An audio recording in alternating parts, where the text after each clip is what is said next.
Good evening, America, and all the other lesser nations. It's your boy Donnie, former president of the United States, and really the best president, quite frankly. I'm here tonight to tell you not to be like China and instead donate to the OCA podcast. But don't just take it from me, the greatest and most loved president of all time. Listen to these other satisfied customers. I think of the host of the OCA podcast as my 5.5 additional children, and like a good American father, I support them by donating to their OnlyFans. If only I had started donating earlier, Uncle Ben might still be alive. I've never met my real dad, but that's okay, because after donating all my savings, the host agreed to be my new dads.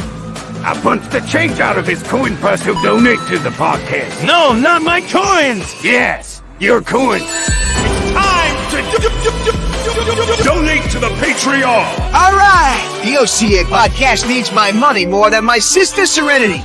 Donate today.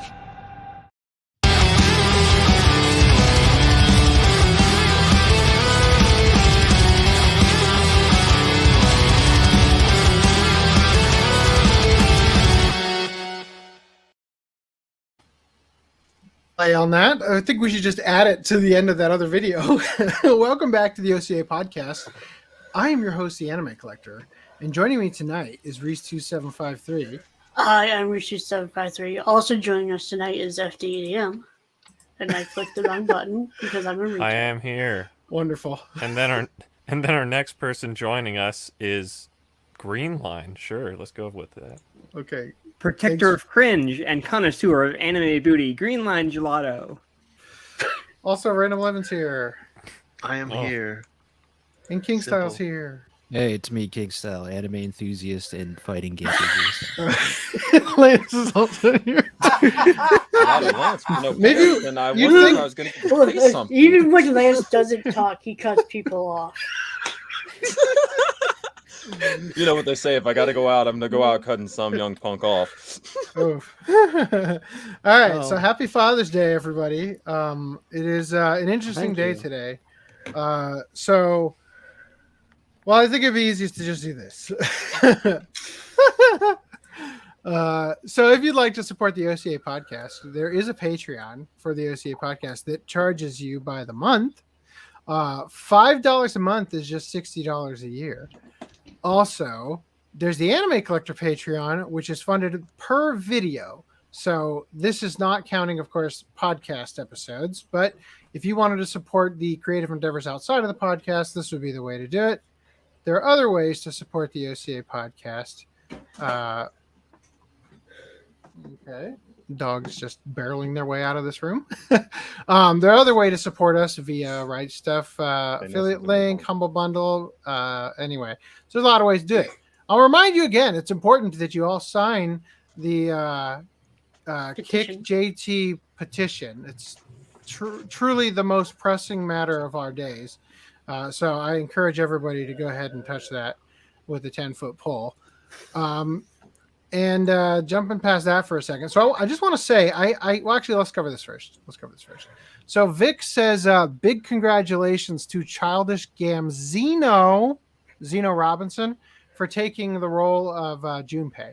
So that is cringe that he has his profile. That is a kind of cringe name. But also Child Gambino, what is that? A play on Donald Glover's name? Yes, it is, and that's really 100%. That's what it is. So anyway, setting that aside, we're acknowledging how awesome it was for Vic to actually, put out this congratulatory message, preempting anybody who might be upset about him getting replaced. It's a very class act for Vic to have done this.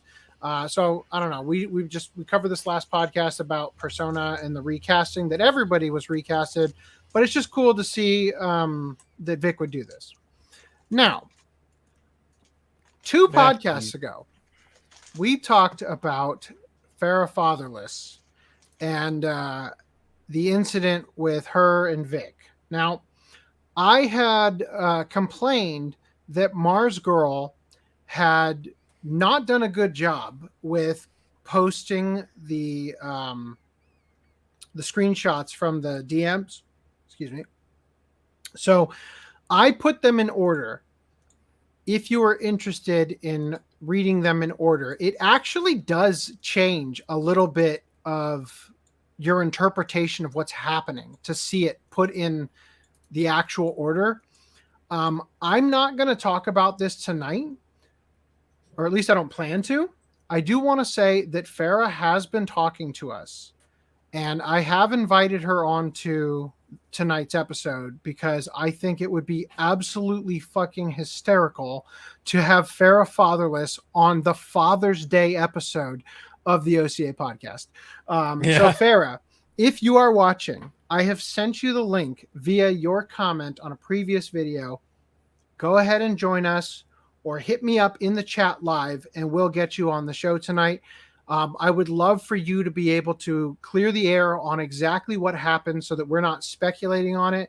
I'd love to get a timeline of when you guys met, how long you were going out, all of those things. And I'd love to just give you the floor to be able to present that information without, us just having to speculate. So anyway, in similar news,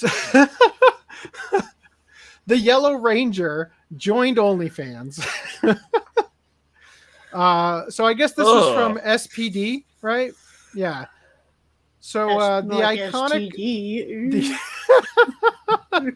iconic children's series Power Rangers SPD that broadcast between 2005 and 2006 propelled many of the cast members to worldwide fame, but that success didn't last forever, and one of them has decided to move into the world of OnlyFans. That was the case with Monica May, who played Elizabeth Z. Delgado, the SPD Yellow Ranger. After the series, Monica May continued in the world of TV and cinema, but with less fame. She appeared in The Sweet Life of Zack and Cody and the movies Battle Planet and Acrylic, which nobody's ever heard of, but they weren't hits. Yes, they weren't. Her acting career especially went downhill at the time of the coronavirus pandemic, so she decided to start posting adult content. It was a really difficult decision, but I needed to do something to survive, she told Pop Culture, as reported by the Daily Star. I'm sorry. She said that to Pop Culture, and now Lifestyle, Marca.com Lifestyle, is quoting the Daily Star, quoting what she said to Pop Culture. Great job. I think OnlyFans has given me a chance to be myself, to be in control of my life and my body. It's not going to feel like that forever. Since 2020, she has been uploading content to OnlyFans, becoming very popular and even making references to the iconic Yellow Ranger. I'm sorry, Yellow Power Ranger, whatever. Same difference. So she's been criticized for her decision. Many of her fans, including those who have followed her since the Power Rangers show, have criticized her for this radical change, despite the fact that 17 years had already passed since she played that character for children. That's another problem for a different reason. In another interview with Newsweek, she further explained the decision to try this new line of work. Quote, "There are a lot of people who have a problem with porn, but ultimately, it's my body and my choice when I do it. I'm doing what I like." Any thoughts? Did anybody even watch? Wow, Power Yellow Rangers Gelato SPD? OnlyFans. No, I have not seen. Yellow Gelato was the best one. I know, right? Yeah, Yellow Gelato was like... That was the drunk one? The sexiest one? Yeah. Pink Gelato all the way. She was too chipper and bright. And yeah. All right, so in other news, I'd like to share with you some amazing things in a segment I like to call World War III When. So this is something I've been holding on to for a couple of months now. Japanese smart agriculture trade secrets allegedly stolen by a Chinese spy. Before I go into this, based on the headline alone, what do you think the outcome would be of a Chinese spy stealing agricultural trade secrets? They make a lot of fucking rice. My opinion on that, I would say, torture or A5 Wagyu beef. Okay, let me just say what you might immediately think is China is stealing agricultural trade secrets in order to use them in China to improve their crop yields. That might be your first guess. The article doesn't speculate on any of this. My first guess is that China would utilize these trade secrets in order to sabotage the food supply of their mortal enemies, the Japanese. Now, I'm going to go into this other one in a moment. Chinese spy arrested in Japan for leaking research data to companies in China. But let's address this one. So a Chinese spy is suspected of stealing valuable trade secrets from a Japanese electronics manufacturer after a former engineer was caught illegally taking out information on smart agriculture and fleeing the country during the police investigation. The man was said to have sent information to two acquaintances of a company in China through social media. The investigation started after the police suspected that the leaked information was a trade secret stipulated in the Unfair Competition Prevention Law. However, the alleged Chinese spy left the country before further investigations could continue. It was discovered that the man was a member of the Chinese Communist Party with connections to the Chinese People's Liberation Army. Due to his departure from Japan, future investigations will likely be complicated. With China promoting the modernization of its own agriculture in food security measures, it remains unclear whether or not state agencies were involved in the case. They probably mean state agencies, maybe.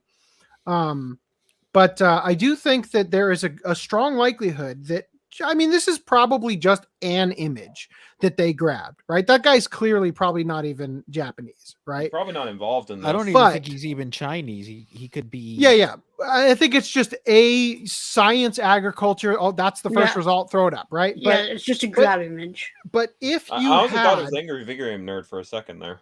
But if you had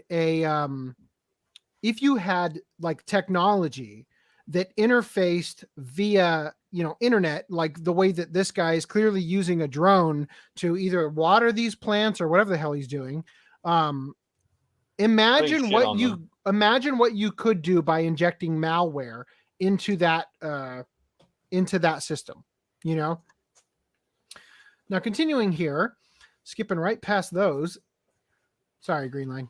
A Chinese spy under the guise. Just Green Line? I think you owe an apology to all of us. Yeah, it's fine. I have you on, so it's cool. A Chinese spy under the guise of a researcher at Japan's National Institute of Advanced Industrial Science and Technology was arrested for allegedly leaking data to a company in China. By the way, this is a much more recent article. This is from 2 days ago. Just going to keep showing us that picture, aren't you? Yep. Keep it in your pants, Lance. So 59-year-old Quan Heng Dao was arrested by the Public Security Department of the Metropolitan Police Department under the suspicion of violating the Unfair Competition Prevention Act disclosure of trade secrets on the 15th, alleging that research data on advanced technology was leaked to a Chinese company. The spy, Quan Heng Dao, a senior researcher and Chinese citizen, was suspected of leaking data on fluorine compounds, also used as insulating gas for electricity, to a Chinese company on April 13th, 2018, and was arrested. Interesting. April 13th, 2018. The article we had been skipping was from April 2023, but so he's suspected of leaking this information, this data, to the Chinese company, and was arrested at the National Institute of Advanced Industrial Science and Technology in Ibaraki Prefecture.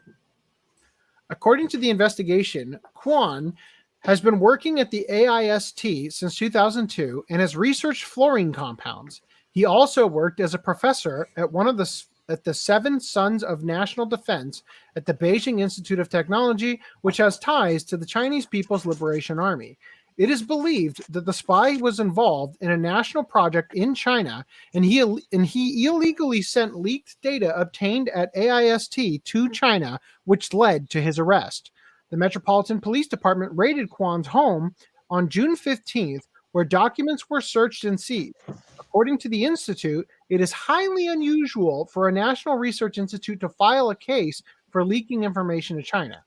So I just want to remind you that there's been a lot of instances in the recent history, Chinese spy balloons. Who's the guy, Eric Swalwell, who was sleeping with the Chinese spy for like 20 years?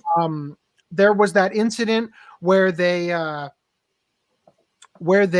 came up with I forget, was it some conspiracy or conflict occurred about China, and then that same day the Chinese embassies in the US, there were like fires in the dumpsters nearby because they were literally caught burning documents and stuff. So I mean, it's just like a slow march towards the boiling point of war. So continuing here for no reason whatsoever. Red alert, China posts bizarre video of marching female Chinese soldiers to sounds of classic video game. So they posted this on Twitter from the Chinese ambassador in France Twitter account. Okay, I'm going to play it for you now.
Dear Lord, that is jank. Okay, I don't know who edited that, but someone has a really weird fetish. That was getting real choppy there. Let's remove that one. Yeah. I should have just uploaded it since nobody talked through it anyway. I should just put They're it in censoring us in real time. Right? Yeah. Okay. So anyway, I'm just saying that's on the Chinese ambassador to France's Twitter account. Right. Doesn't seem aggressive at all, right? Yeah. Like music from Red Alert. I don't know, just nothing to see All here, women. boss. Right? It seems like a scene from a movie. We got some chats. We have a super chat from Cosmic Dawn. How you doing, buddy? Isn't Winnie the Pooh banned from China? So not officially, but basically the stance of the Chinese is that Shadow because banned. Xi Jinping, shadow ban, because Xi Jinping hates Winnie the Pooh so much, they basically preemptively censor it whenever it comes out. We've talked in the past about Kingdom Hearts trailer over there where they blurred Winnie the Pooh in the trailer because they were afraid Emperor Xi would be upset with them. Anyway. Also, we got Hunter in chat. He says up, Hunter? China. He also said, asked him how's it going, and then he said, "Good, crawling my way to graduation." But then he says, "And Right took on, a buddy. hard crash on the bike last week." Oh. I guess he said good though, so he must be doing good enough from that crash. Exercise but bike, yeah, I hope you're doing bicycle, all right or from that crash. motorcycle. If he took a hard crash on the exercise bike, I think he would have left that information in there because it's extra funny. You want to believe what happened at the gym? Elite Nectar Nexus 2126 says, "Good evening and happy Father's Day to y'all." Well, thank you for that. All right. So anyway, okay. Got a scab.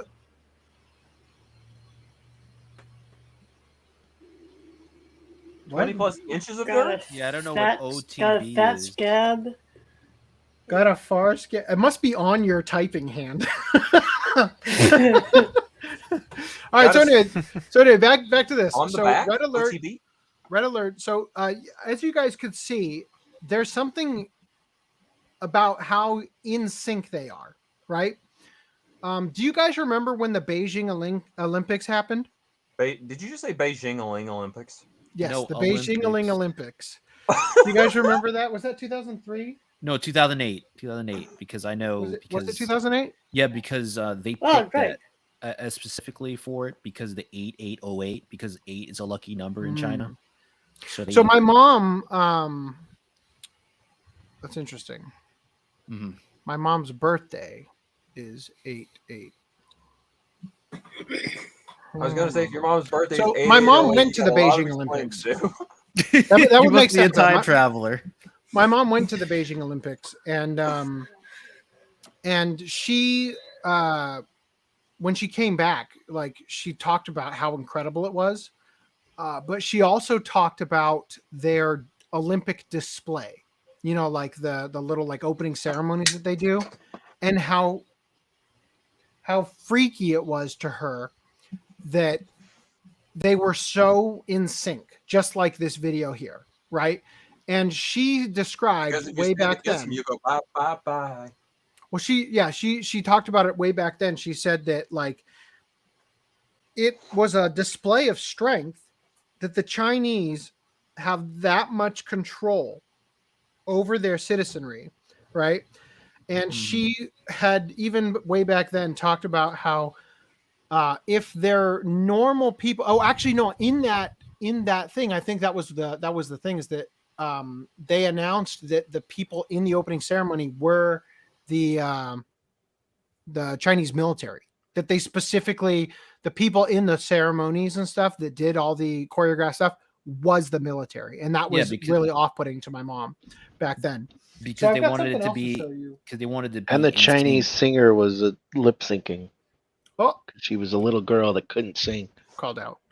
So speaking of little kids, let's talk about the Tucker Carlson subreddit. Dear God. I've got another video to play for you.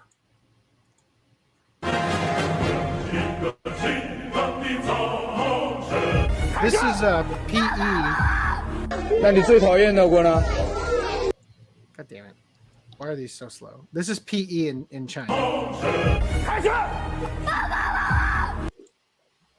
All right, let me just upload it to the brand. Yeah. Oh boy. So it's not just me. No. No. So what's their anthem that they have in school? A Death to Americans? I literally thought it was Japan and the Borat theme. You know, the Borat music. But then I realized no, it's China. Kazakhstan. Whoa, is the whoa, greatest country in the whoa! world. The cool 2T. Yeah, Kazakhstan is number 1. But it's China. Farrah isn't the only one father. Where's Tucker? You know, did you guys even send Tucker a Father's Day card, or was it just me? No, sorry, I forgot. But Ash Yes. gave me a text. Have his new and address. said, "What a great father I am." Yeah. Good. Yeah, old did Ash give us anything? I don't think so. Well, Ash His is life getting savings. cold for Christmas. All right, so let me go back to the brand. I said didn't he catch a wanted word brother. you just said, Reese. I said Ash is getting cold for Christmas. Cold for Christmas. All There'll right, here we be go. 3 burns. They'll already be Ash.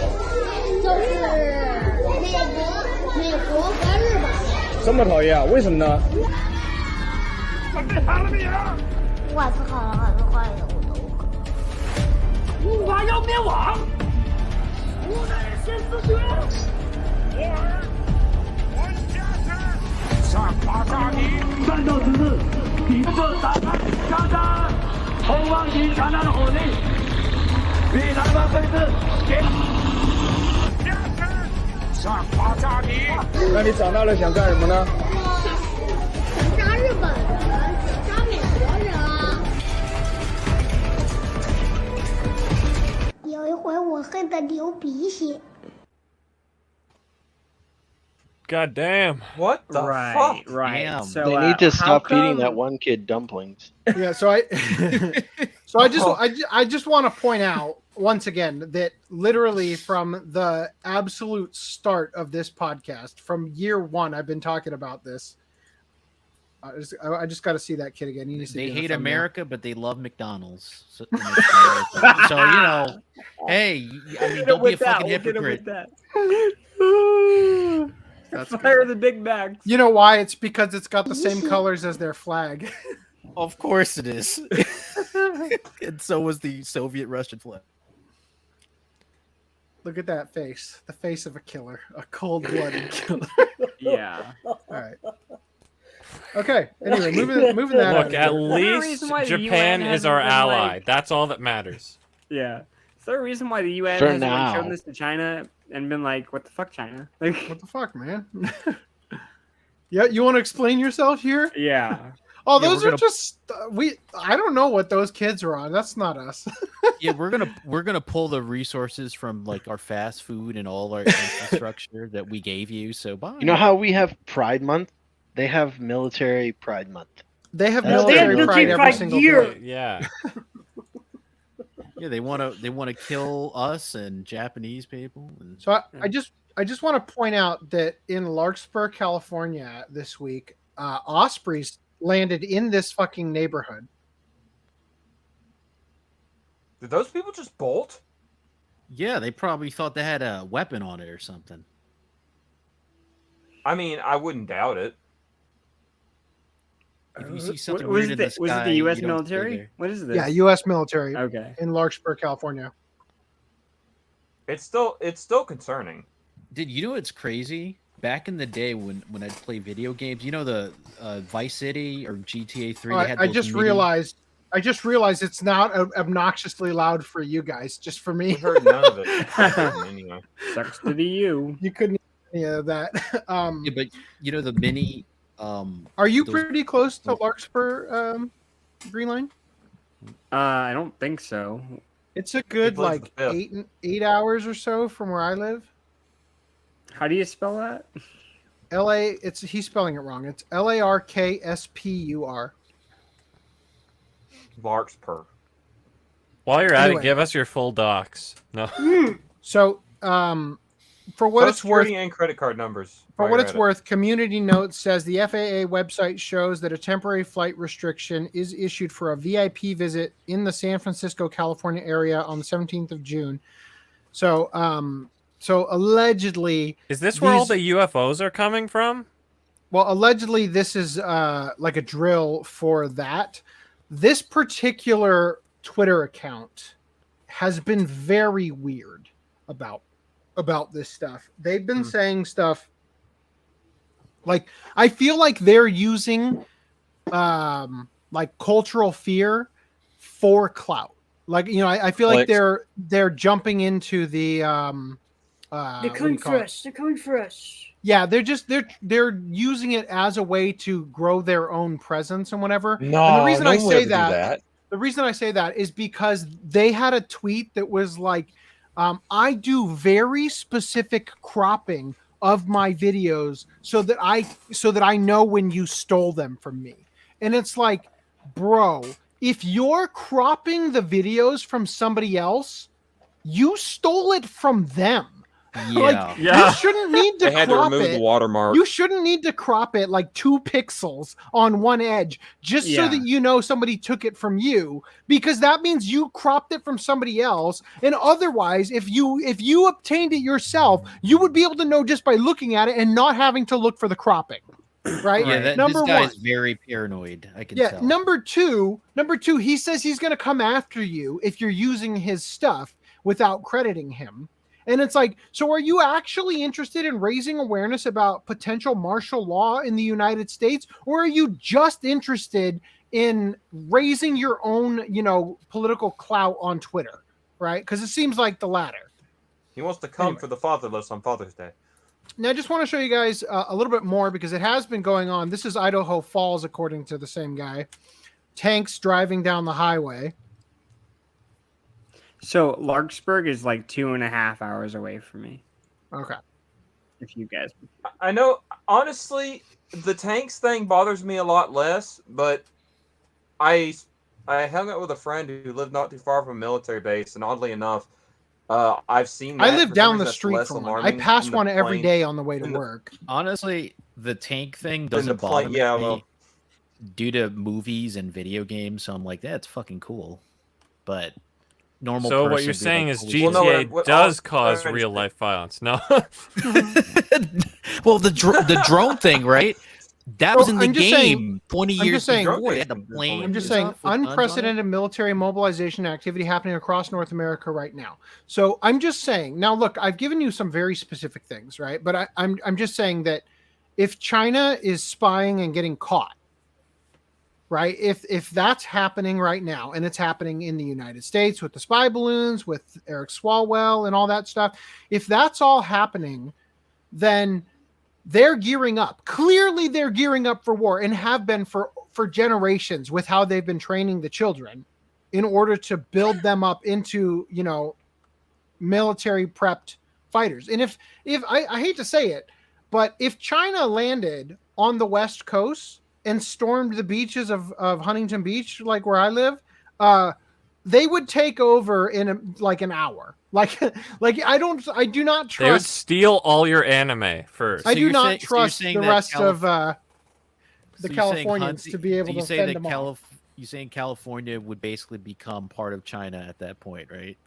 Oh yeah, it would be a strong. They for are sure. China Oh my God. already. Oh my God. Yeah, so I'm just saying, look, if there's military mobilization happening, one of our other hosts, Dan, he's in the military, and they've been, moving him around without giving him any details on everything. So I'm just saying, there's stuff going on right now that you should be prepared for. That's quite sus. In that, just I don't know what you could do to prepare. Arm yourself, get yourself some storable food, all that kind of stuff. Just kind of move in that direction. If you have like a panic room or like a bomb shelter or something, then you're set. But chances are you don't. So, I guess just have enough bullets to off yourself when the Chinese show up. or you pull a GTA and have a last stand and try. If you have a tank, that might be the best. All right. So Wait, anyway, are you saying the smog is actually just China discreetly moving in on my territory? well, the smog in LA does 90% of it come from overseas with China. So that's what they say. So I want to address No, real I quick mean the because Canada wildfires. so the scab, he said he went over the bars going over 20 miles per hour. Oof. I hope you're okay. Over the bar? Oh, over the bars, handlebars, gotcha. yeah. Grand Junction has some rocks that send you for a ride, I tell you. Yeah, well, that's a hobby you end abruptly. Cosmic Dawn says, reminds me of Starship Troopers. Effing Animatic says, so if China censored Winnie the Pooh in Kingdom Hearts game, then in their version, Winnie the Pooh looks like shit. Guess so. Or he looks gory or very It'd be funny. sexualized. It'd be funny if he was. If He you looks like modded a white cloud. It'd be funny if you modded it and it's literally just Xi Jinping talking like, woohoo, like, oh, Tigger, Christopher Robin, like, kids single-handedly raised the price of the dollar menu. What's up, Gilzino? Let's see. There's a lot to talk about tonight. Mirage says Happy Father's Day, except for Ash Ketchum's dad. Oof. Which one? My wife says, isn't that Mr. Mime? All right. So in addition, some other additional news here. It's actually the Team Rocket leader, Giovanni. Giovanni. Yeah, supposedly he was supposed to be his dad, and they retconned him. They sure axed that season. Actually, it's us. Yeah. So Colonel Otaku Gatekeeper said, good afternoon. God, I can't read. Konnichiwa. It's with a very heavy heart. I announced that the LGBT law in Japan has officially passed. While it is a watered down version, it is now legal for LGBT to be taught in every institution in Japan, including to children. The Trojan horse has successfully entered Japan. So now let's read Sankaku Complex's slightly more, comprehensive article on this. They said Japan passes watered down revision of LGBT understanding bill. That bill we talked about previously, where the LGBT community was saying, we don't need this. Stop listening to activists over your actual citizens. So they say Japanese parliament passed the LGBT understanding bill on Friday, which was met with much contention and criticism for being a watered-down, revised version of the bill drafted in 2021. Before the G7 Hiroshima summit in May, Japan was the only group of 7 nations that did not have legal protection for same-sex unions, and the country had come under pressure, especially from the United States, to allow same-sex marriage. Why from the U.S.? What does the U.S. got anything to do with their people? Because the U.S. is trying to control everybody. I understand that, but I'm just saying that is not something the U.S. should have any say in. Continue though. I'm just saying it's like money and also connections and products back and forth. That's why the deal. Because think about it, we would lose anime if they didn't fucking do that. Unfortunately. So the LGBT understanding bill was submitted a day before the G7 meeting in Japan and has since passed the more powerful lower house earlier this week. While the initial draft stipulated that discrimination based on sexual orientation and gender identity should not be tolerated, the revised rule changed it to there should be no unfair discrimination, which critics say would still allow for bigotry. The 4 parties voted on the revised bill, but the Constitutional Democratic Party of Japan, the Japanese Communist Party, and the Reiwa Shinsengumi alleged that the content of the bill has fallen behind what was put together by the Bipartisan Federation of Lawmakers in 2021. Conservatives within the Liberal Democratic Party strongly opposed the controversial bill at the plenary session on the 16th, following the House of Representatives, and some lawmakers were seen leaving before the vote even took place. In February, Prime Minister Fumio Kishida fired an aide for sparking outrage by saying people would leave Japan if same-sex marriage were allowed and that he wouldn't want to live next to LGBT couples. I mean, there should be a bill to block that and Fujoshis living next to you. From being a thing. Where are the Japanese that say fuck it, we're leaving, right? Where are they going to be? Where are they going to go? In a smaller island? I was trying to make some money out of that. Definitely not Saudi Arabia. All right, so the Liberal Democratic Party worked around LGBT bill to secure women-only spaces at Russians and best. Skipping past that image. Right. Thank you for talking through that whole thing, Lance. The passing of the watered-down LGBT understanding bill in Japan has led volunteer Liberal Democratic Party lawmakers to form a caucus to develop laws securing women-only spaces at I am restaurants very and far bars. behind you now. Over 50 members of the Liberal Democratic Party, including Ministry of Economy, Trade, and Industry of Japan, Yasutoshi Nishimura, House of Councilors Secretary General Hiroshige Seko, and House of Councilors Seiko Hashimoto will participate as founding members of the caucus. Great. I know who none of them are and don't care. Concerns are growing, especially among conservatives, that the LGBT understanding bill could pave the way for transgender women who were born male and identify as women to use women's spaces, such as restrooms and baths. It was also noted that trans women participating in women's competitive sports overseas had hindered the success of women. It's amazing how they can see it and nobody else can, right? Yep. The objective of the parliamentary group is to propose policies for the enactment of the law concerning spaces for women. Name tentative. And law concerning women's sports, also tentative. The name of the group is called Holy Shit. That's an interesting name. Ona Space. No. Or parliamentary call it shit. Parliamentary League to protect the likes of women's spaces. The group's founding prospectus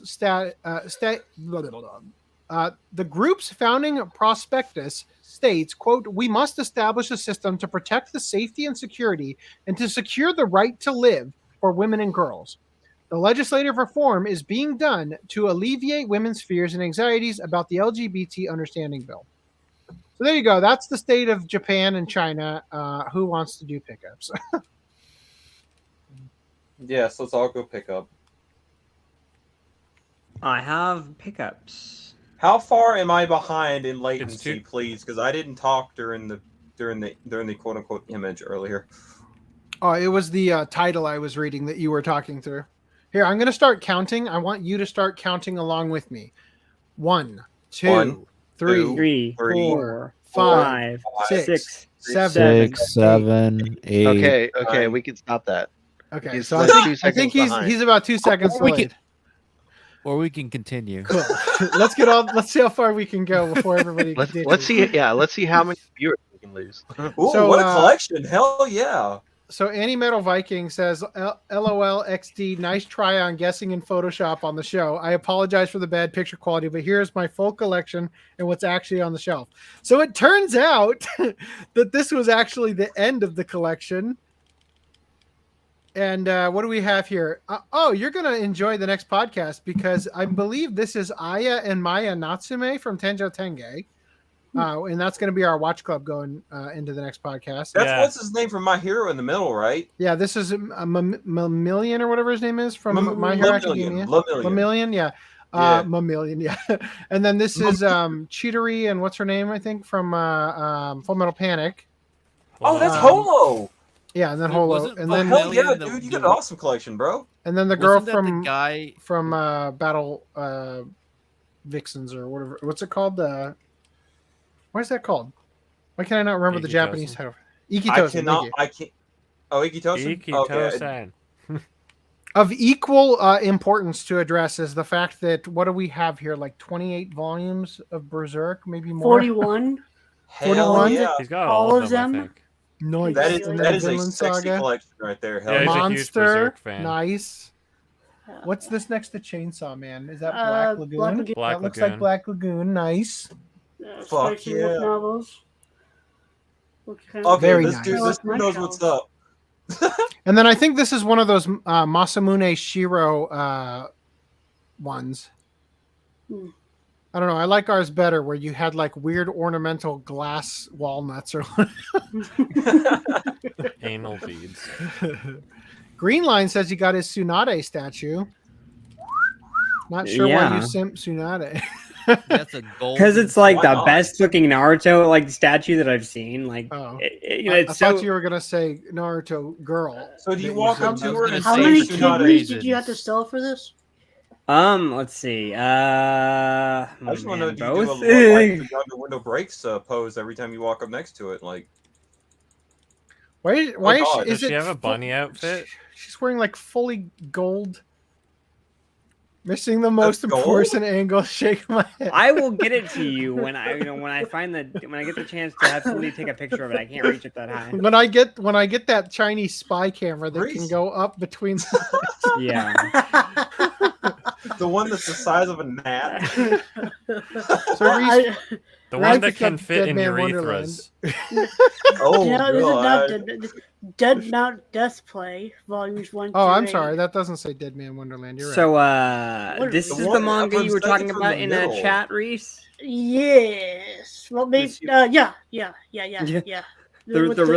really good one. The one with the really good aggressive scissoring. Yes. Oof. Then we've also got. John Do Wick you have to Chapter shake 4. the book to get the full effect, or? Yes. Any thoughts on John Wick Chapter 4? That was awesome. It was was good. long. It was long, dude. I mean, and I kind of thought the world building kind of fell apart with this film a little bit. I mean, you could argue that with the third film too, but like, I feel like the movie doesn't actually start until they get to France. And then Yeah. it's like, holy shit, that was fucking amazing. I love the dragon's breath part. Yeah, Like I love when he top falls down. all the way down the stairs. Oh, that was ridiculous. Dragon's That was still like- going. What the fuck, dude? I liked the movie, but it seemed like it was just one giant fight, like the entire movie. And Yeah, that's what an what's action great movie about is. it. And that's what I'm saying about when they get to France. So if you watch the movie, everything up until the point where they get to France just feels lackluster for this franchise, right?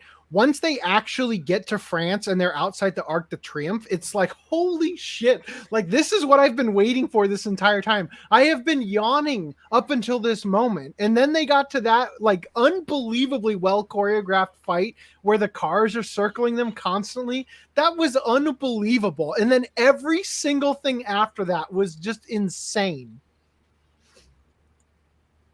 So then Lance picked up this knife.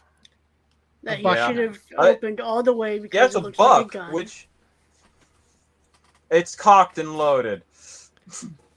Guns and Roses. Doesn't look like it. I picked that Guns N' Roses shirt. Has a funny story to it. I bought it on principle because the chick that was working where I found the shirt, she was hot as hell, and I was like, Sounds like I bought it for boners. Ask her a question, and I was just like, I bought it for my boner. I was like, I need 5 minutes to talk to this chick. So I was like, you have any? And I was thinking, what band can I mention? I was like, she'll know Guns N' Roses. Everyone knows Guns N' Roses. She's like, yeah, I do. So it ended up a 5 minutes conversation and me buying the shirt. Did you at least? We don't give a damn about the shirt. Did you get the digits? Did I get the digits? No, she had a boyfriend. She Yeah, tell me that I Josh noticed got in your done. pickups there wasn't a napkin with 7 numbers written. Yeah, on it. even if we were blurred out, we would have been like, "Good job." I was like, I was like, look. If anything can cure what's wrong with me, it's looking at you. That makes the panties drop every time, I'm sure. she's like, oh please, whatever it takes to cure what's wrong with you. Why didn't you try one of your pickup lines that you made? I didn't take any of that. All right, then I also went you, to you got I that went to time the I got bookstore, reincarnated as a and slime. You picked some yeah, if you interesting look at that- volumes. Yeah, if you look at it's the one with the dude with the really bright hair on the top left corner. It's really damaged, and Yeah, when there's a fold right through the middle. oh yeah, when I went in there, I as I do, I was like, where's your manga and stuff, and they of course point me out to it, and I was looking through, and when I found slime, they didn't have much, so I bought everything they had here. And then when they came by, I'm trying to get black summoner, and no one seems to have it anywhere I go. Any of the towns I go to, no one seems. Wow, I've never heard of Black Summoner. Is this a new one? I am so sorry, Fun. This show I should have introduced you to. He's the black summoner.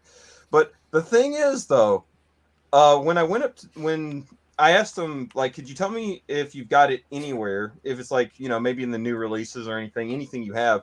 And we walked to the front, and she's looking, and she's like, "We don't have it. Would you like to order it?" I was like, "Nah. If I order it from anywhere, I'll probably just do it from an online thing rather than having to go through all that mess." And then I showed her this volume, and I said, "Hey, look, this is really damaged. Can I get any kind of discount?"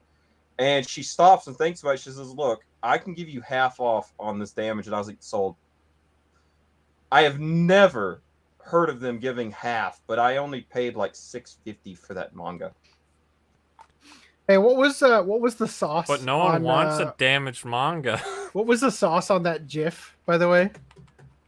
Which one? Which one? The one that Green that Line we asked found for? the Robo one? Gilzino says you got a link to that LGBT Japan article, by the way. I think he wasn't done looking at that GIF. Mushi Bugyo. Mushi Bugyo, episode whatever. It was OVA episode 1. There you go. Like halfway through it. There's the sauce. I know you didn't actually want the. I know you didn't actually want the link. All right. We want the link, AC. So Seb says it took me years to get this for a good price. Finally sniped a copy for $20. Well, congratulations. 12 Kingdoms Watch Club never. That would take us a whole year. It's like 45 episodes, isn't it? Oh gosh, that show, like, it's Like a an good entire show, year. but boy, did it take me a long time to get through the first time I watched it. Yeah, same as Danny. Found it underwhelming. Like, it feels like it could be just fucking incredible. The world building, all of it just seems like it could just be absolutely outstanding. But all the characters suck.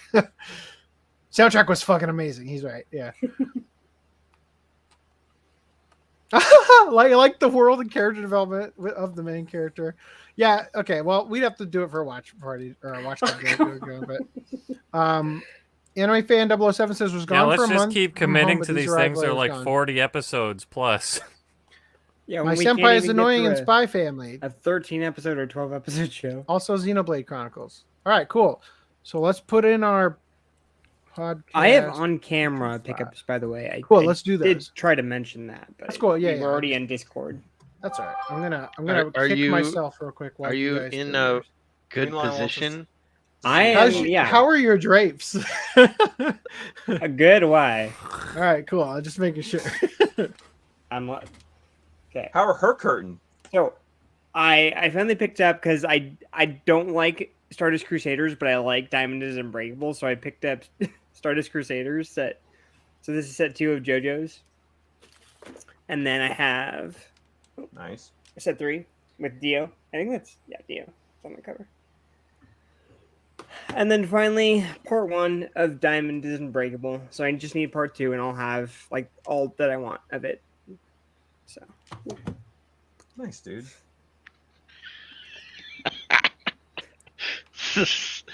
Oh man, you're on the knife's edge there, buddy. I was just gonna put in the private chat that I was gonna ditch for a second and clear my cache. Very hard.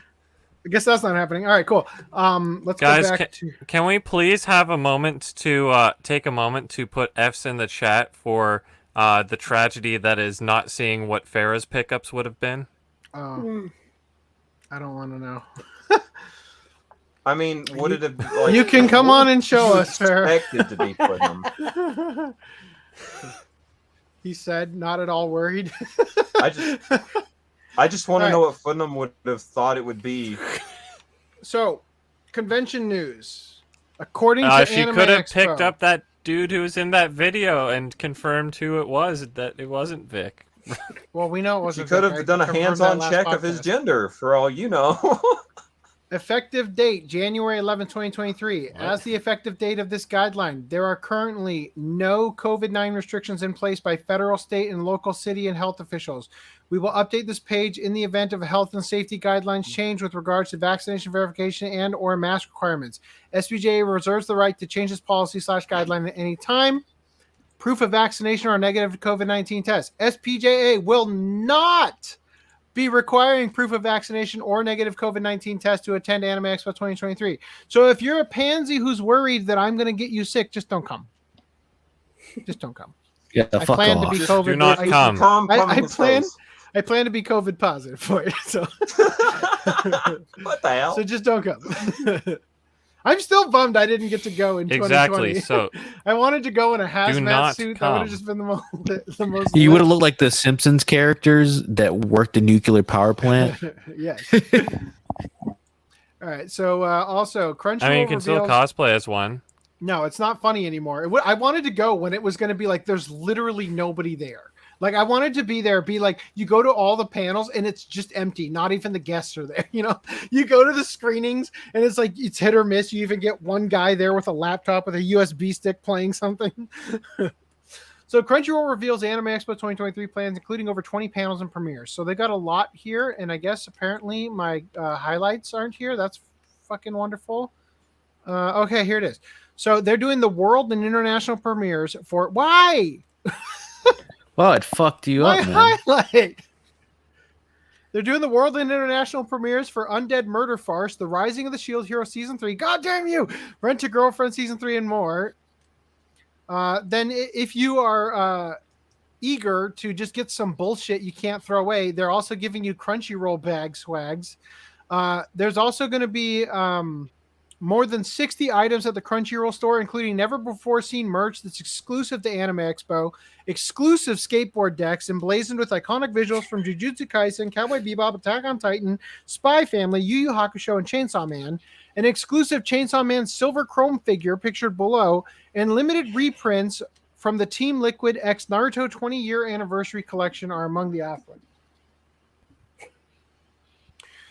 So yeah, it's a U2s. It's not a Funko Pop. Funko Pops are dead. Might be worth getting one. But actually, like, is it worse or better? Probably sell it for more than I spent to go to Anime Expo. The visuals for the Yu Yu Hakusho and the Cowboy Bebop would be cool in Attack on Titan. For the skate decks? Yeah, I think that would be cool. I guess.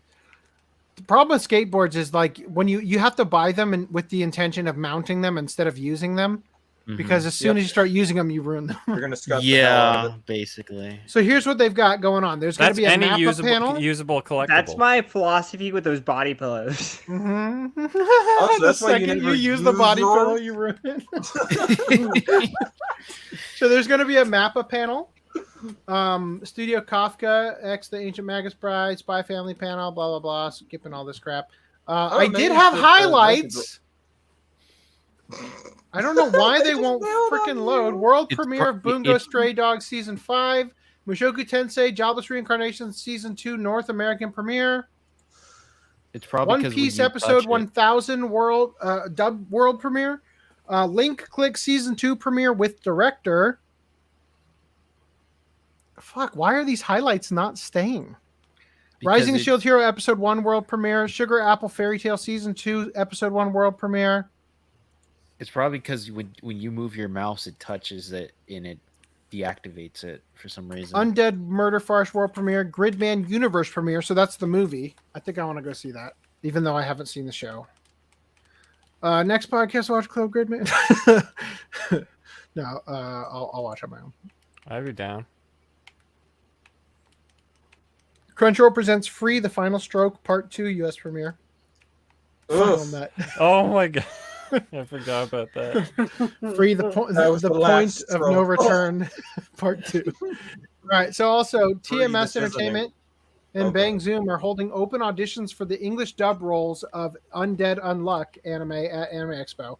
So the auditions are going to take place on July 4th from 10 a.m. to 1 p.m. When? Dude, I would fucking do that. At the Los Angeles Convention Center. Interested fans are required to register and sign a waiver.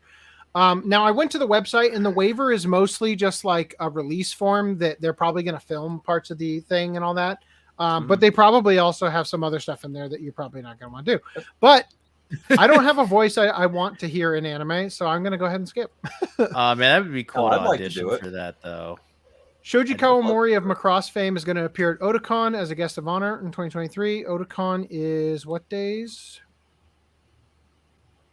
You'll never know. Oh, wait. July 28th to 30th in not California. Anyway. All right. Making good time. What are we at? Oh, not even an hour yet. All right. So I guess we get to talk about the most important thing ever. The most weirdly phrased tweet of all time. Will you have to upload it to the brand? I have it. The cope is over. It's finally here. What the fuck? Welcome to the world of the One Piece live action. We can't wait to meet you, or we can't wait for you to meet our Straw Hat crew. Eiichiro Oda's epic masterpiece is about to come to life like never before. One Piece sets sail on August 31st. So we're going to watch this trailer, and we're going to scrub through it, and we're going to like pause it and stuff. So I don't have it in the brand. I have it right here. So what does he mean by the cope is over? I don't know. I don't understand, but we're gonna watch this. If it's like he makes it sound like the cope is gonna start. Yeah. Like... No more coping. Yeah, you can't cope anymore. Ever since I was a kid, the sea's been calling. So, I'm setting out to follow my dreams.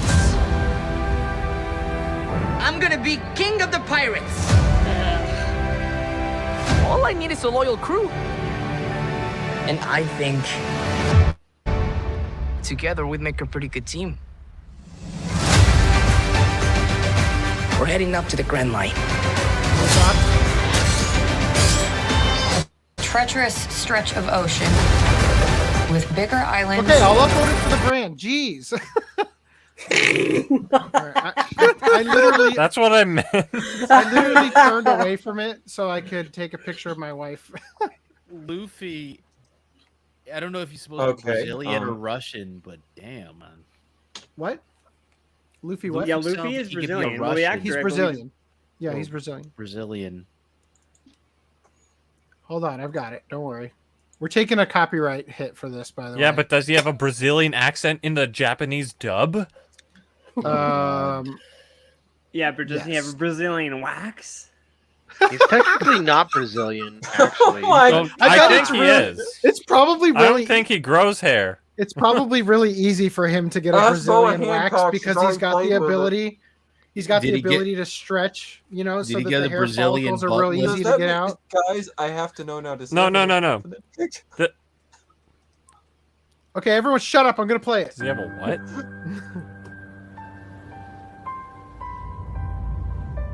Ever since I was a kid, the sea's been calling. So, I'm setting out to follow my dreams. I'm gonna be king of the pirates. All I need is a loyal crew. And I think together we'd make a pretty good team. We're heading up to the Grand Line. A treacherous stretch of ocean with bigger islands and bigger pirates. Careful with that. I don't work for you. I'm sensing a little bit of tension amongst the crew. Not a crew. We haven't sailed together for very long, but I know we've got each other's backs.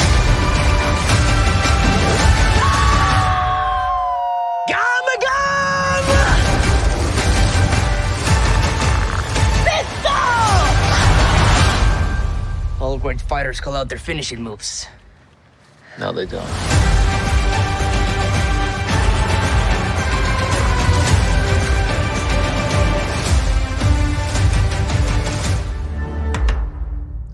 Okay. So there you have it. Now I feel like it's really important. God damn it. Get out of here. Get out of here.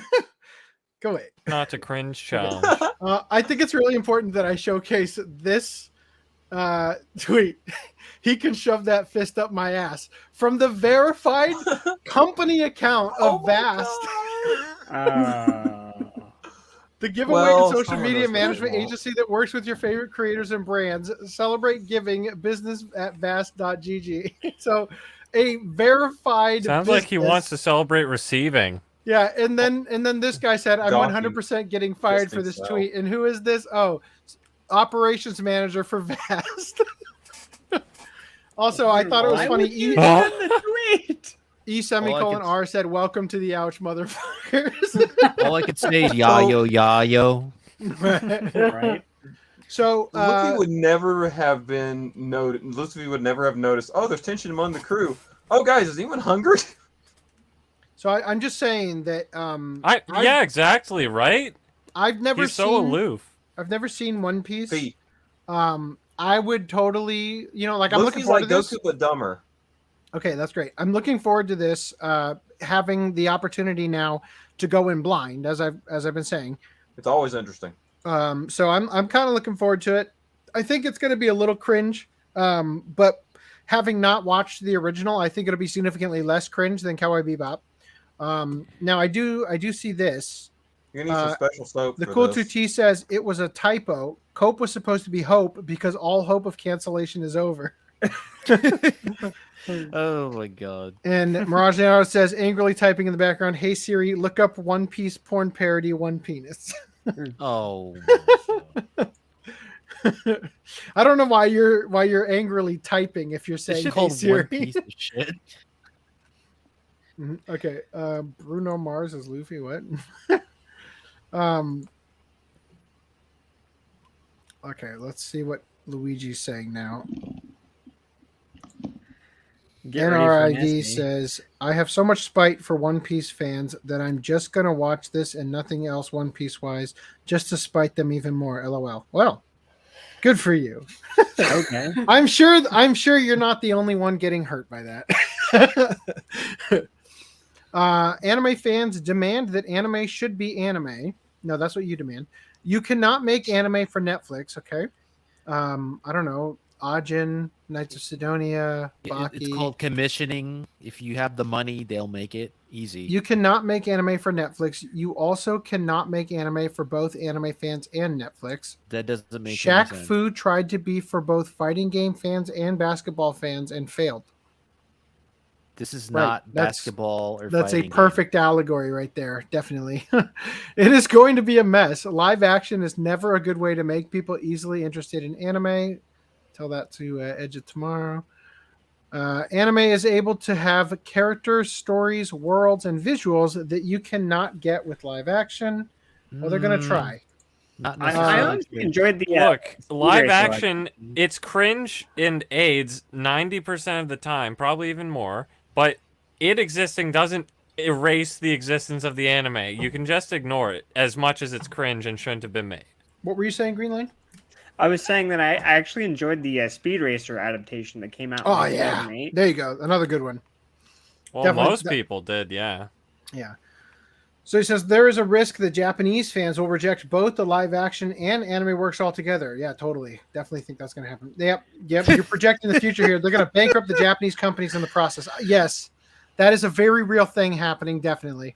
Yeah, all the Japanese executives are going to be homeless, like in trading They're going places. to they're going to be seppuku bums. themselves over the fact that they went out of business because they allowed this to be made. I'm totally sure. To get people interested in anime, show the anime to them. Easy and cheap as that. Why waste so much time and money to make something that nobody demanded? Because they're paying them. That stretch is nasty in live action. I do not mean that in a good way. Yikes. It's like Mr. Fantastic stretching in the live action Fantastic Four movies.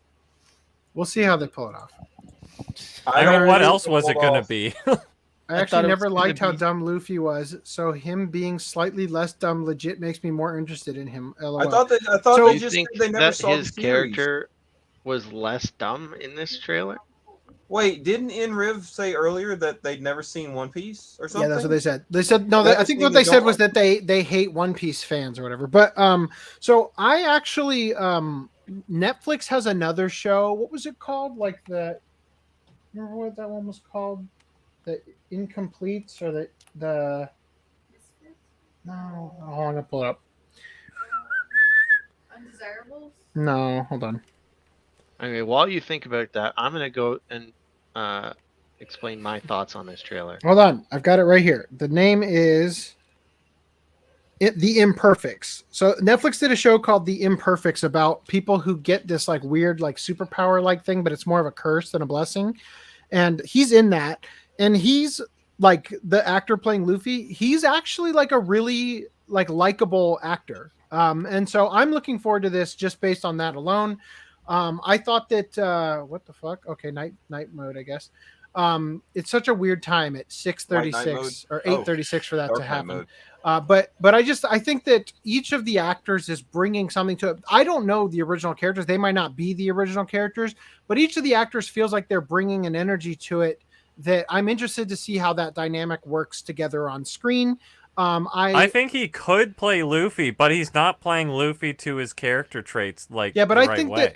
that trying too hard to perfectly capture Luffy from the anime would have the same Could ruin effect it. as the black actor Lakeith Stanfield playing L in the live action Death Note, where he was trying way too hard to be Well, L. and Luffy being is quirky, like putting his arm Ed in over his head, Bebop. hitting the You can't adapt hitting the him microphone without. kind of Okay, thing. I have a comment on that Go because ahead. Tell me your okay, comments on that. it's not really his acting that I'm saying, it's the dialogue, which they have full control over because he wouldn't notice. Luffy's too dumb to notice. It would have to be severe or something before he'd notice anything, is the point I'm trying to make. Like so far he seems to be far more cognizant of the emotions and thoughts of people around him than he'd ever be, in the series. I don't know. Not the I goofy think way he's I acting think or that anything like I think that quality in anime is more endearing than in real life with an actual person who is completely where people dense. just don't care at all. I think that it would. I think that they're going an Yes. interesting direction with it. Now, I am still worried because they claimed that when we were our inspiration for Luffy was Kamala Harris, right, and all that shit. Like, Oh, God. I'm still very I've never heard that. concerned. If I have, I missed it. I'm still very concerned about it, but I am looking forward to being able to sit down and watch it. It's going to be Kamala most. Harris is pretty dumb. Does that mean that mean that Nami is Joe Biden? Really? Oh, God. I'll wait until I see her sniff someone. But Wait, is Nami in a bikini from the start, or are we getting cooked on that too? no, she's wearing the No. outfit she wears at parts of the series, though, with the stripe or whatever. Yeah. Right.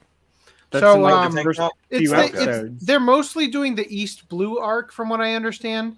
So when this comes out, August 31st, we need to be planning our watch clubs accordingly, because we're going to do just like we did for live action Cowboy Bebop, and I'm going to watch this, and I'd like to also watch the One Piece East Blue arc in order to get.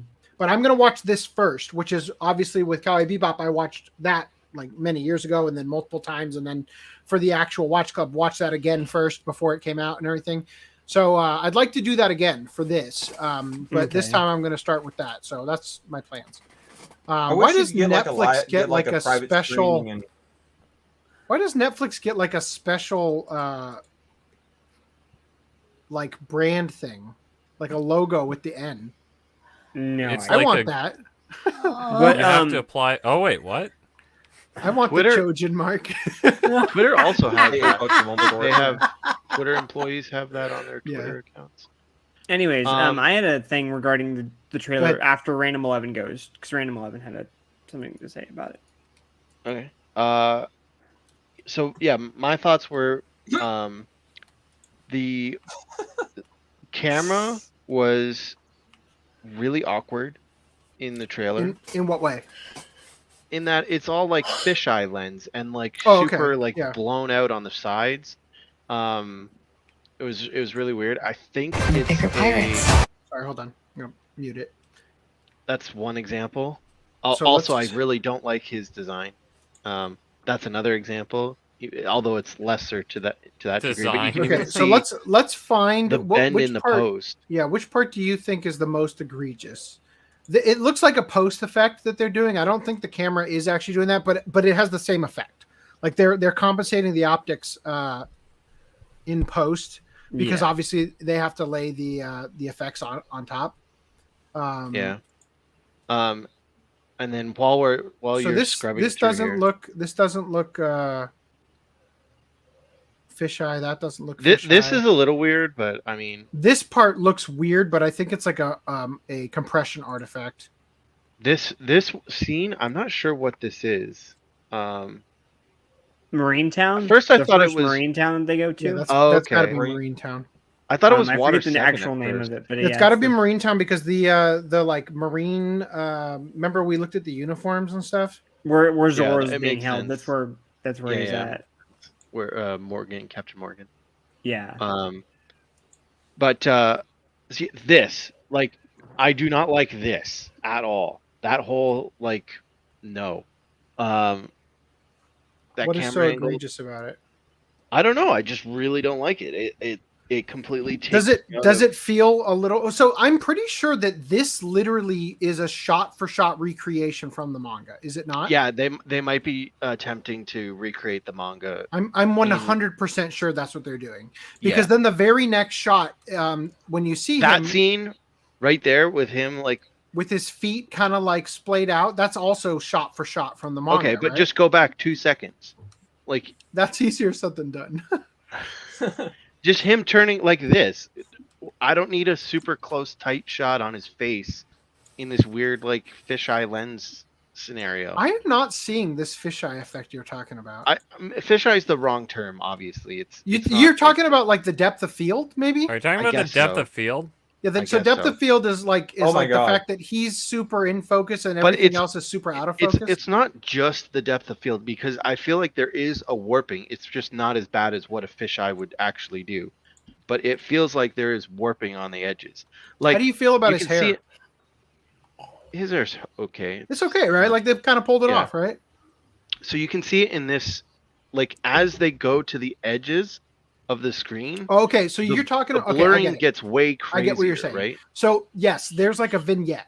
There's like a blurred vignette happening. What they did was there's like a in After Effects or whatever, there is a what do you call it? Oh, so that's what makes it look like everything's shot on a GoPro. Yeah, there's an adjustment layer that has like a blur effect occurring, and there's a soft vignette mask on the adjustment layer that is going like right around here, and as it gets towards the edge, its feathering gets greater, so it blurs more.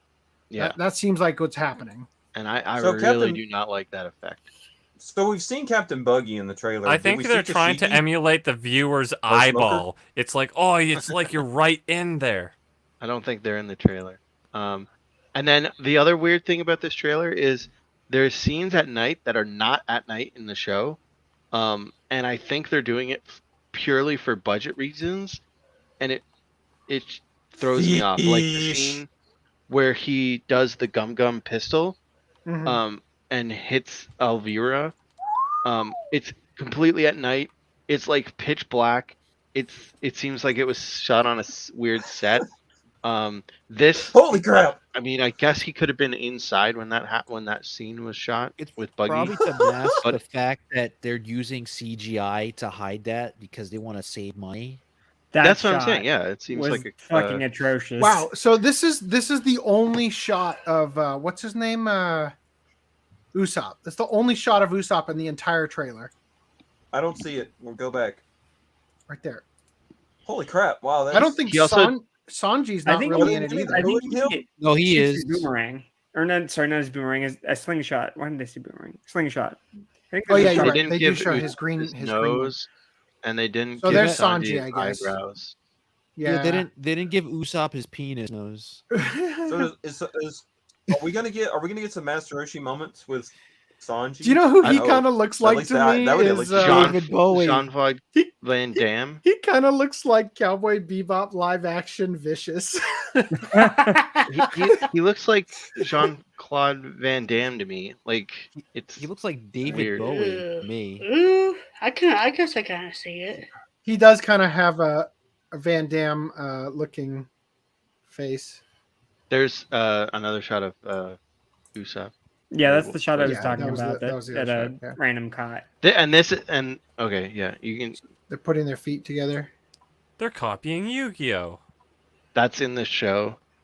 Is it just me or does she look like that girl from That's actually Mythbusters? interesting. I cannot remember her name. I don't think. Yeah, I know what you mean. The girl from the redhead. The from redheaded Mythbusters. girl. She looks. Similar, yeah. From what? There's a redheaded girl from Mythbusters. From Mythbusters. Oh, Carrie Byron. Yeah. Thank you. Yeah. Yeah, it doesn't really look. Good. You're wrong. A little bit. Oh, whatever.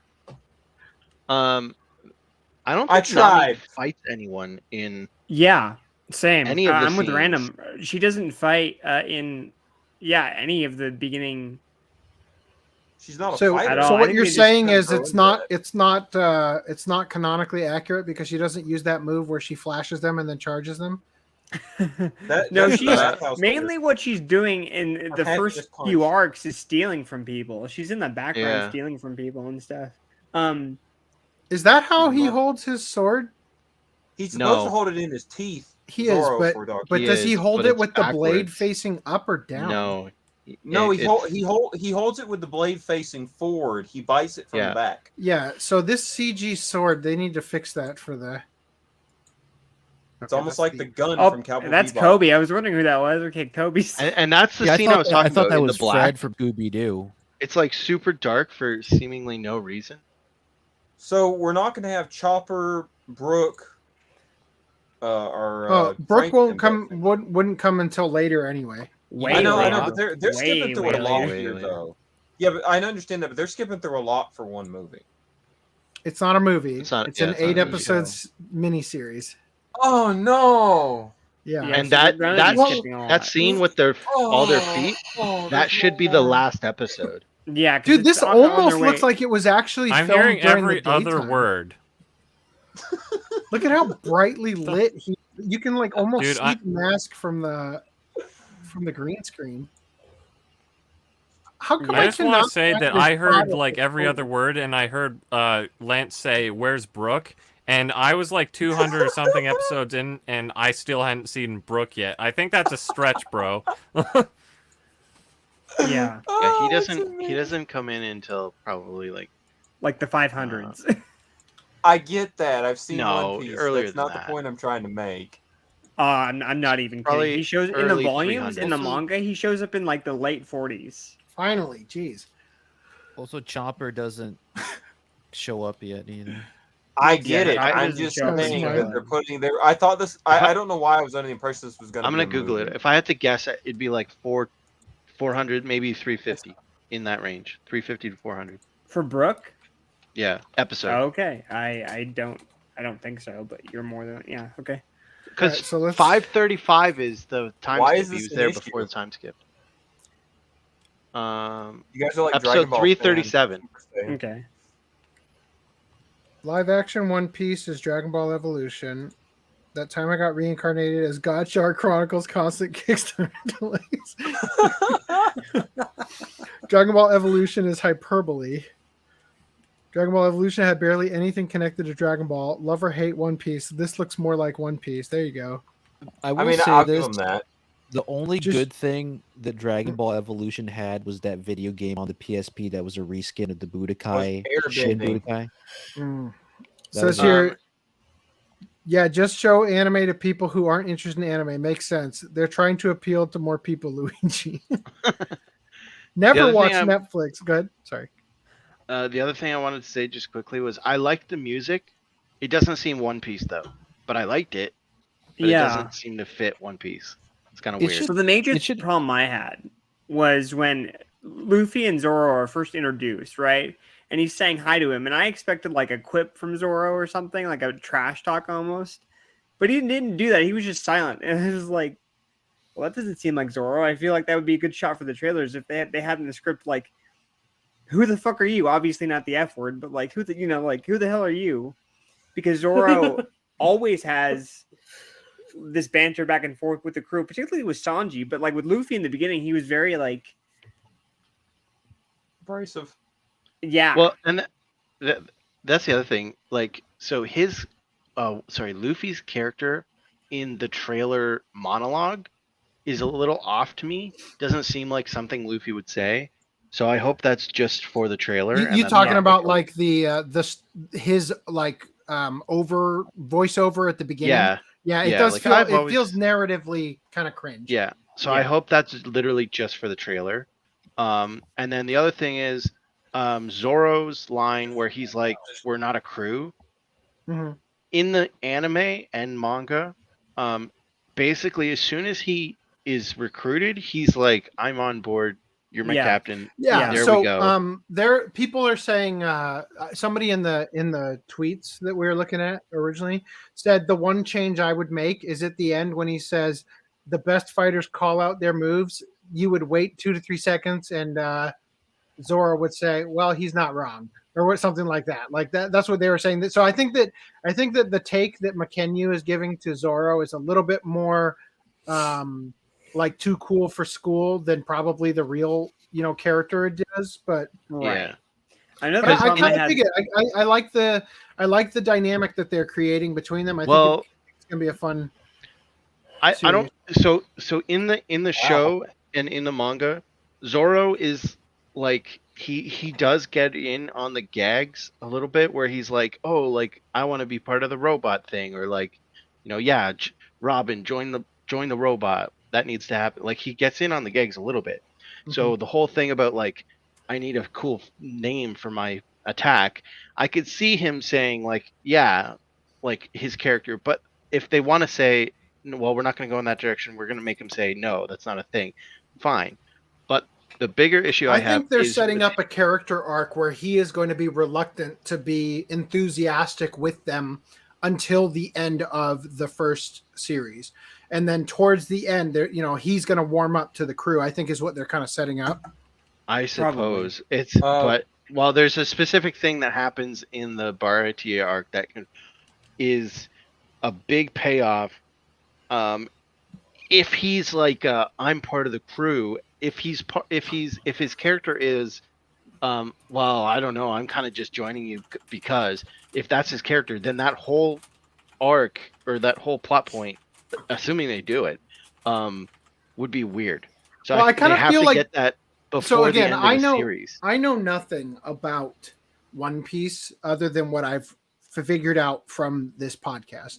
And my guess would be that he joins the crew to pay back the debt of being rescued in this situation or whatever. Well, I'm not going to. It doesn't feel like that, but it's the very beginning of the series. It's like a few episodes. I'll just say Zoro is best guy. I'll just say that once he joins the crew, he in the manga, he is pretty much like, I will be part of your crew, and there's no question about it. Okay. Well, it'll be interesting to see how they first do it. mate, technically. Well, I just want to point out something I did notice. I wanted to look. I had to look it up real quick and watch the scene. This part, how he is up against that cross, is so fucking accurate. Yeah. Except he's lacking the bandana that he wears. Oh, he doesn't have his I didn't bandana even notice on. that.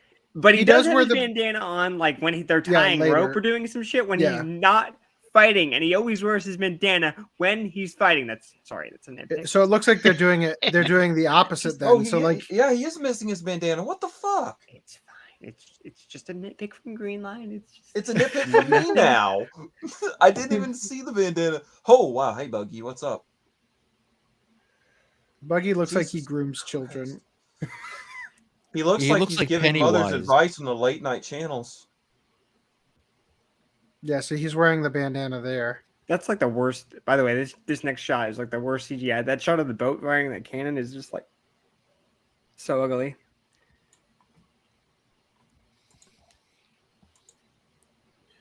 Yeah, Usopp, I had the same Usopp reaction. looks weird in that shot. Weird. It was actually kind of muscular. For the black, Holy crap. It's weird for the black ball to turn into Usopp.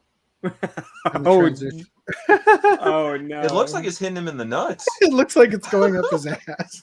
Yeah, they clearly didn't want to spend money on the nose for Usopp. I think it would have taken you out of it too much. Yeah, probably. He actually, honest to goodness, kind of somewhat looks like Usopp. Like here, let me pull up. You know what? Actually, I feel like him and Nami fit really well. I think he fits, but I think they should have I know it's the angle, but his nose almost looks too short. His nose almost looks Michael Jackson-esque. Just give him like a little bit. Was he wearing the bandana from Zorro? This is early 2000s Michael Jackson with black. Hey paint. guys, how are you? All right, so I'm going to show you something. It is fan art. It is fan art, but I really liked this image. And I felt like it really captured, like it really pointed out to me, how much they kind of do look like the counterparts, especially Usopp. Are the people in the image the same people from the movie? Because they look different from the movie. It's a series, but series, whatever. Kenyu on the left is not. He doesn't have the. It green, identifies as a green movie hair, to me. And Taz Skylar on the right does not have the wig on. But yes, they are the ones that are playing them. Okay. And I do think it's quite funny that in the live action rendition, there's a dumpster behind them. It's the going. Oh, it's where the series is gonna go when it's done. Reese, what does Reese that was mean? he was saying that instead of the going merry, they're crewing the going dumpster. Oh no! People have been calling it the. They're a Screaming garbage Mary crew. Because, And also, there's like building. There's like a building behind them too, like some type of. Well, I guess I could have just clicked on this and. So the girl's wearing a wig, is what I'm trying to get at. That's not her. Like those are all wigs. Oh, okay. Well, Yes. Yeah, everybody's wearing a wig I'm except just for asking. I've Inaki. got it here. Oh, okay. I see. So that's kind of cool. So now we can She see. didn't him. want to commit to going ginger. Yeah, she didn't want to dye her hair orange. The person that drew that fan art needed to take some more liberation in the hand department. Yeah, because it's basically a trace everywhere except for the faces. Yeah, that hand looks gross in context. It's weird. I don't know. I thought it Where was. the hell did Usopp get a Kodak? Easy Again. magic. And Magic. where did they get a Magic. mirror to look into to take the picture? Magic. Just magic. It looks like Zoro should be holding the camera. No, it's the wanted guy who took the picture, the wanted poster camera dude. Oh, okay. Yeah. Well, Anyway. doesn't understand the concept of two cameras. All right. So anyway, Listen, short temper. let's address some more chats here and get caught up on that regard. Daddy AC tries. Oh, did we lose someone? Footnum. Yeah, he'll be back.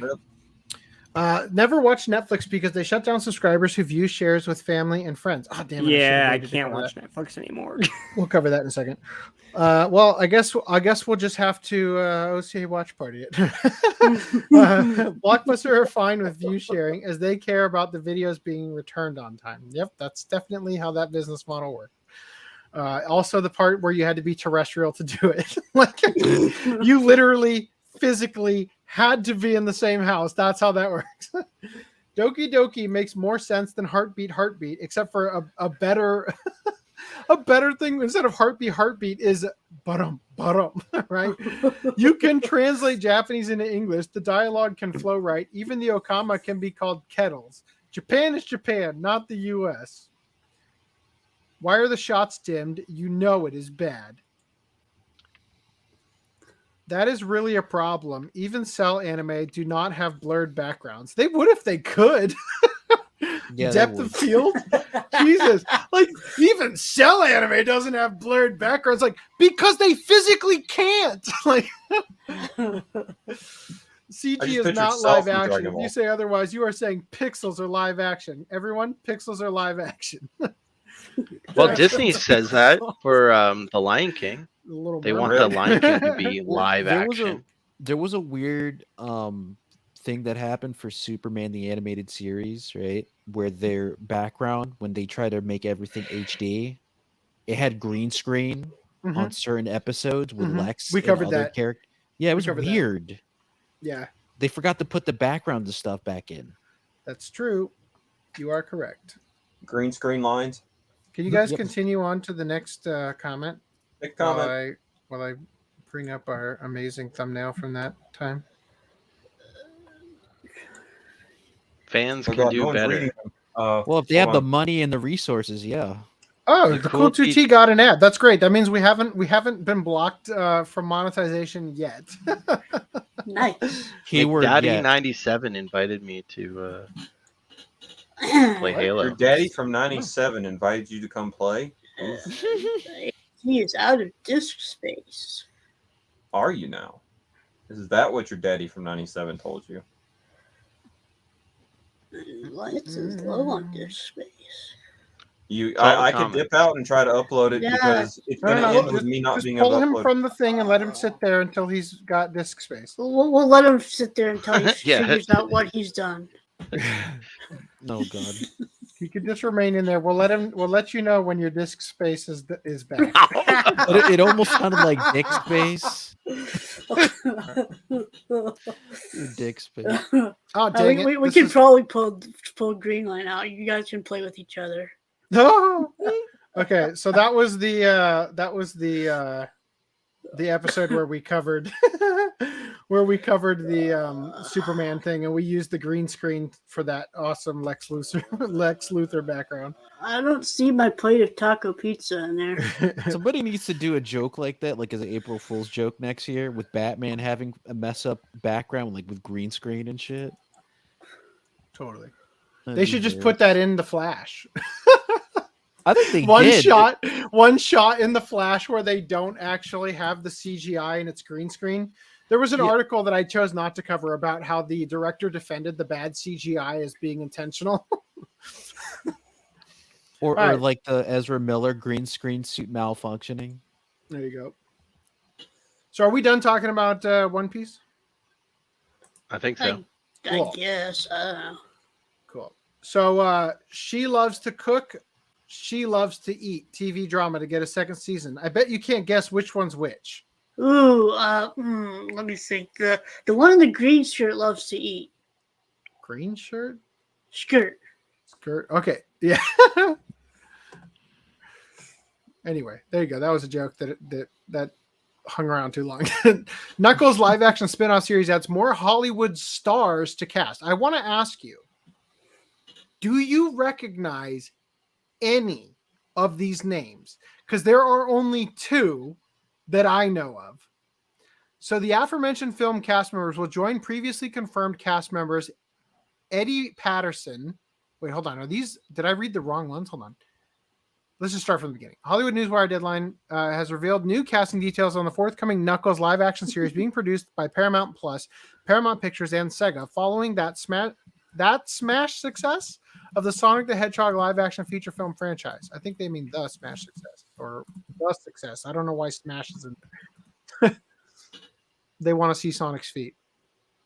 While we already knew that Idris Elba is going to reprise his role as Knuckles the Echidna, from the second film, Deadline has revealed that even more actors have agreed to appear in yet to be revealed roles, while others will reprise their roles from the films. As previously announced earlier this year, Adam Pally will reprise his role from the film franchise as Wade Whipple, and Tika Sumpter will reprise her role as Maddie. The aforementioned film cast members will also join previously confirmed cast members Eddie Patterson. Do you know who that is? Nope. Julian Pratt, who knows who that is? Scott Mescudi, who the fuck is that? Ellie Taylor, and Rory McCann. Now that's the Hound from Game of Thrones, right? In recurring guest star roles. While actors Carrie Elwes, who the fuck is that? Dude, Carrie Elwes, he voiced the cat in The Cat Returns and Whisper of the Heart. Good for him. Do you know who that is as an actor? I know who Christopher Lloyd is. Yeah, I was going to say Christopher Lloyd is the only other name on here that I recognize. Christopher Lloyd, I know who that is. Paul but Scheer. I think it shows how old we are, too, that we don't know who these people are. Who the fuck is Paul Scheer? Wasn't he the guy from the Goofy movie? The Goofy movie? Are they just voices? Is that what all these people are? Are they just going to be Sonic characters? Like Carrie Elwes was the Dr. Lawrence Gordon from Saw. Oh, it's he's the guy from Princess Bride. There, see? Is that what you're saying? And he was Robin Hood in Robin Hood Men in Tights. Yeah, the only one I recognize he's the guy from Princess Bride. Yeah, Wesley. There, see? Okay. Cool. I'm surprised they didn't bring back Jim. What are you Carrey. saying see to? What are you doing? What am I supposed to see? Like you do know who he is. So it's like you just don't know his name enough to you do recognize him. Yeah, Enriv says that's Pauly Shore, not Paul Scheer from the Goofy movie. Well, that just tells you how irrelevant they are. So. Oh. All right. Anyway, yeah, that's the Leaning Tower of Cheesa. All right. Anyway, so we got more news here. Ultraman franchise expands licensing program, releases series English dubs online, and reveals new Marvel crossover comic. Oh, Japan. The contamination. You pass one LGBT law and everything is off that was previously off limits is now happening. Look at this trash. Anyway, so the Subaraya Fields Media and Pictures Entertainment Inc. announced on Thursday that the Ultraman licensing program that began in 2018 is now named Live Action Ultraman, even though literally, like, the vast majority of what people know of Ultraman is the live action stuff. Reflecting all the generations of the live action TV series, the Live Action Ultraman program has expanded across to over 50 different Ultras and 1,500 kaiju. The program will provide, good job, licenses with more options across categories such as video games, costumes, houseware, and other goods. Housewares. Wow, I want the Ultraman microwave. That's going to be excellent. I want the waffle maker. The Ultraman waffle maker. And other goods. In addition, Subaraya Productions will release English dubbed versions of the franchise's shows this year, starting with Ultraman Z on the franchise's YouTube channel and the Ultraman Connection website. Why the car? Are they? This feels like North Korea over here, and like why?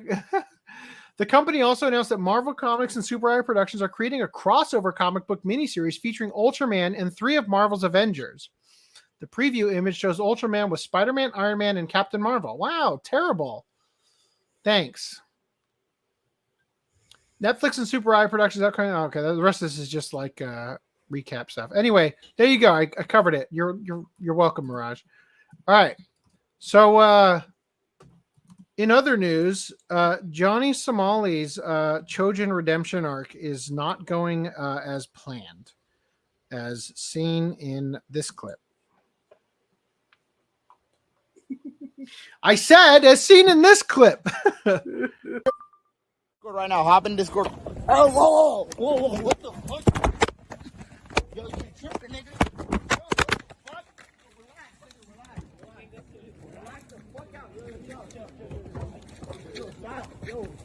Yo, relax. Yo, stop. Yo, stop. You can hear everybody like, yeah, bye, in the background. Get him, So anyway, get him. Go for the jugular. so that exists, as seen here. Now, I sent I just happened to be scrolling. I don't even know who I knew that retweeted it or whatever, but I saw it and I'm like, oh, that's funny. We were just talking about this. I actually had this last podcast and forgot to share it because last podcast we just kind of set up in like 4 hours. And then Footnum looked into it and sent me this. It says here from DGen News, Johnny Somali at Somali Johnny is now safe and made a tweet. Now safe? He's safe now? He made a tweet. He is saying the attack was fake for views? In America, we call this scripted.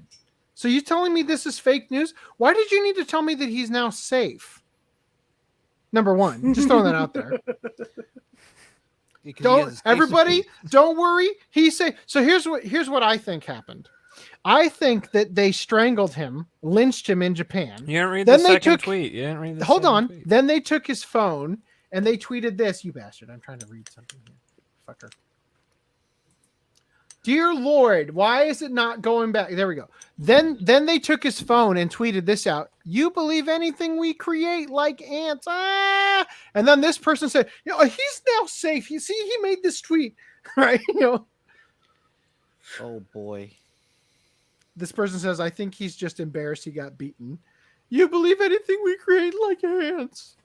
It's dangerous, so please go home early. You want to die? Yeah.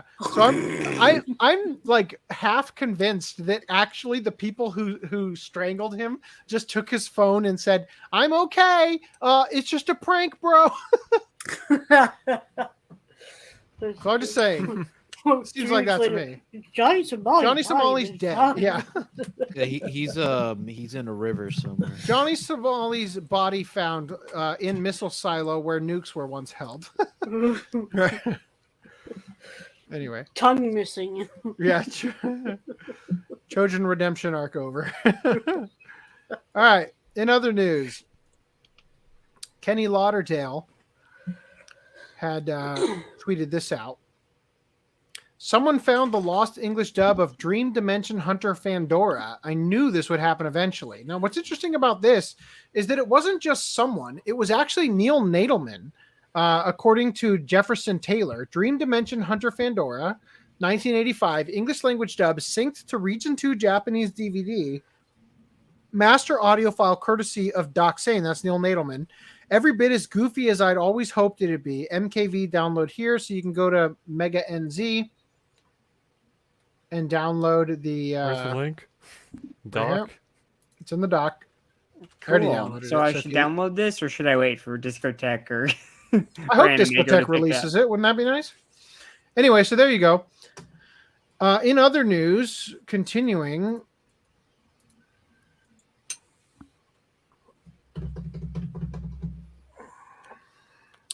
Live action Zom 100 Bucket List of the Dead film debuts on Netflix globally on August 3rd. And then he remembered that was supposed to go at the front of streaming news. What did I put there instead? Oh, yeah, Choujin redemption arc. Okay. Yeah, well, and then I put the Dream Dimension Hunter fan. So I fucked up. Sorry. So anyway, Zom 100 Bucket List of the Dead film is debuting on Netflix globally on August 3rd. Coincidentally, wouldn't you know it, the anime of Zom 100 is also getting a July release. So the anime is coming out in July. probably going to get about 3 episodes in, and then the live action adaptation of those 3 episodes are also going to come out. So there you go. Also the cinematic aspect ratio looks lit. Like, it looks really good. So look forward to that. Bleach 1000-Year Blood War Anime's Part 2 premieres overseas on July 8th. So an anime premieres in the US on Hulu, Latin America on Star Plus, and other select countries internationally on Disney Plus at 7:30 a.m. Pacific Daylight Time. And this is what we were talking about earlier. Thank you, Luigi, for reading ahead in the dark. No, about this TV isn't part of your Netflix household. Create an account to enjoy your own Netflix today. So, yeah, they are. I think it's a slow rollout because some of us haven't experienced it yet, right? But it seems to me like because they're obviously expecting to get pushback over the fact that they're, that they're doing it this way. I think that they're just doing it slowly, little by little, so that they can keep the uproar from getting too egregious and causing people to back off, by letting people kind of get a hint that it's coming. They preemptively start, upgrading their thing so it doesn't happen. You know what I mean? Like, I think that's the goal, is the slow rollout so that they can minimize the damage. What do you guys think? I think that's the case too. I think they also are probably targeting people that they know are abusing it the most. Possibly. They're trying to not poke the bear as much to lose their cash cow, and if they do it the wrong way, they're going to lose money overnight. So they're like, let's do this super slow so nobody barely notices a thing. Oh shit, I still have Netflix. Not for long though. Johnny Salami, the porn star.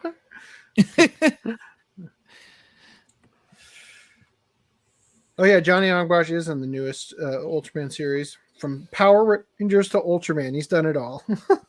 I thought Mirage was talking about Johnny Young Bosch by Johnny Salami.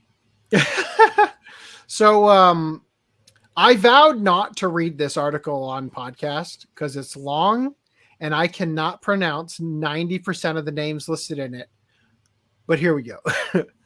So a new report shows The Lord of the Rings, The War of the Rohirrim, will inject feminism into Tolkien's classic tale of Helm Hammerhand. Great. So here we go. So a new report coming out of the 2023 Annecy International Animation Film Festival shows that the upcoming The Lord of the Rings, The War of the Rohirrim animated film will inject feminism into Tolkien's classic tale of Helm Hammerhand. Wow, same thing I just read. Thanks. The Lord of the Rings, The War of the Rohirrim was announced back in June 2021 with Warner Bros. Animation's president Sam Registers explaining, quote, "This will be yet another epic portrayal of J.R.R. Tolkien's world that has never been told before. We're honored to partner with much of the incredible talent behind both film trilogies, along with new creative luminaries to tell this story." At the time of the announcement, it was revealed that the film would tell the untold story behind the fortress of Helm's Deep, delving into the life and blood-soaked times of Hammerhand.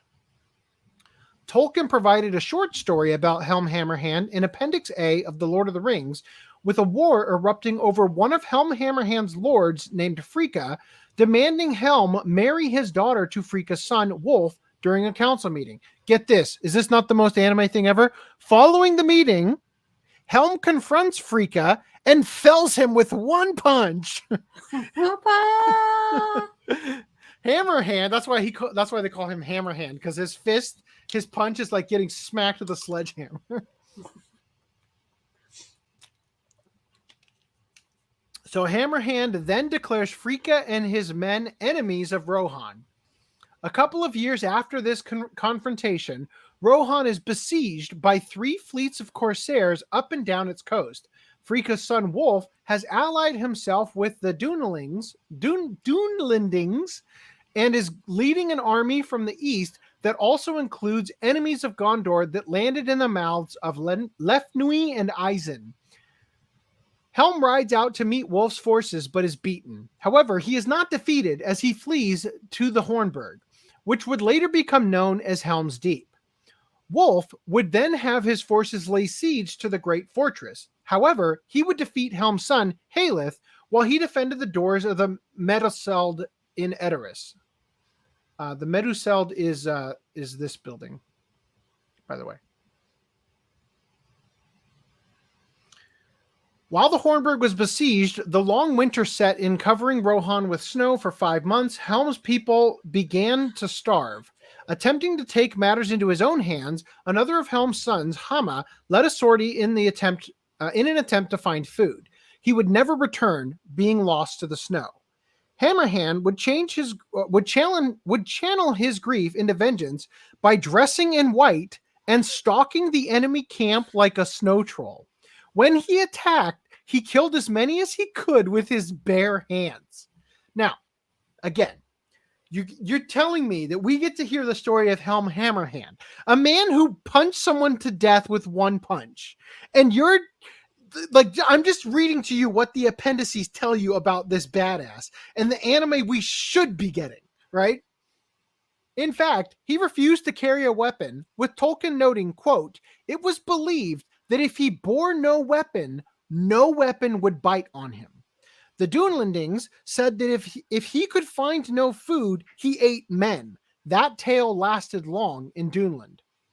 As for the legend of the horn of Helm Hammerhand, Tolkien wrote, quote, "Helm had a great horn, and soon it was marked that before he sallied forth, he would blow a blast upon it that echoed in the deep.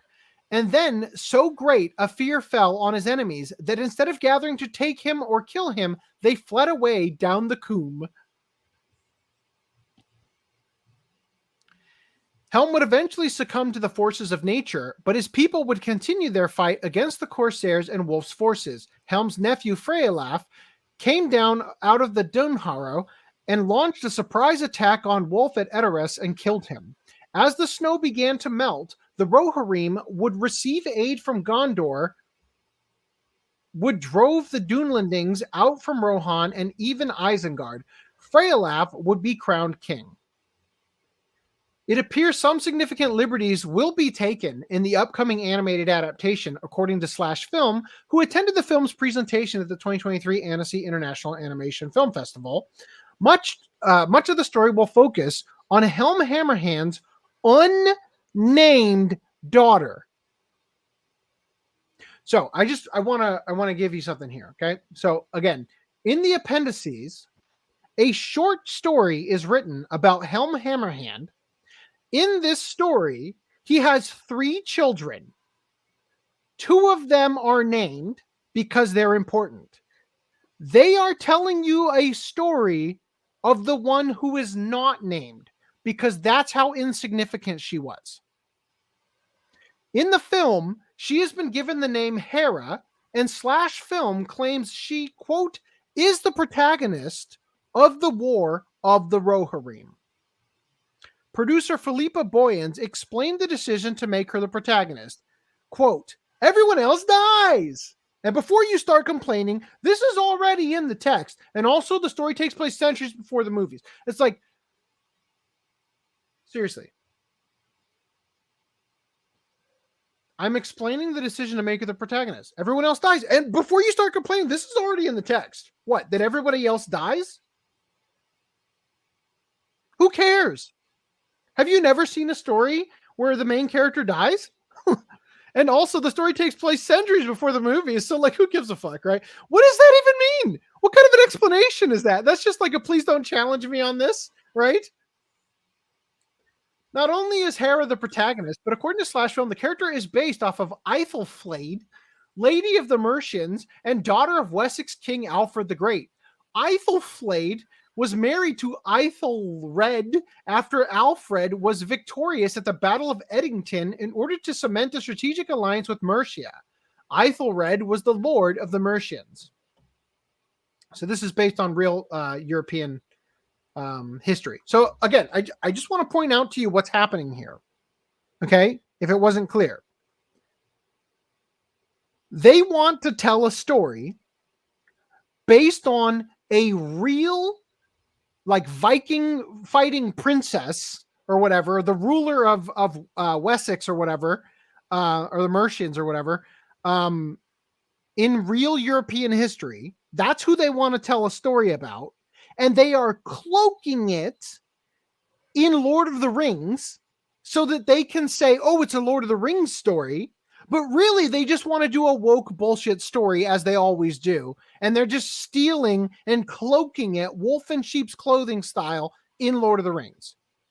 Do you agree? Does that not seem like what they're doing? Yeah. Yep. Okay. The two rulers would support. Yeah, precisely. The two rulers would support, help fortify.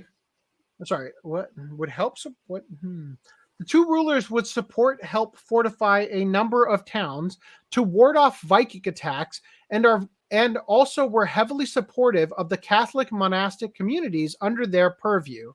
Upon her husband's death, Aethelflaed became Lady of the Mercians and aided her brother in Edward.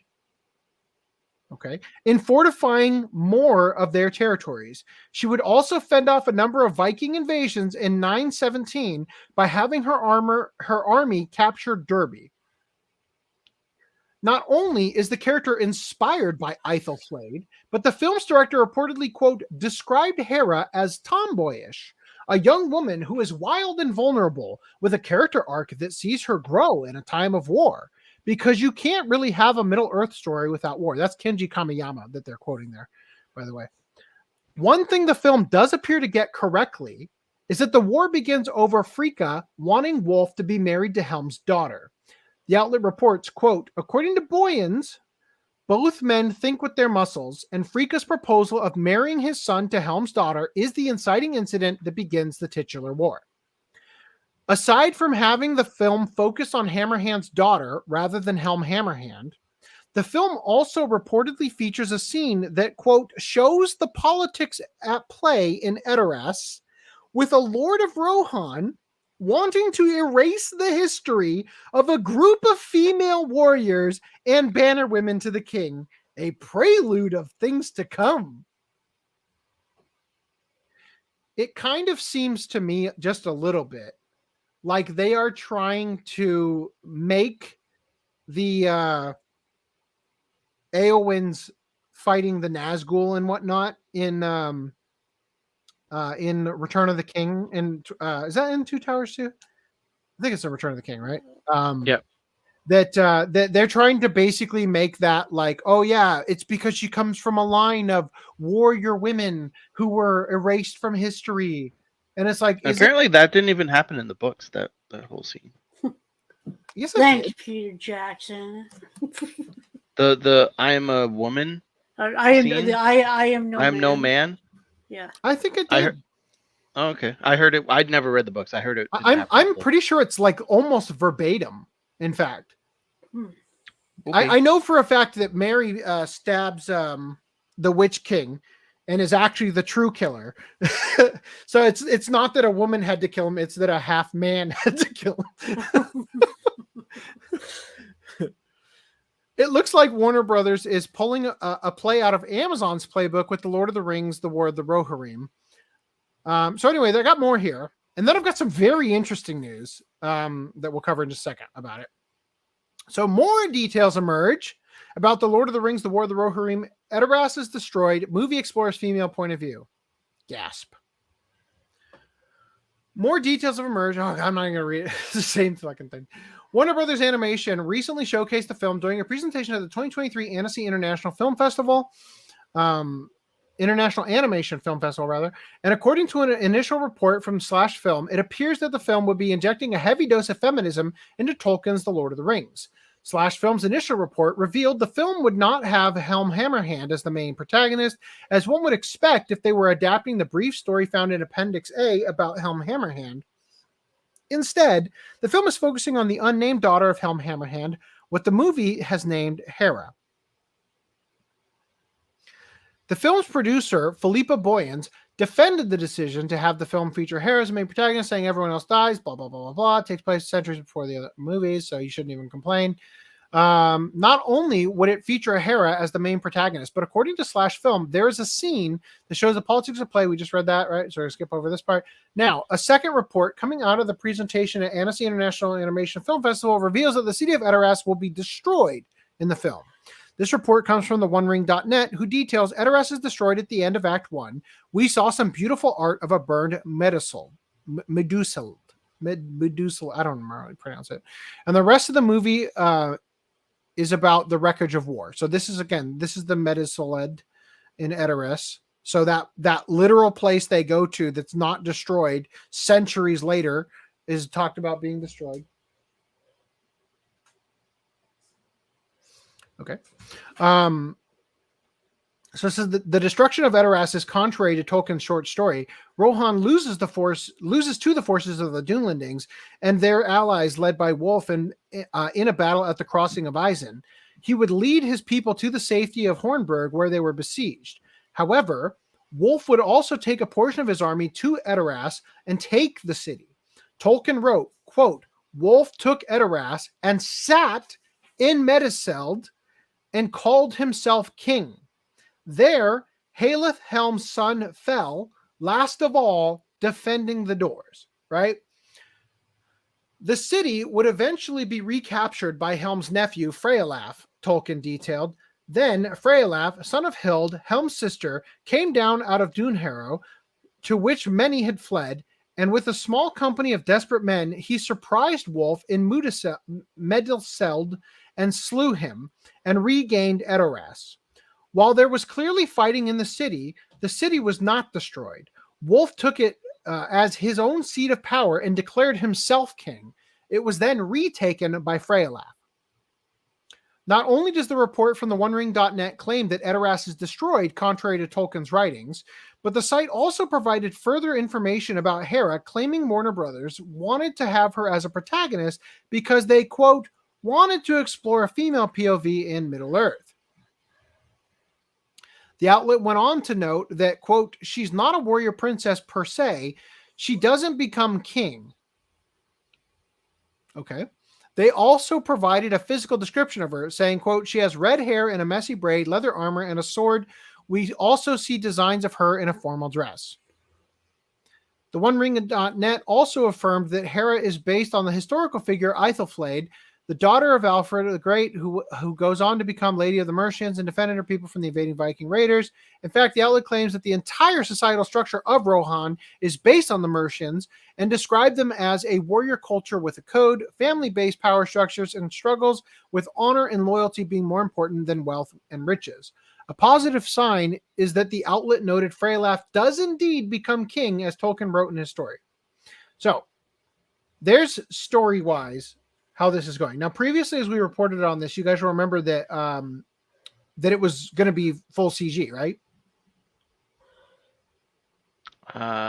Sure. Thank you. Thank you for your enthusiasm there. So I saw this. This was the original thing from Slash Films, right? And there was a little bit more in here. My highlights, yes. So according to Kamiyama, the first unanimous response. I love this. So Kamiyama emphasizes the work that went into designing the characters, with the goal being to attain as much realism as possible while still being recognizably anime. One key character is Wolf, one of the main antagonists. According to Kenji Kamiyama, the first unanimous response from the female staff regarding Wolf was to make him hot. Quote, he's going to do pretty bad things, so he better be someone beautiful. Tragic. Also, I think there's supposed to be more highlights here. I'm just gonna read this whole thing so we get the full thing here. In the first clip shown, we see the opening of the film, which includes classic Middle-earth narration, this time by Miranda Otto's Éowyn. So that's the actress who played Éowyn, who slayed the Lord of the Nazgul in Return of the King. We watch Hera ride a horse to the top of a hill and feed a giant eagle. Later, another clip shows the politics at play in Edoras, with the Lord of Rohan wanting to erase the history of a group of female warriors and banner women to the king, a prelude of things to come. Though we were not shown many battle scenes, a final tease at the end of the panel gave a quick overview of what to expect, like battles including olifants, plenty of arms being chopped off, and lots of horses. The last part quickly proved to be one of the bigger challenges for the animation team. As any animator would tell you, drawing a horse, let alone animating one, is incredibly hard, and Rohan is all about horses. For animation nerds, this looks fantastic. with Kamiyama and producer Joseph Cho explaining that although the movie is animated in 2D, many techniques and styles went into making The War of the Rohirrim. For one, the team had actors do motion capture performances of the characters for the entire film, before creating models of the scenes in real-time gaming engines like Unreal to work out camera angles and movements to create the 2D animation. Kamiyama was clear in his intention not to do rotoscope, and instead had clear instructions for his animators to interpret and translate the mocap as a reference for the 2D animation. The results look fluid, but not uncanny, with realistic and grounded movements and character acting, but clearly the work of animators. So that's interesting. Like that's Sure. Another very different thing that I wasn't expecting about it. So there you go. Any thoughts? That's a lot of strange names that I don't really care about. It's it's probably gonna be bad. We knew that from the start. So. Cool I don't 2T says they're only seeing ads. That's unfortunate. So when an ad plays on a live stream, does it I guess can you It maybe can be watch a full 20-minute ad if it wants to be. Really? Can you Yeah, watch I've the been victim stream of at that. like 2 times speed to get caught up? No, you can't. It doesn't fast forward the commercial. Yeah, but once it comes back to the live stream, you could get caught up. Oh, you can just pull on the right and watching just it at click all 2 the way to times where or you- 1.5 times speed Yeah. or something. Yeah. Sorry Yeah. about that, Cool 2T. Anyway, so unless you guys have anything to say, I guess we'll move on from here and just put that in the back of our minds as this is now what to expect from it. By the way, Carl Urban. All right, anyway. Spider-Man Into the Spider-Verse banned in Saudi Arabia. Yeah, look at that bulge. Spider-Man Across the Spider-Verse has been a massive hit worldwide, but Saudi Arabia will miss out on another blockbuster as the kingdom banned its release after failing censorship requirements.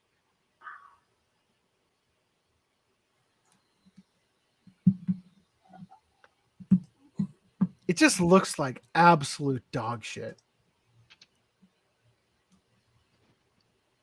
Like at least the first movie felt grounded. These look like almost like I'm looking at cell shaded like mocap, doesn't it? Like look at this fat Spider-Man with like this weak shading. It just doesn't look planned. It looks like they're just fucking around. Despite Spider-Man Across the Spider-Verse breaking ground and introducing the first hijab-wearing Spider-Woman, Malala Windsor, the film won't be shown anywhere in Saudi Arabia. Aw, virtue signaling backfires. Saudi cinema. If they introduce that character, they have zero like voice time, and it's like a background character. I like the idea might be in that the scene that for she 2 needs to wear a hijab when her head would already be covered by the Spider-Man outfit. Or if she had any voice lines, it's literally she's in the movie for 2 seconds.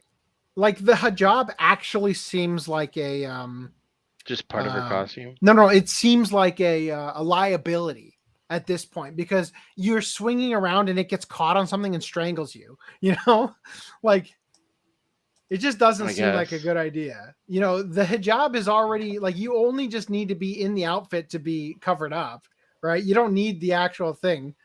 It just seems redundant at this point. I mean, it just seems like part of the costume to me. The bigger issue would be the big afro, I think. Like you're swinging through this. Well, also the fact that character is also pregnant. Well, yeah, that too. Also, right? and also not only that, but she never really existed in the comics. She just was. Yeah, she did. You know, really, I thought she was race swapped with another Spider Woman. Well, I don't remember exactly what the situation was in the comics, but and what your definition of race swapped is. Oh God, I'm coming again. Ah! Okay. Who did that? But she definitely exists in the comics as a character. She is Spider-Woman in the comics. I forget the name of the character. Something Drew. is Spider-Woman, that version of Spider-Woman. I don't think she's race swapping that character. I don't think her name is whatever Drew. So Random 11, I've got a new profile picture for you. Nice. Budget spider thing. Nondescript spider thing. Copyright free. Yeah, that's the point, right? Oh, I didn't mean to take you out. Sorry. I'd call it Spider-Man 11. Spider original character. Yeah, Spider-Man from It's Universe like a Knights 11. Templar Spider-Man. So Saudi Cinema, which is managed by the General Commission for Audiovisual Media, reported that the movie, quote, contradicts the content control in force, so it won't be shown in theaters. Quote, out of our keenness on the safety of the content shown in cinemas and our responsibility towards the viewers, we would like to point out that we will not permit or license any film that contradicts the content controls in force in the media system and its implementing regulations, unless the production companies commit to implementing the required amendments. It remains unclear as to what specifically got Spider-Man Across the Spider-Verse banned in Saudi Arabia, but some have speculated that it could have something to do with the movie's brief showing of a pro-trans flag in Gwen's room. More than that, probably supporting trans kids is another. It doesn't support trans kids at all, except for that flag. But okay. I'm saying that's what it says on the flag. Don't. It says protect. But actually, it says protect trans kids. To be fair, Saudi Arabia also banned Final Fantasy 16 in May due to Square Enix's unwillingness to make necessary changes, but people speculated that it likely had to do with including LGBT material and the strong language and sexual depictions as rated by the ASRB. So there you go. Banned in Saudi Arabia. To quote Luigi ESRB? they banned LGBT. Did you say the ESRB? Yeah, for Final Fantasy 16. Oh, okay. Yeah. Sorry, I missed that part. So also City Hunter the movie Angel Dust anime film amps up action with new trailer and poster. So how come Discotheque hasn't gotten Angel Heart out here yet? It's me. Podcast magic, do your thing. We've got a Discotheque Day at the end of this month and Otakon at the end of next month. It'd be hilarious if they somehow got Jackie Chan to dub the voice in English. They already got that. Freeze! Because he played the character previously, so it makes sense. Yeah, one live action movie. I'll shoot now. So then we've also got Blue Giant anime film heads to North American theaters later this year. G Kids announced the acquisition, and they are probably also going to get the physical release, obviously. Hello, Foodnum. Welcome back. Do you hear me? All right, enough Blue Giant. We do. Enough long neck giant waiting. My mic actually straight up was disconnected in addition to my connection issues. Wow. You sound a lot but better. it is back. Zelda movie rumors have been denied by Illumination boss. So Christopher Meledandri, the CEO of animation studio Illumination, has outright denied recent rumors that the company will look to create a movie adaptation of Nintendo's The Legend of Zelda franchise. Following the massive success of the Super Mario Bros. Movie this year, it has stood to reason that Nintendo and Illumination will look to collaborate with one another more in the future. Within the past week, one such report has come about claiming that a Zelda project at Illumination is about to be greenlit. According to Meledandri, though, this is not accurate. In a conversation with The Warp, Meledandri acknowledged that he had heard rumors about Illumination working on a Legend of Zelda movie, but said that he has no idea how such an idea started getting traction. He went on to acknowledge that he has a great working relationship with those at Nintendo and is even now on the company's board of directors. Oh no. Despite this, he implied that any rumors or reports tied to a Zelda movie are bogus for the time being. Quote, I don't know where that came from, Melandri said. I mean, I can understand how people would surmise all sorts of things because obviously we've had a great experience working together. My relationship with Nintendo now includes being on their board of directors, so I understand how people can surmise these things. But in terms of the specifics, that was just something that I've been hearing lots of rumors. This is just about what's next between Nintendo and Illumination. Okay. Watch it be that it's DreamWorks, which is a subsidiary of Illumination / NBC Universal. Is it? Is DreamWorks yes. a subsidiary of Yes, they have a Illumination? stake. Wow. Yeah, they have a stake in it. Like they own majority stake. DreamWorks kicks ass compared to like the other companies in terms of like their gross revenue. They just blow everything out of the park except for maybe Shark Tale or whatever. Because didn't Puss in Boots, isn't that Illumination? But No, they that's DreamWorks. Really? I thought Illumination had some involvement in that because they didn't look like a DreamWorks movie that much. Are you sure it's not the opposite, where DreamWorks has stake in Illumination? No, I think, who knows? no, I because think NBC Universal owns has. both. I think Universal has stake in both. The Yeah, one I have anyway. stake in it. But NBC owns both. That's what I'm trying to say. Cool. So I'm surprised they gave him a board seat. Like I know they've. That sounds like a disaster, especially after what they did to Princess Peach. I just do not see this going well for Nintendo. Obviously, there's always a chance that Meledandri can be using smoke and mirrors to deny that a Zelda movie is happening at Illumination. And even if he is being truthful, the possibility is in play that such a Zelda project could be greenlit in the weeks or months ahead. Regardless of the success of the Super Mario Brothers movie, which is, by the way, already out on Blu-ray, has essentially ensured that we'll be getting more Nintendo adaptations on the big screen in the years to come. Whether or not Zelda ends up being one video game that makes the transition to film isn't yet known, but it would make quite a bit of sense given the popularity of the series. Blah, blah, blah, blah, blah. All right, there you go. I read that. That's a thing. Okay, now let's get into anime news. This seemed like an appropriate thing to cover tonight. Anime? Never. Looking This at those specific magic one. cards. Go Loser Ranger. TV anime enlists Yostar Pictures as production house. So once again, hell? Go Loser Ranger is the story. Loser Ranger. It's the story of like the putties, Loser kind of Ranger. like from Power Rangers, that sort of shtick.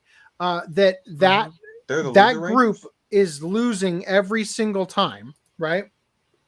And basically day in and day out they get beat, and then they just create new ones and they get beat and they get beat and they get beat, and then one guy decides that he's sick of his team losing, so he decides to infiltrate, beat off. He decides to infiltrate the Power Ranger group and defeat them from the inside. So he becomes a Power Ranger effectively in order to defeat them, which I thought was Dude, that's cool. and it's also going to be directed by the Tiger and Bunny director. So he's already got some experience doing like superhero shows and stuff. So I thought that was an appropriate thing to cover tonight, as we are doing a watch club discussion of Love After World Domination. I'll be back. Which doesn't at all sound like what it is. I'm surprised they didn't even they didn't have an episode of the Power Rangers or any series where Rita infiltrates disguised as somebody else, and she wins in the end. She's control the Power Rangers. She doesn't even realize it's them, but she also works part-time as the cafeteria lady at the lunch lady at their high school. Undead Murder. She was Zordon's wife in a previous reality. Undead Murder Farce TV anime uncovers July 5th premiere in new trailer. I don't know why you're saying July 5th premiere when it's premiering at Anime Expo before July 5th, but okay. I guess that's the Japanese premiere. By the way, makes sense though, because for them is the 5th and for us is the 4th, right? True, I guess so. That's true. They're not lying technically. So, what was that thing we were talking about when we were covering this last podcast? You said something about, do you think she gives good head? And I said, that's all she's got. She's probably if that's the only thing she can give, she's probably worked up a pretty good talent at it. Anyway, all right. My daughter left the nest and returned an S rank adventurer. So that sounds wow. I mean, the dad looks like jacked as fuck. She doesn't seem like an S rank adventurer to me. Well, it seems like it's going to be about him first off, and because my daughter growing his beard as she grows up. But surely is he, and he's like having a panic attack every day. Like, what is she doing? So how we know what she's doing is through his mind's eye. She looks like she's going to be failing upwards throughout the entire thing, like just accidentally defeating the boss kind of thing. She walks in, trips, panty shots. The boss has a heart attack. He shits himself, kills the boss for her. She looks like she's And wearing then- bike It shorts. so I could don't know if also that's gonna just work. be a wholesome anime about fatherhood. You never know. Says the life of an Never. adventurer isn't always a glamorous one. Belgrieve finds out the hard way when a deadly encounter robs him of his leg. His middle one? Robs him of his leg He's standing fine. and the ability to pursue his dreams not long after setting off for fame and fortune. But fate isn't finished with this retired adventurer. While gathering herbs in the wilderness, he discovers an abandoned baby girl. It's not even his kid, and names her Wow, what a Angeline cock. No. after deciding to raise her as his own. Angeline grows up to become a top-tier adventurer in her own right, yet after venturing out into the world and making a name for herself, fame, fortune, and power hold no allure for the accomplished S-rank adventurer. Her heartfelt wish is for nothing more than to see her father again. Okay, I feel mildly cucked for people like who would lose their leg. Oh, instead of going, yes, he settles down and has a kid. Nah, he just has to find this kid. Doesn't worry about where she's from or anything. You're mine now. All right, moving on. The Rising of the Shield Hero anime season 3 plans an advanced screening world tour. So this is kind of interesting. So yeah, they're going to be in July. They're going to be at Anime Expo, but they're also going to be in Paris, France, Austin, Texas, Mannheim, Germany in August, Toronto, Canada in August. And then it's only like fucking cucked beyond belief. It comes to Tokyo, Japan in October. Oh, and also, what the fuck? So, okay, look at these character sheets. Do you notice anything weird? That she flat is as shading? tall as Naofumi? No. How about the fact that like there's like JPEG artifacting from the background when they decided you're to asking make the too much of backgrounds me, fucker. black? Look at these. Look at the little bet- like pixels Are hanging you out saying that here. we're in for a jank looking series? I'm saying that I can't believe that they greenlit this character artwork for them to put on these things. Look at this. When I first saw They this, let the unpaid intern do it, man. Come on. when I first saw this, I thought that he had like one of those cloaks that had like fuzzy fur, and I'm like, oh, that's interesting. Why is it also fuzzy? I'll be around real, Brad. here? That's what it looks like from my end, the window Yeah, inside but a then window. but then you notice his elbow and his wrists and his knees, and you notice freaking Raftalia's like leg and wrist and shoulder and stuff. This guy's hand, this guy's spiky shoulder blade. Have we seen Bitch yet? Oh, there she is. There she is. That is her name, by the way, for anyone who does not know. That is her legal name. Yeah, we're not just being funny. Our regrets make us stronger. Okay. What? All right. That is that's foreboding. Anyway, moving on. Young Jump manga Snack Bossway serves up anime adaptation. It looks like she's gonna nibble on you for some reason. Dear God, that looks like a really fucked up Bob's Burgers character on the right. Is it just me? Okay. All right. AI is being used to write a new chapter in the God of Manga's Blackjack series. You can tell AI did it because those hands are jank. And also, So you're saying what you wouldn't want to get fingered by an AI? no. Most people Project may give birth to a new way of creating content, says Osamu Tezuka's son, who doesn't have any talent of his own. Oh my God. Osamu Tezuka is known as the god of manga, and with good reason. No other single artist did as much to advance the art form of comics in Japan, and nearly 35 years after his death, he remains a figure of reverence among anime/manga fans and professionals alike. So it's a big development that there's a new chapter of Blackjack. Tezuka's story about an unlicensed but brilliant surgeon who wanders the globe performing seemingly impossible procedures is scheduled to be published, the new chapter. This isn't a case of recently discovered work from Tezuka being published posthumously, though, but a brand new Blackjack story that's being created with the help of AI. I love the idea that It sounds like someday it's a registered. I will be able to load every that episode of the noise. podcast into an AI, and it will spit out a brand new, completely fake version of us where we get to have articles that are made up about like Chinaman Jesus in Tiananmen Christ, Square. Reese. Chinaman in Tiananmen Square shoves entire tank in urethra. Who the hell is raping a can of soda? I apologize. The sound of me opening the package on a single-use needle bothers you. What? I'm sorry for the heroin I'm about to take. Well, at least it's going to make So it's a you big feel development. It's being created. The new Blackjack manga is a joint effort between Tezuka Production, Osamu Tezuka's ongoing production studio, and Satoshi Kurihara, a professor at Keio University. The AI Blackjack manga will appear in publisher Akita Shoten's Weekly Shonen Champion. The same anthology Blackjack was serialized in during Tezuka's lifetime from 1973 to 1983. The project is described as a collaborative effort between an AI program and human creators at Tezuka Productions. The exact division of labor isn't currently publicized, but in talking about the project, Kurihara credits recent advancement in generative AI programs such as ChatGPT, which suggests that the AI is extensively involved writing the script/dialogue. Makoto Tezuka, Osamu Tezuka's oldest son and director of Tezuka Productions, commented that the Blackjack manga is, quote, actually being jointly created by various human creators and AI, and may give birth to a new way of creating content. Blackjack, with his distinctive two-tone black and white hair and high-collared cape, seen on a mural of Tezuka characters. Oh, there he is. Wow. Right there.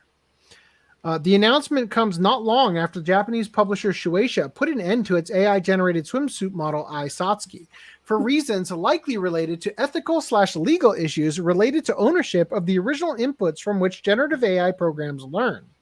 In the case of the AI Blackjack, though, it appears that the program learned exclusively from the Blackjack manga written/drawn by Osamu Tezuka. Between that and the publisher of both the original and AI Blackjack, the input and output for the project is essentially entirely in-house, which would ostensibly eliminate the possibility of ownership hurdles for Tezuka Productions and Akita Shoten. Kurihara was also involved in the production of Paidon, an AI-created manga in the style of Osamu Tezuka that was published in 2020 that we covered. But this was the first official AI-created manga content for one of Osamu Tezuka's pre-existing series. Blackjack was chosen, according to Makoto Tezuka, because its large number of episodes and diverse thematic elements make it a series that's concentrated collection of the concentrated collection of the essence of Osamu Tezuka. As to what Osamu Tezuka himself would have to say about all this, it's hard to speculate. On the one hand, there's an undeniable human quality to his storytelling style, and his character designs have a soft, cartoony look for which hand-drawn art feels most appropriate. At the same time, he was a prolific science fiction creator, and his best beloved character of all is a sentient machine, Mighty Atom/Astro Boy. It's currently unclear whether the AI Blackjack manga will be a one-shot story or a series of chapters, but it's set to appear in Weekly Shonen Champion this fall. I'm just going to figure out what this is real quick. How old is this? From 2015. Okay, we can skip right over that. Shit, that's an old picture to go to.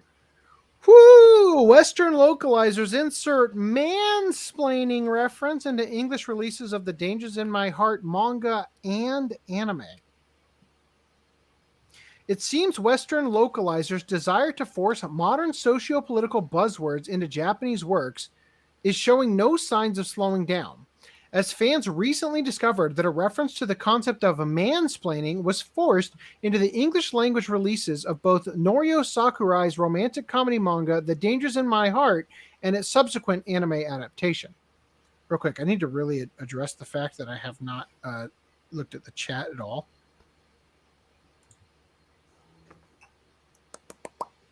Tokyo Pop only translates 4 volumes in English, but Ratman, the smallest hero, was also a reality hood manga. What?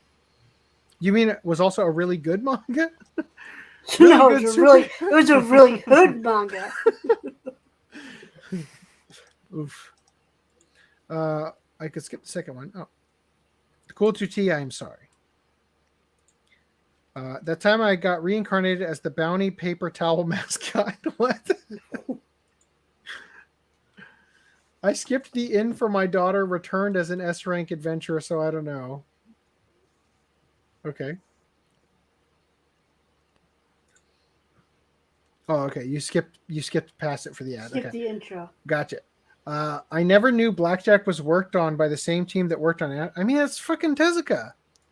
He also did like Dororo and all those other ones. Anyway, so written and illustrated by Sakurai, The Dangers in My Heart follows the story of Kyotaro Ichikawa, an angry and vengeful young man who regularly fantasizes about taking out his frustrations with society by murdering his classmates. In particular, his class resident beauty, Anna Yamada. You know what? So if he killed him by That taking out does the kind of spleen, sound he'd be like someone who would mansplaining. use the term mansplaining. However, after striking up a friendship with Anna and discovering that she is less fake than stereotypes regarding her social positions would imply, Kyotaro finds his anger slowly giving way to romantic feelings to his once would-be victim. So while he rips their guts out, he's falling in love. I can't wait till they're like married and they're sharing their honeymoon, and it's like, yeah, This if is you can believe current it, season I used to fantasize about murdering you. Ha! I can't believe we're It is, married. yeah. There's a follow-up if it's not in here. Yeah, it's in here. It's in here. Making its Japanese debut in Akira Shoten's Weekly Shonen Champion manga in 2018, The Dangers in My Heart manga was brought to the West in 2021 courtesy of Seven Seas Entertainment. Meanwhile, its anime adaptation, as produced by Doraemon Studio Shinei Animation, is currently being simulcast to English-speaking audiences thanks to a licensing deal with Sentai Filmworks. Didn't they say Viz? Oh, I guess they didn't mention Viz. Okay, interesting. It's on High Dive. Yeah, that's what I thought. Unfortunately for said audiences, like many manga and anime in recent years, neither versions of The Dangers in My Heart made it to the West unscathed. As discovered by fans, both Seven Seas Entertainment and Sentai Filmworks have both injected a reference to mansplaining in their respective releases of the series. The reference in question is made as depicted in the manga's 46th chapter and the anime's 10th episode, while Kyotaro and Anna are enjoying each other's company during a Christmas shopping date. She says, "So you really like black, huh? Clothes, yeah, black and black. Okay. I've only got black on. Stealth Weave shirt win. I like it too. It's a solid white I shirt haven't. that says only wearing black. I haven't gone with it today, but I think I've got a bunch of black clothes. Even if we both wore black, it wouldn't feel the same at all. How so? The clothes fashionable people pick out are like this, like it's stylish or cool, but for people like me, we're just picking things out to wear through process of elimination. Okay. Good for him. However, after offering his explanation, Kyotaro becomes self-conscious and embarrassed after realizing that he had been explaining basic fashion sense to a pro model. Taking a break, I mean, that's not even explaining. That's just like giving your own personal opinion. Yeah, he's just comment. like that's just like articulating his grasp of it. Like that's not even explaining it. That's just like his opinion, man. I heard that the translation was wrong. However, after offering his explanation, Kyotaro becomes self-conscious and embarrassed after realizing he had been explaining basic fashion sense to a pro model. Taking a break from their shopping spree to relax at a hipster cafe, Anna asks Kyotaro about his taste in black clothing, to which he responds, explaining his fashion philosophy to the young model. Says, "Did I just give my bizarre take on fashion theory to a pro model?" Gasp. Oh, man. Did I Kill hear me. hipster in black clothing? Jeez. Yeah. Upon realizing this, Kyotaro proceeds to self-consciously tally all the screw-up points he had accumulated during their date, with his explanation of his fashion choices sitting in his mind as his second most egregious act after having her order his meal for him. According to the translation of the chapter provided by established fan group The Boredom Society, the Boardium, I don't know if that's a mistake, typo, I don't know. which aimed to be as close to Sakurai's work as possible. Kyotaro originally described his babbling as bizarre fashion theory. However, in 7C's version, Kyotaro instead describes the same ding against his appeal as mansplained fashion. I mansplained fashion, minus 15 points. The same wording would likewise be used by Sentai Filmworks, who replaced Kyotaro's initial realization of, did I just give my bizarre take on fashion theory to a pro model, with the line, what? Did I just start mansplaining fashion to a literal pro model? In their localization series anime adaptation. Oh, that's bad. The dumb thing about it is, it's not even that she's a woman and he's like mansplaining. It's that it's literally that he's in trouble for just offering his opinion on the matter. Like, oh no. He seems like the suicidal, homicidal type that has been like on the edge, wrecked by modern, gender theory and shit, doesn't he? Like, it actually seems like an accurate way. So you're saying it's actually a pretty good... Yeah. Like, it actually makes it... Like, I mean, I hate the character already, so I'm okay with them using the terminology, because it just seems appropriate that a person like this in real life would use that terminology, because it'd be hopeless and pathetic and suicidal constantly. Oh, you mean they believe everything he's not a likable character. Yeah, it seems that way. In the wake of this edit's discovery by fans, Japanese Twitter user Rayforce Gaming confirmed that Boredom Got It! Society's translation was more accurate to Sakurai's original work than Sentai Filmworks' localization, and by extension 7C's. As a Japanese, I can testify fan manga translation version is more correct than anime version, they declared. There is no gender-related term in Japanese original text, therefore mansplaining is mistranslation. This is Luigi the Metal 64's Twitter account, I think. I suspect someone inserts their own political agenda into this mistranslation. It's called a vocalization, my friend. Well, the thing that's ironic is that they used the term fashionable earlier, and I'm surprised they didn't turn that into some other hip word, but this was them just, like, having a little fun with it. They're like, mansplain, yeah, that's a good one. So, Anime Outsiders, presumably Cody Byer, says, I watch the subs to get away from localization. The subs. Lending further credence to Rayforce Gaming's theory, fellow Twitter user Tomahaku revealed that Shanghai-based streaming service Bilibili had provided their viewers with a far more accurate translation of Kyotaro's freakout, which saw the troubled young man exclaim, quote, I'm spouting my dumb fashion theories at a professional model of all people. It just seems like you got some low self-esteem, clearly. Interestingly, roughly 5 days after the localization was brought to public attention, Twitter user Nightlock found that Sentai Filmworks had actually updated the episode's English subtitles, with Kyotaro no longer making any mention of mansplaining, and instead questioning, quote, what? Did I just start explaining fashion to a model of all people? Wait, who updated There's yet hope, children. High dive. Yes. Sentai. Yes, great. Yeah. Good job.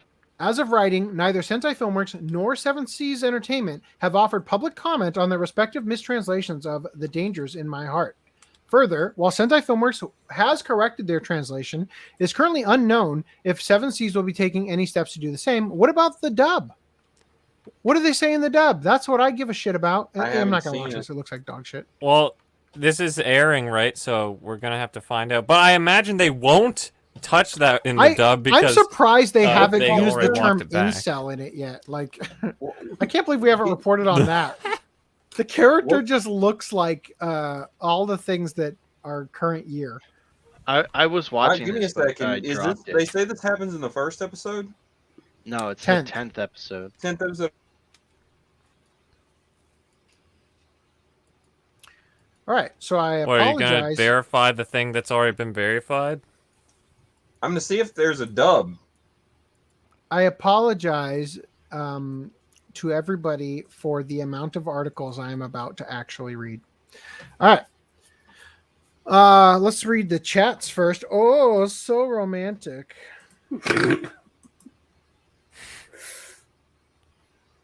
I'd kill for you, baby. There we go. Oh yeah. All right. I'm gonna split for a second. Actually, let's do a quick. Wait, does that make him an indirect yandere? Let's do a quick There's no intermission. English dub yet on the 10th episode. Let's do a quick intermission. I'm gonna split for a second and grab a drink and put my standing desk down and wake up my wife who's sleeping on the floor and send her upstairs. And I'm also gonna let my recording catch up. Is she worried you're gonna run away from her? So she's sleeping in the room beside you? No, she's spending time with me because it's fucking. No, it's Father's Day, and he's asserting dominance. Yes, you stay on the floor like a good wife. Talk amongst yourselves for a moment. I'll be right back. So, regarding the, I'm surprised Brad didn't bring up the whole how he was talking last podcast. How Bud Light and all these companies. There's something that's going to reverse finally. The culture war is finally the tide's turning, or whatever.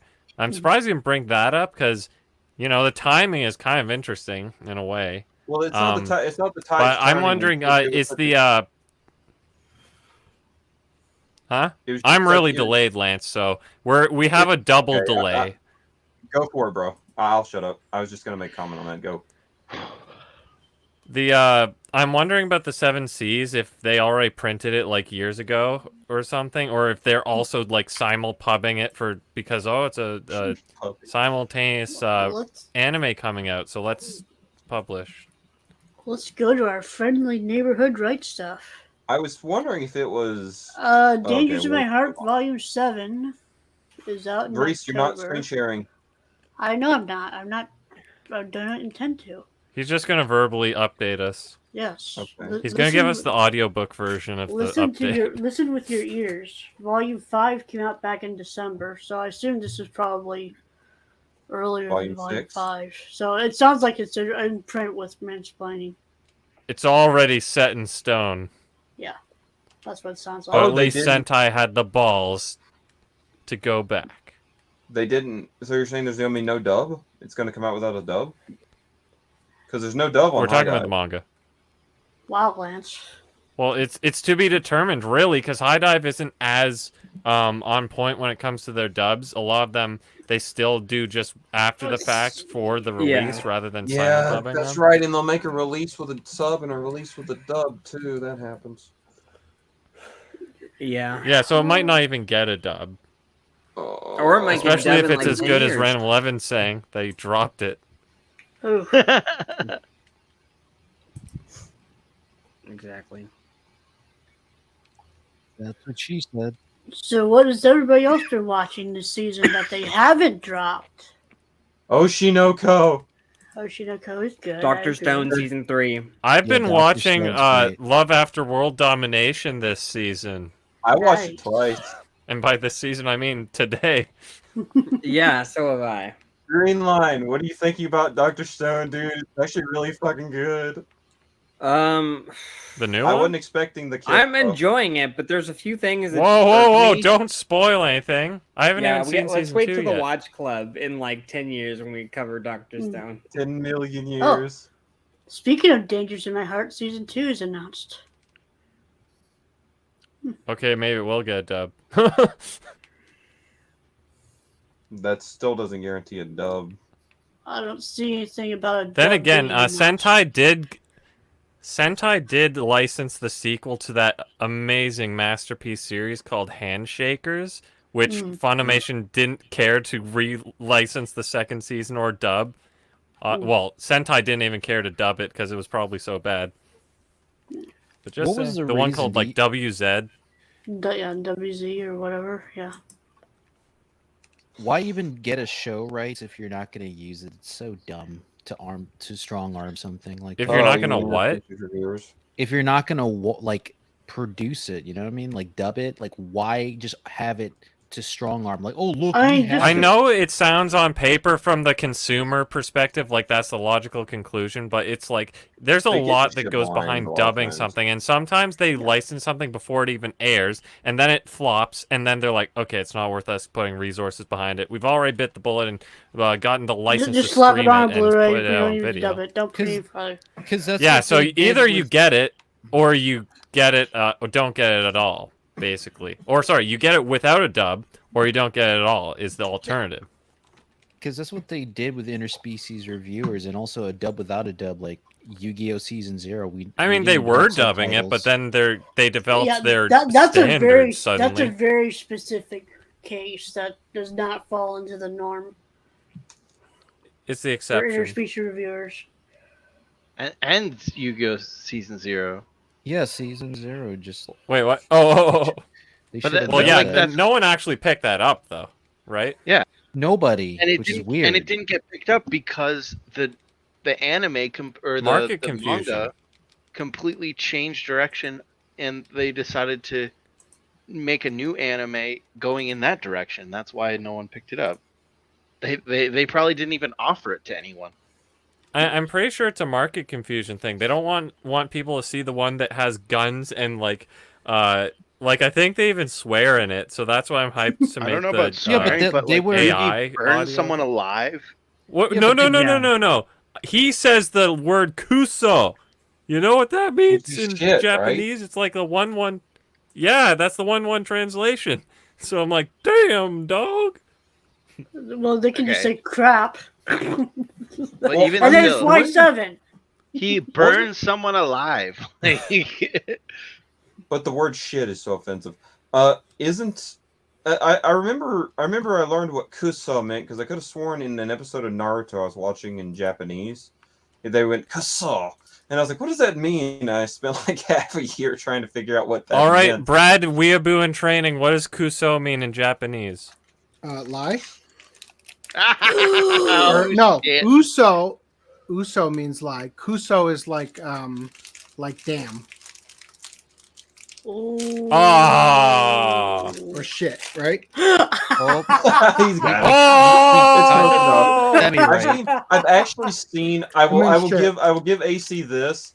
I've seen several translations where they would say something that would sound like kuso, and they would put damn in the thing, and it confused the hell out of me. Probably because it's like... my early days Okay, of the so for internet the was context, confusing. Brad, that you were missing is I was explaining how in Yu-Gi-Oh! Season 0, Tristan or someone says kuso, and the subtitle's like shit. It's like, oh. Also, It's a fan sub, first of all, and there was swearing in the DBZ fan sub as well. Guys, It truly was. Yes. Kuso, as in what we covered last podcast, Kusoge, shit game. Well, hold on. Don't forget as well. My point of reference is the Macross special features. The dude literally, he says, kuso literally means shit. So, like... Have you seen that? That was a very imitation. I understand that they did like a soft reboot with Yu-Gi-Oh! Midway during its run, but it's like it should be dubbed regardless. I know that they didn't, for marketing reasons, they didn't want to have that violence and Yu-Gi-Oh! At the time, it's not even Everybody in anime. here agrees with you. We all miss Ocean Group. Ocean Group should dub season 0 of Yu-Gi-Oh! For the anime, it wasn't a soft reboot. But get It was Dan a Green hard to voice reboot. Yugi though. Get Dan Green Yeah. only. Out of all the 100%. original, get Dan Green and everybody Okay. else be from Canada. Putnam. 11 Labs. We're dubbing it.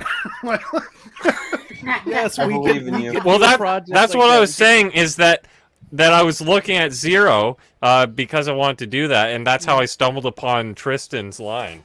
Also, And also the guns and stuff. Another thing that we could dub would be remember that JoJo movie that was never released officially, but they have like we don't have the recording of it though. Yeah, yeah, nobody but we has could that. we can add Nobody has that. There's 15 minutes. Yeah, I got 15 15 minutes of yeah, it we because could- that's all we've had leaked. Yeah, we can dub it ourselves with that, just adding sound effects and putting voices in certain areas. That sounds like a failed. That sounds like a failure of an endeavor just right off the gate. That sounds like I'll get sued.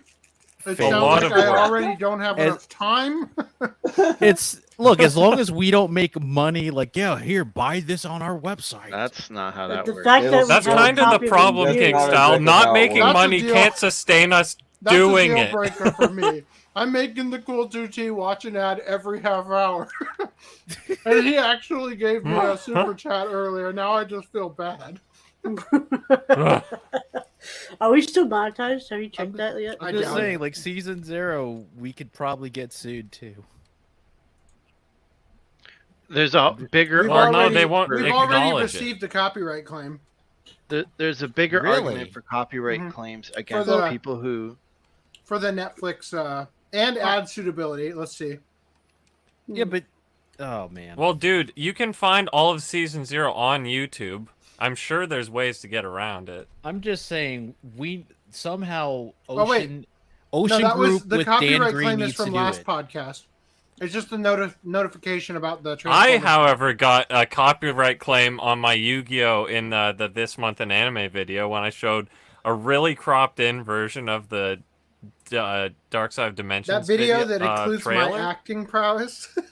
Yes, and the Augie pickle eating. AC, you don't sound like Jonah Hill. You're fine, okay? Have you seen You this completely video he's forgot talking about Augie eating pickle on cam. Can we show it on the air, or is it gonna get us copyright strike? Well, it's Footnum's video. Oh, yeah. Has your month and So minute you can cuts, show it on So Footnum, can Yeah, we I'll watch copyright strike you, ho! Don't touch my vid! You've got such an easily Googleable name, too. Freaky dicks. Oh, don't damn make it. me- The top result is Mudan's video. No! No, it's your channel first, and then it's Mudan's video. All right, this month in anime. It still haunts me to this day. No. All right, we'll stop for a moment to watch this. Intermission. Let me screen Oh, share please with don't audio. play it from the beginning. I'll cry and die. Where's the inside. part No. where I show up? Do it. That's cool. You're doing your own fan dubs, man. It's fucking This is sweet. gonna be good. All right, here we go. You ready for this? We're gonna see Augie munching on some pickle. It's not the worst thing we've seen Augie do. Oh no! Your imagination doesn't count. Don't picture him on the floor beside you, AC. Don't do it. I need to put in a timestamp for when AC comes in and when Augie munches.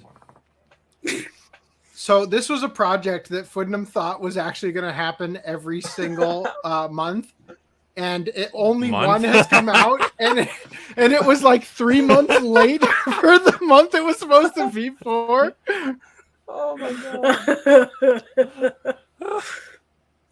Look at the shitty grin on the guy with the fucking. I know, sniper masterpiece, right? Yeah, it looks like he's watching. Oh, Augie here's eat that him pickle. promoting. He's Here's him really promoting the getting off to it. podcast. The guy eating the pickle over here. No, I promoted my own subscribers, channel, which is there. surprising considering I had like 48 subs last time I was active. And Twitter is sitting on the impressive 15 followers. I'm sure moving up in this world, it would seem. Actually, I lied. There is a bit of stuff to say. There's a podcast called the Open Chest Anime Podcast that for months now I've tuned into the chat of. And I'm sort of kind of part of that podcast now. So if you want to catch me sometime live in the chat or whatever, come join the Open Chest Anime Podcast on the Anime Collectors channel. Every second. Throwback to when we actually now. called it the Open Chest Anime Podcast instead of just OCA Podcast because I Can I I needed the amount of characters. What's up? And I'm glad that I finally know what OCA stood for. What? For the longest. Dude, it's the YouTube channel. Even I know that. Oh, that's great. Hey, at least Thursday, I'm 12 honest. I'm not gonna lie and say, yeah, I would know high what five OCA your ass is. for You that. tell me. It's Yeah, actually say- really funny because I can't tell you how many people have been afraid to admit they don't know. Like, hey, I'm the first person, and I'm a co-host to say Right that, on. and I'm glad that I'm Right honest on, about buddy. it. I'm not It gonna stands lie for to you.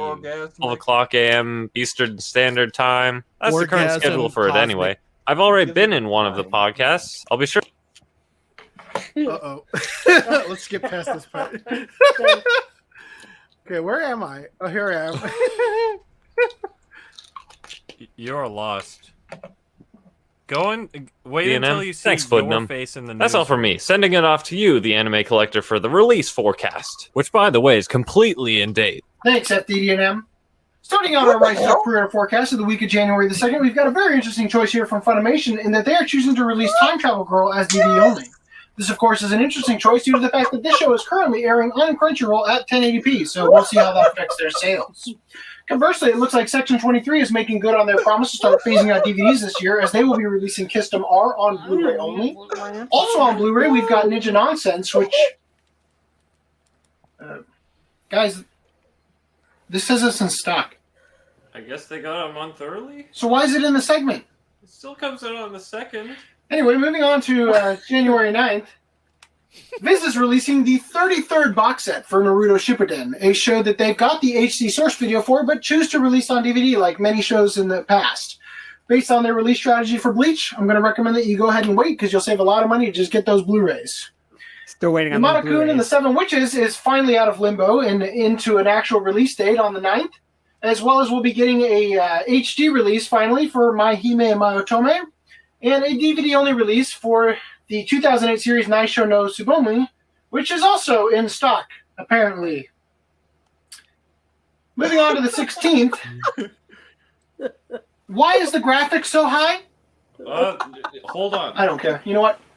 Looks like we're going to be getting a standard and a limited edition for the Blu-ray DVD combo of Kabaneri the Iron Fortress, and looks like Berserk is getting a similar treatment, although our graphics department has chosen to put a Morose Mononoke in between it for some reason. So you'll be getting that, and the G-Kids release of the DVD and Blu-ray version of The Cat Returns. Also on the 16th. Yeah, of course. Okay, I'm going to need a minute. Can you guys subscribe to this. Can you fix this? I would pay for this. Can we please just get it right here? Please. Good enough. So Yeah, also, AC being the newsman slash the week of the anchorman. 16th? I mean, We've got- weatherman. We got to get you on the Call fucking Augie. weather, man. I'm done. We've only done half I'm the done. segment. Have him do it. Why didn't this become a regular weekly thing? I'm so happy right now. I'm on. I'm taking over. Hi, my name is Augie. I am from the OCA podcast, and I am here to give you the news and grooves of the releases. Why of can't Undead. I end it? Continuing where we left off with My Neighbors the Yamaka. Is this your first time seeing that segment? Can I be honest with you guys? That's Yeah, a it's the classic. first time ever seen this. I so- don't I mean, care. Reed. No, Kingstar, we expect That you. was gold. That was the most beautiful thing I've seen in a long This is from time. 5 years ago. By the way. Oh my god, yes. We were ahead of the times. No. Wow, that was even better than I remember. I think we should go back to that style. I hate every one of you. Oh my god. Augie has a good voice. I also want to point out the fact that I'm wearing Yoshikage Kira's tie from JoJo. I don't know if you noticed that. You remind me. You look like you were trying to be a weatherman. Yeah, that was the thing.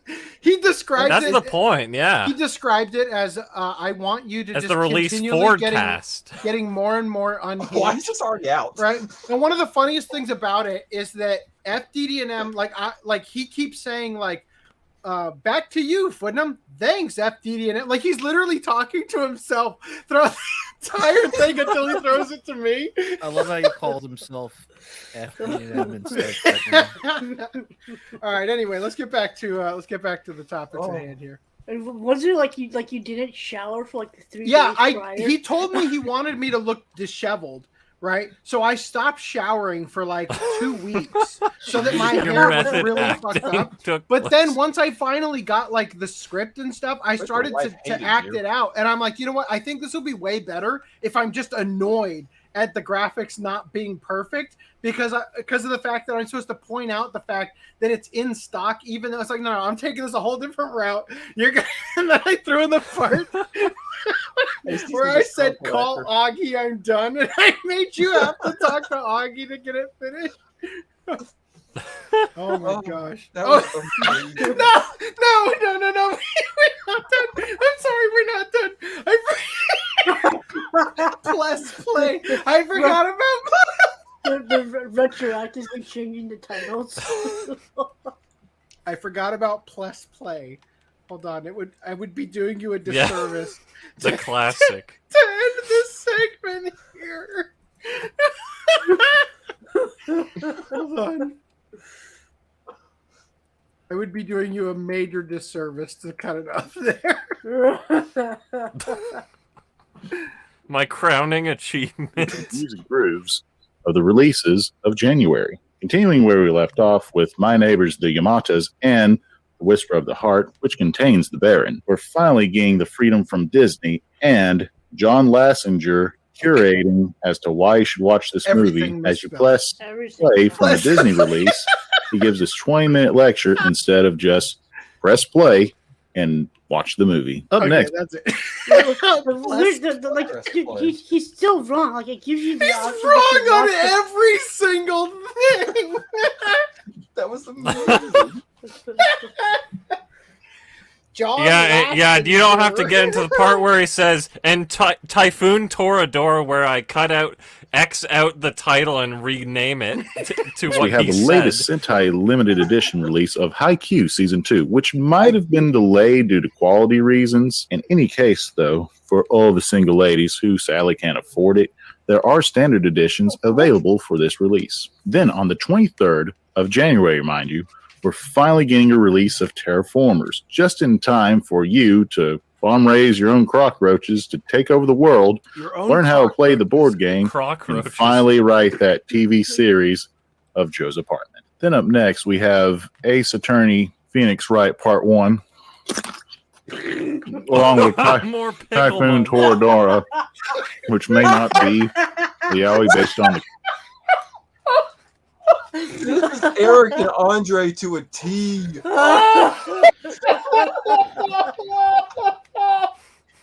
All we need is Augie just to pull in a ball of ranch and go, all right, guys, let's go. Oh, do you think D-Day is occurring at this very moment in this video? I try not to think about it. Woo! Okay. That was a great intermission. Throwback Sunday. I'm glad we did that. Oh my god. Okay, let's get back to the podcast. Whew. What do we call this for the timestamps? Intermission. Throwback Sunday. Throwback intermission. Oh god, I feel like throw out your back. I think we lost 4 viewers during that. Just saying. It was worth it. It was probably the ad they're watching right now. At 3 hours. Actually, I've noticed I'll get an ad for something like every 20 minutes if they're monetized. And I hate it so much. That's what. So there's this really cool thing called YouTube Premium that gets rid of all the ads. And also AdBlock and uBlock Origin did that before you even need YouTube Premium, which is really unique. It's free. Off topic. Not sure if it's true, so take it with a grain of salt, but supposedly the 2003 4Kids Teenage Mutant Ninja Turtle series is finally getting a complete series DVD, but unfortunately not a Blu-ray. July release, supposedly. Interesting. We don't deal in I didn't post it under articles, though, just in case it turns out to be a non-legit release. Some site called a Movie Zing reported on it. Oh. I hope that's a happy face. Hey, guys. I can post it if you want. I post it in general chat. All right, anyway. All right, so voice actor claims Crunchyroll blocked auditions to reprise Tower of God role in video game. Greenlight, what was the other title for the article? You and I were right. Yes, you and I were right. Okay, so voice actor Laura Post spoke out about perceived inequalities in Crunchyroll's contracts for voice work. In a Twitter thread posted on June 2nd, Post wrote that a new Tower of God mobile game will not feature reprisals from the anime's English cast, stating the actors were blocked from auditioning due to interference from Crunchyroll. So I thought it would be best if we just read. It's only like 12 tweets, so it's not that long. She says, you may or may not have noticed that there is a cool new Tower of God game coming out. And you may or may not have noticed that the cast is full of totally awesome people who have my blessing is different from the anime. Would you like to know why? Well, story time. First things first, as you may have noticed in the first post, all the actors are great people. Really trying to lay that on thick. So many people reached out to the original cast when their auditions went out, and every single one has the original cast blessing. Support them, cheer them on.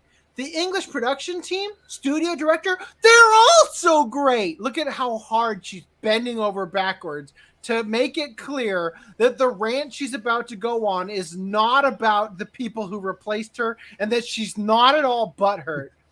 So then you may wonder, who is responsible for this situation? Well, friends, they go by the name of Crunchyroll. Drinking at this point in the show was definitely the right decision. Yes, you see, when the client making the game approached the studio to begin recording the English localization, Crunchyroll went directly to the client and told them, quote, they owned the voice prints of the original cast. They do not. They went on to say that the video game client could legally not use any of the cast in the game in any capacity, not even as new characters or different characters than we originally played. We could not even audition for new different characters. We were blacklisted.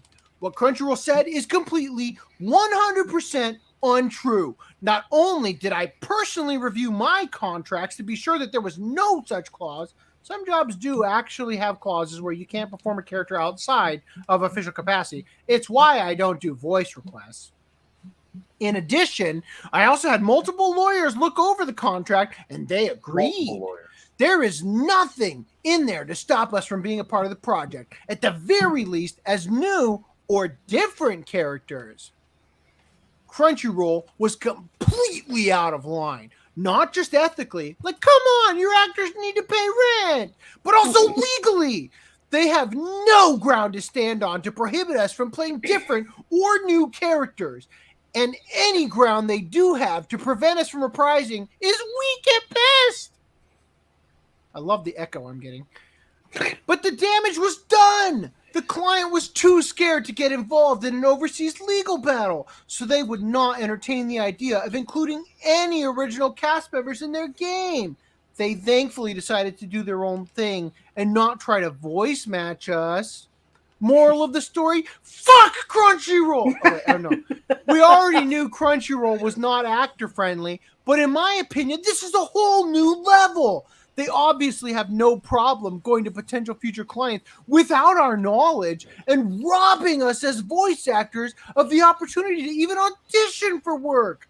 Personally, I will not be working with Crunchyroll on any future projects without the protection of a union contract. I strongly encourage other actors thinking about working with Crunchyroll in the future to consider that as well. Come on, guys. They can't stop all of us. I've seen a few people ask reasonably, why would Crunchyroll do this? And I realized they didn't make it clear. The game is union. And well, we all know how Crunchyroll feels about unions. There you go. Was that a good reading? But why do you want to be part of it if it was non-union? Right? Do that AX for that one role. Yeah, right? For Undead Unluck. It's like, okay, and for my performance, hold on, I just need to pour another glass of whiskey. All right, cool. I'm ready to perform for Undead Unluck for the role of No Name Bitch 27. All right, hold on. All right, let's get into this. My lines just happen to be the same as is in this article. The streaming service co-produced the 2020 anime series as part of its Crunchyroll original programming with Naver Webtoon. According to Post, not Laura Post, the game developer approached the studio to begin recording the English localization, and Crunchyroll went directly to the client and told them they owned the voice prints of the original cast. Post wrote that Crunchyroll does not own the voice prints. Anime News Network reached out to Crunchyroll about this claim, but they did not receive a response by press time. Quote, they went on to say that the video game client could legally not use any of the cast in the game in any capacity, not even as new characters or different characters than we originally played. We could not even audition for new or different characters. We were blacklisted. What Crunchyroll said is completely untrue. Blah, blah, blah. We already read this. A voice print in the entertainment medium refers to the audio recording of all of a performer's sessions, or in this case, everything created for the dub. The term is also used to refer to the specific cadence and pitch of a voice, but according to Thorsten Law Office's Sean Thorsten Law Office's Sean Thorsten, whatever. It would not include the style of voice the performer created for the character as a whole, unless the character's voice was recognizable and iconic. One instance involved Scientologist and voice actor Nancy Cartwright performing her Bart Simpson voice for a robocall messages promoting the Church of Scientology in 2009. Post shared part of the contract with the Anime News Network that lays out Crunchyroll's terms regarding the copyright ownership of her work. Thornton stated that the language in the shared portion of the contract, quote, is to declare that the copyright of the voice work, and hence the voice prints, belong to the initial party, Crunchyroll in this case, and thus only Crunchyroll may use those voice prints, which includes Crunchyroll's ability to license those voice prints out to a third party, such as a game developer.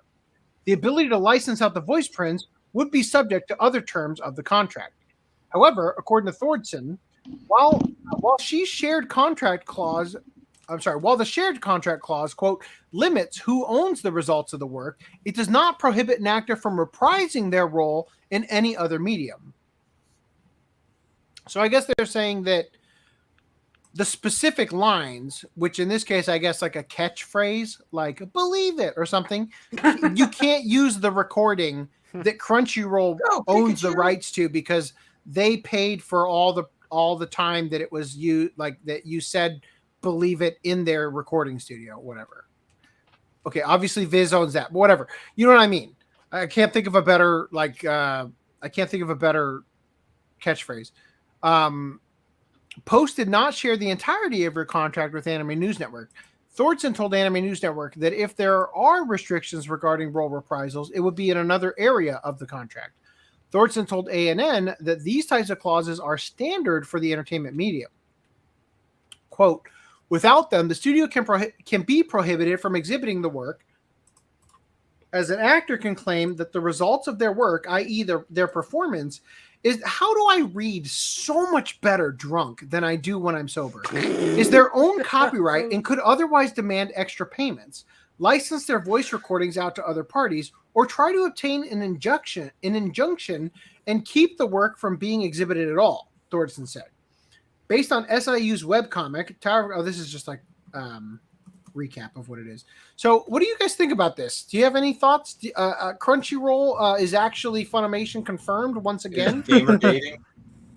Right. What? Add this What to was the that? pile of shit that we have. Yeah. Don't worry. I already put it in the doc for you. I said they're gamer gating, if that's what you were asking. But... No, they're definitely not gamer gating. I don't think you understand that term. Yeah, I wanted to say it, okay? It just felt cool to say it, all right, bro? I'm curious what the game is and who they got to voice the new people, though, out of curiosity.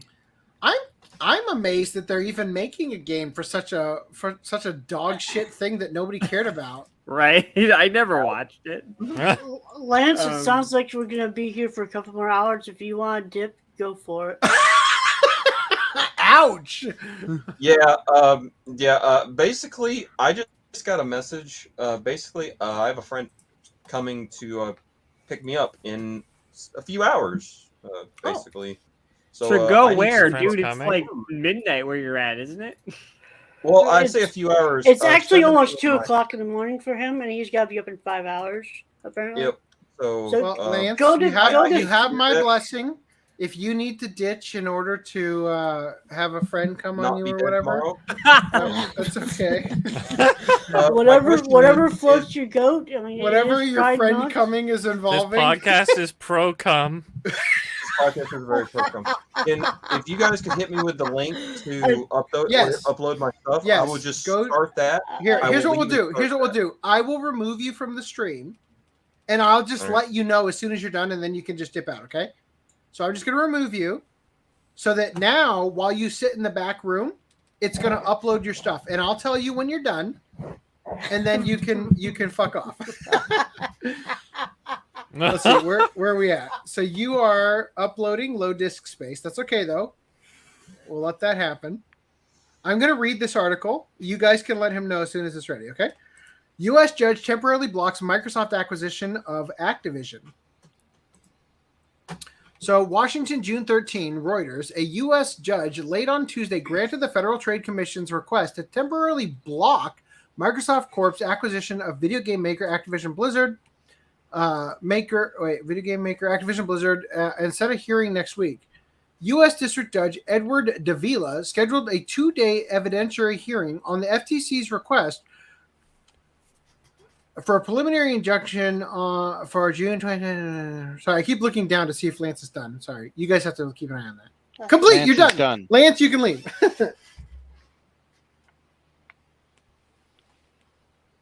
Banned from studio. Goodbye, Gelato Lance. All right, thank you. All right, so the U.S. District Judge Edward Davila scheduled the 2-day evidentiary hearing. So they're blocking it, whatever, for the $69 billion deal.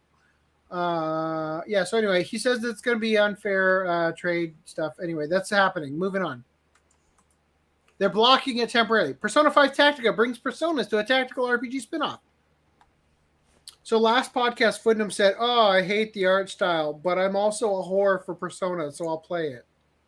Also, it has the original dub. No, I'm a whore for tactical RPGs. Dubcast.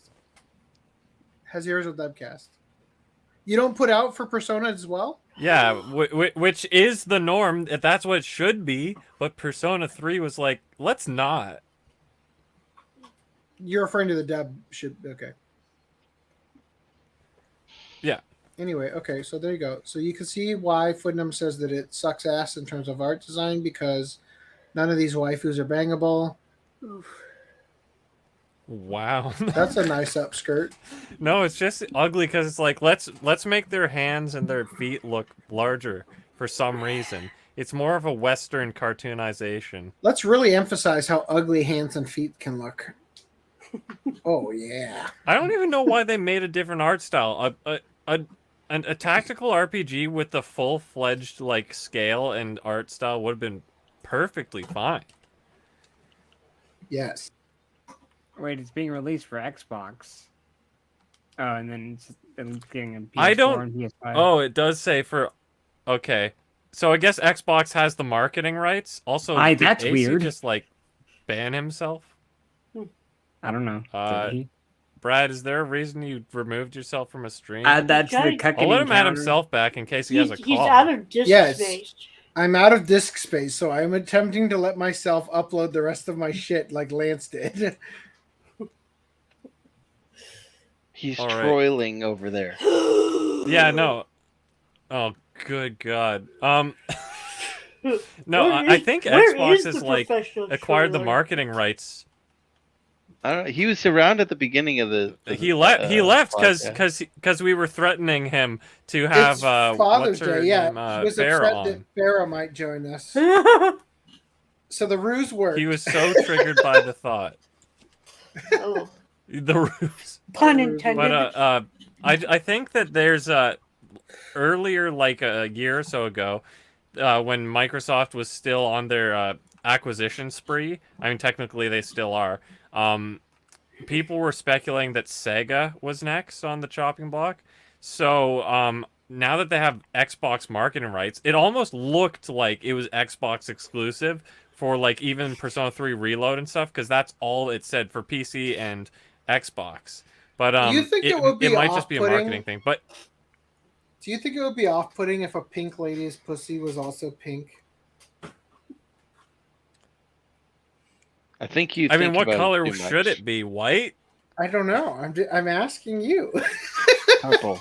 It'd be purple.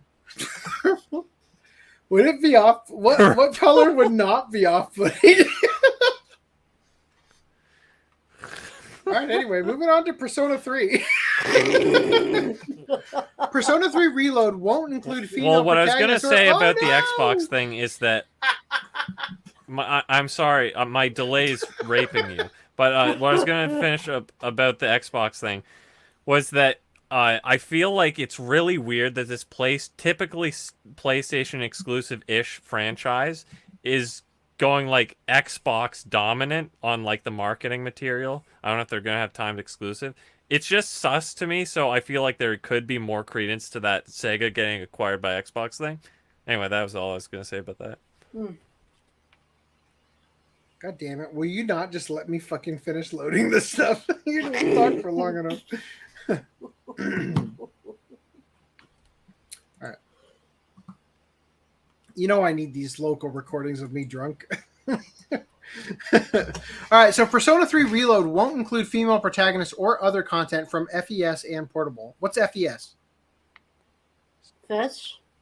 So Persona 4 the Golden, 2 separate releases, but Golden has extra content. Fuck every and a true slut. ending. I knew it. And then sure, yeah, you could say that. Also, just so you know, I did do that ending in both Persona 4 and 5, just to see what happens. And actually, no, I didn't do it in 5. I did it in 4 and deeply regretted it. You had to choose between each girl on Valentine's Day. They're like, who are you gonna go with? Huh? Who are you gonna take out on Valentine's Day? And I'm like, I'm just gonna hang with the boys, and then I'm gonna repent for my sins. Fun of gay. No. I was taking the honorable way That out. explains the voice.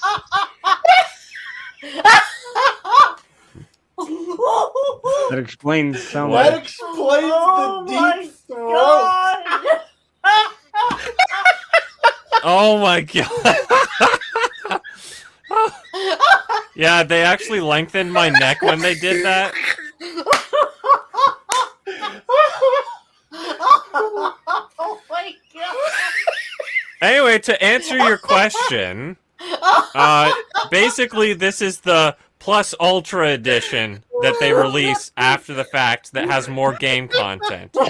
So Persona 3 also had that. Now, the most interesting part is the female protagonist thing being confirmed, because last podcast, Lance said, oh, I heard they're actually adding it as a DLC, which would be egregiously funnier, but I don't think there's any details about that confirmed. But the fact it's not in there is kind of interesting, and I developed a theory when we brought this up behind the scenes. I think they're actually removing that so they completely avoid the fact that you can romance the Shota kid in the Persona 3. Because I remember people were reeing about that in the localization for the. Yeah, are you listening, Luigi? This affects you. The remaster that came out that was garbage. That's when people were reeing about. Oh my god! Please take this out, Katrina Leonidakis. Take out the Shota romance. It's disgusting. So. I think that might actually be the reason they cut that, because otherwise you'd think they'd try to appeal to the feminists and be like, look, you can be a female. Because honestly, I don't see why they don't have that as a feature. It's already been made. They made it in Persona 3 Portable. It would be easy to just copy what they already did. But because they're not including FES content or the portable content, it's like a neutered version. I don't think I'm connected anymore. You are. Oh, He seriously cannot be satisfied. We heard you. I'm Not so be neutered. sorry for Okay, the level yeah, of 'cause- autism that is afflicting you, Luigi the Minnow 64. That this bothers you. Who should never translate the anime properly? It's over 8,000 is the correct translation. It's like, dude, does that fucking matter? It is an arbitrary number. Who fucking cares? Oh my god. On a side note, neither did Funimation. Like, Funimation also fucked up the translation in multiple parts. So I would love Didn't they do it in Kai or something? Luigi, please provide me with. We will do a watch club after Tenjo Tenge of whatever thing you've determined to be the perfect translation. Okay, whatever the perfect translation is, and it can't just be the silent anime up short boys 2024 or something like that. Okay, it has to actually be translated. Yeah, it needs to actually be translated. I'm not watching Boku no Pico because that wasn't dubbed. All right, you got to give me the real, honest to goodness, most honest translation that there is, so that I can finally experience anime to an autistic, at its peak, perfectionist, purist level, and understand what is happening in your brain. What's so great about this experience? Oh my god, dude. Anyway. So Brad, in this article it says that something was removed in the portable version, right? What was that again? It says Atlas confirmed that Persona 3 Reload is based on the original Persona 3, so it won't feature content from Persona 3 Fuck Every Slut and Persona 3 Portable, which includes the free female protagonist option. It says, quote, so first I'd like to mention that since the basic concept of the Persona 3 remake was to remake the Persona 3, we don't have the Fuck Every Slut and Portable contents included. We wanted to really genuinely work on recreating the Persona 3 experience. So we can't really go into the details at this point yet, but we have remade basically everything from scratch as for Persona 3, the original version. So we have newly recorded voices, we have new scenes and events, we also have both new and arranged music. We'll be kind of releasing that information following everything, so please look forward to that. So the basic concept of recreating the Persona story was that we wanted to keep everything from the original version, but update everything to the modern day. Oh, that sounds alarming. So at the same level of Persona 5, basically. So we have the newest graphics. We have updated the system to the newest usability. We have the voice lines in both Japanese and English. We have the text available in 13 languages. So you should be able to have similar experience to that of Persona 5. Anyway, so they're basically that's saying, kind of like what everyone wants out of it. Okay, good. Except for the part where they skipped "fuck every slut" and all that. So, R.I.P. bitches. we need to commission Persona 3 a "fuck every slut" logo. Put that on a shirt. Yeah, I really like that canon. But what is it? The one last note about the Persona 3 thing is I saw on Twitter that they revealed the new character designs, and I'm like, oh no, it's gonna be some hipster stupid kill me thing. And then when I saw it, I'm like, this literally looks. What? He actually knows.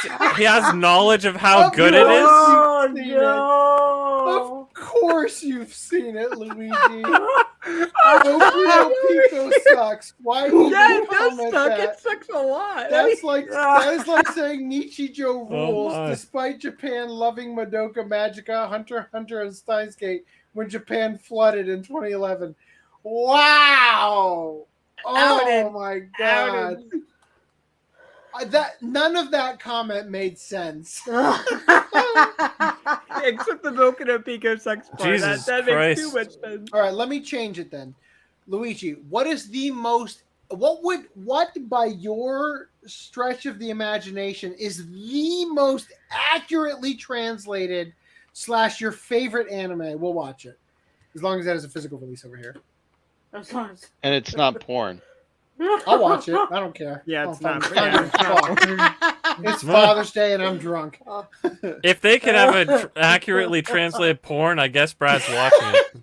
Dildo man, what's going? When he says when he says I'm coming, that is the perfect translation. Actually, no, he says I'm going in the dub, right? Yeah, instead of I'm coming.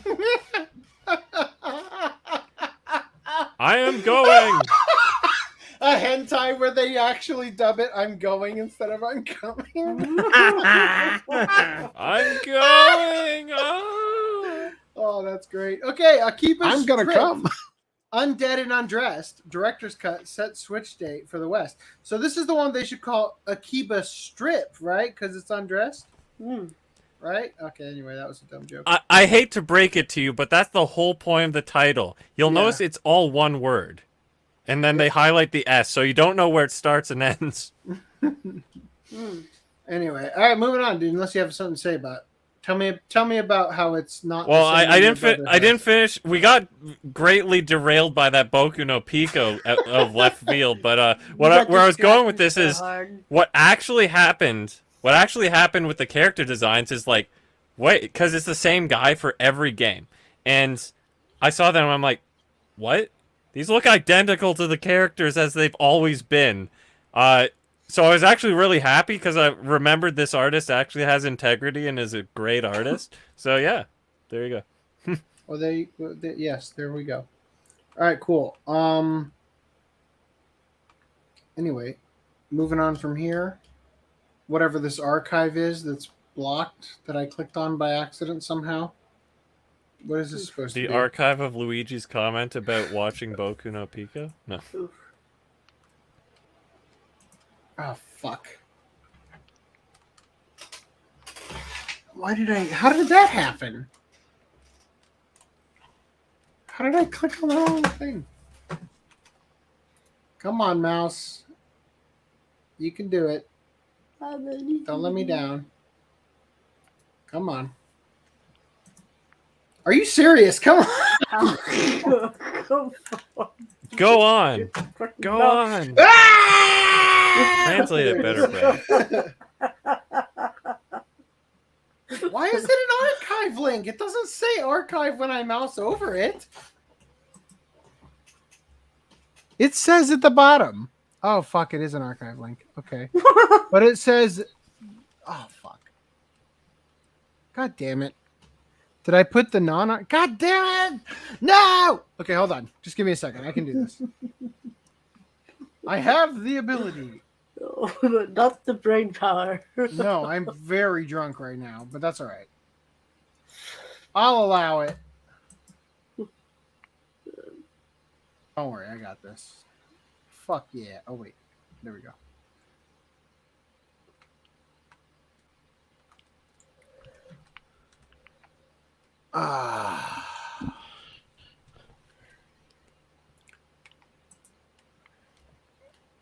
Refreshing a second time and magically delicious. Okay, so sorry, physical fans. The new Like a Dragon may be digital only on PS5 and PS4. So without actually reading it, just a continuation that you've reached the end. Thank you, good sir, or however the ending to whatever it is from Willy Wonka.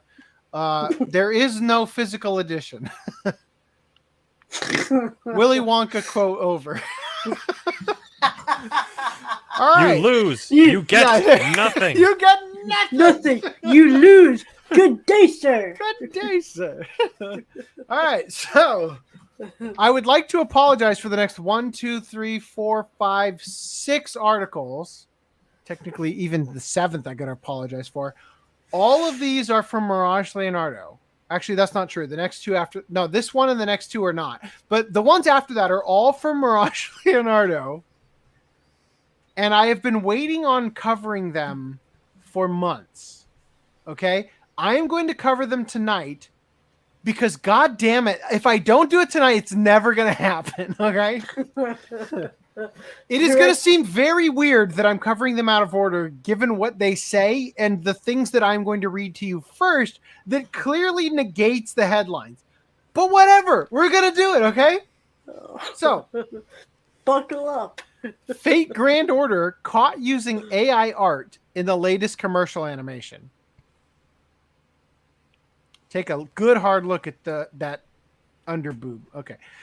Fate Grand Order is known for making flashy commercials, but the latest one caught people by surprise as it was apparently made using AI art, and fans didn't take too kindly to it. The commercial was made to promote Fate Grand Order's latest entry, Sovereign's Memoir 1, Inner World of the Imaginary Number Compass Paper Moon. Jesus Christ, was that name made by AI too? However, it didn't take fans to notice that early on in the what? It didn't take long for fans to notice that early on in the commercial includes a part that depicts Ronnie in AI art. How dare they? Can you figure out what it is yet? Not yet. Not yet. Giggity. Not yet.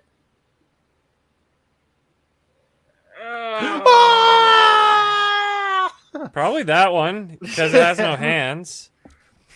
Users pointed out that parts of users pointed out that parts that show the character's hand is a dead giveaway that it's made using AI. I like that they literally had to download that shit in frame by frame and go, oh my god, look at that finger. Even though it's literally drawn in the same style as the hair and stuff, I'm not convinced this is AI art. It very well may be, but it could just be a sketch. A1 Pictures has yet to release a statement regarding the use of AI art in the Fate Grand Order commercial. Still, many fans have expressed their disappointment in the studio and management's lack of morals and considered it a slap to the artists working on the series. Fate Grand Order's commercial featuring AI art, if you wanted to watch it. You mean the artists working on the series that submitted the AI artwork? How dare they? Fate Grand Order is available to play on smartphones. Lazy as fuck. I just who fucking cares? Do you really give a shit about this? Oh my god. As long as she doesn't have an extra limb or an extra finger, as long as she doesn't have goddamn gives a shit. As long as she doesn't have a kickstand, then she's good. Right? Anyway. I was gonna say an extra penis, but I guess Renus took it from me. Or tail. In other news, if you wanted to get upset about something, get upset about the headline for this article. Idol Gacha Collection is a gacha game with collectible AI generated idols. I mean NFTs. NFT 12-year-olds. Now I'm just saying. I don't know what the Japanese definition of idol is, but I just always assumed they weren't 8. Canvas has announced. Is that Idol your Gacha definition? Collection. The definition of idol Not wasn't 8. Yeah, that's it. That's the definition. A free-to-play smartphone game featuring AI-generated idols for players. They're spelling lollies wrong. Players to collect. Coming to iOS and Android. Yeah. And look, I'm cool with you making a game where you collect lollies. That's fine. I don't care. Right? I'm just saying that don't call them idols. Everything about Lolly Gacha Collection. Oh wait, I'm sorry. Idol Gacha Collection is essentially made by AI, starting with the idol illustrations, their names, dialogue, and more. Even the store description for the game and the press release text that went out into publications to talk about the game was generated by AI. This is Skynet, all right? It's a weird-looking hand you got there. The game will launch with 20 AI-generated idols to start in 5 levels of rarity for a total of 100 idol images to collect.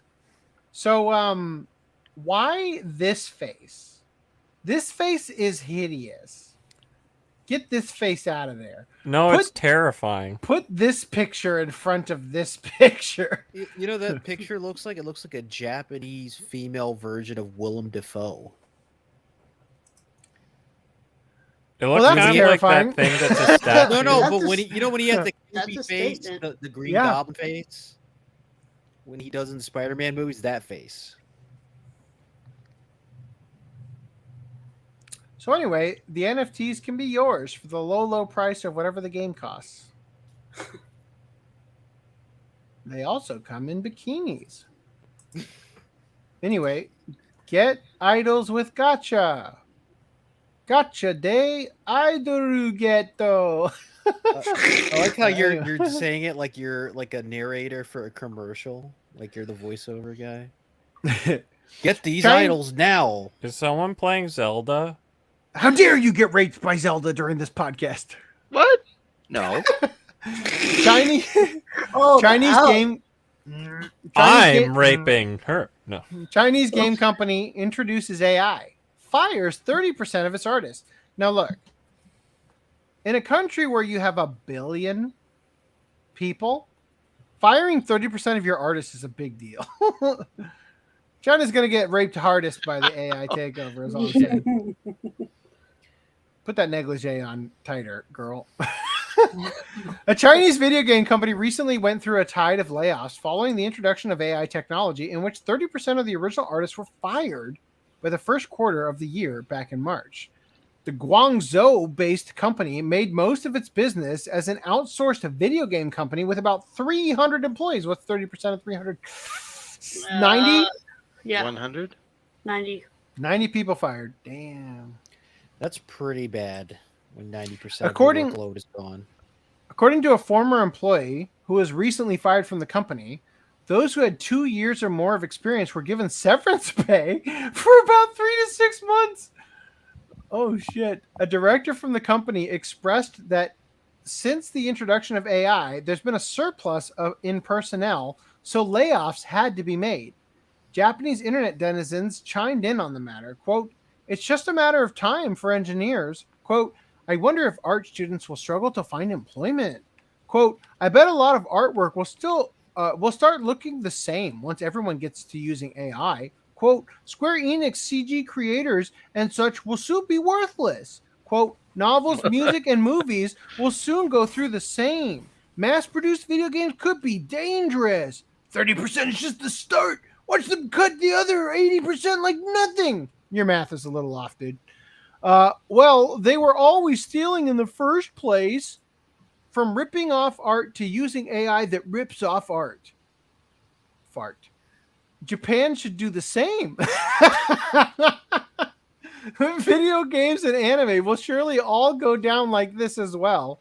We can now just toss in some character designs and storyboard and have the AI do the rest. It feels like Skynet will be around the corner in 3 years. No, 3 months, bro. Just make AI handle all work. Create a utopia where we don't have to work. AI porn company. All right. Jesus Also, Christ. Duke Nukem Evercade publisher Blaze apologizes after fans call out its AI-generated artwork. How the fuck are they knowing? How do they know? How are they so good at telling? It is abundantly clear that this commission has fallen below the standards demanded by fans.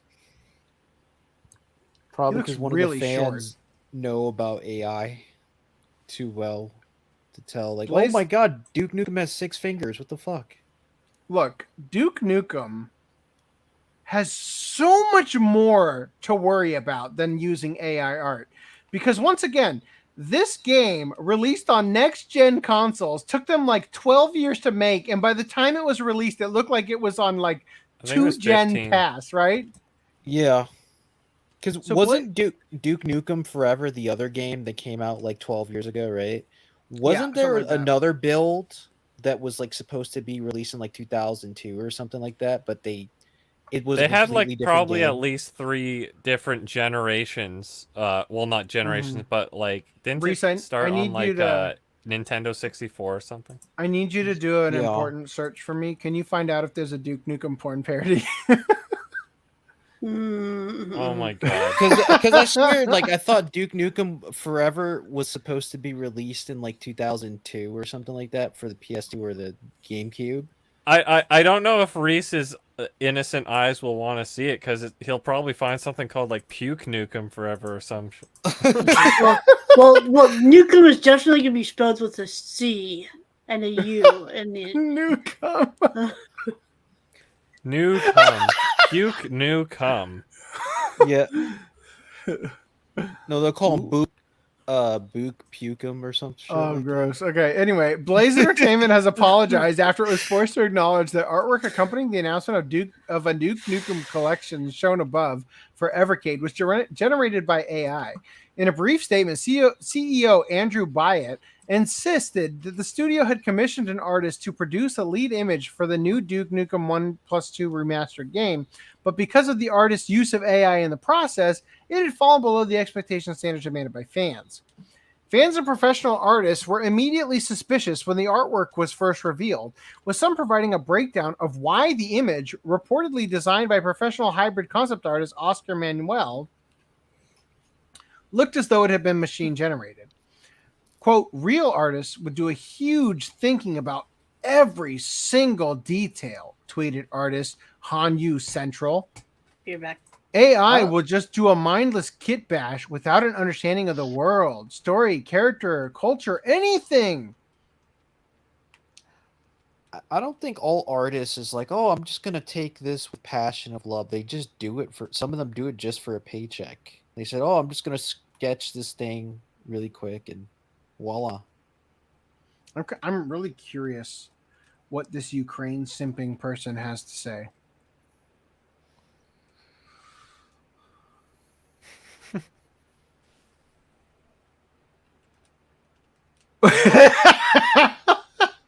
What?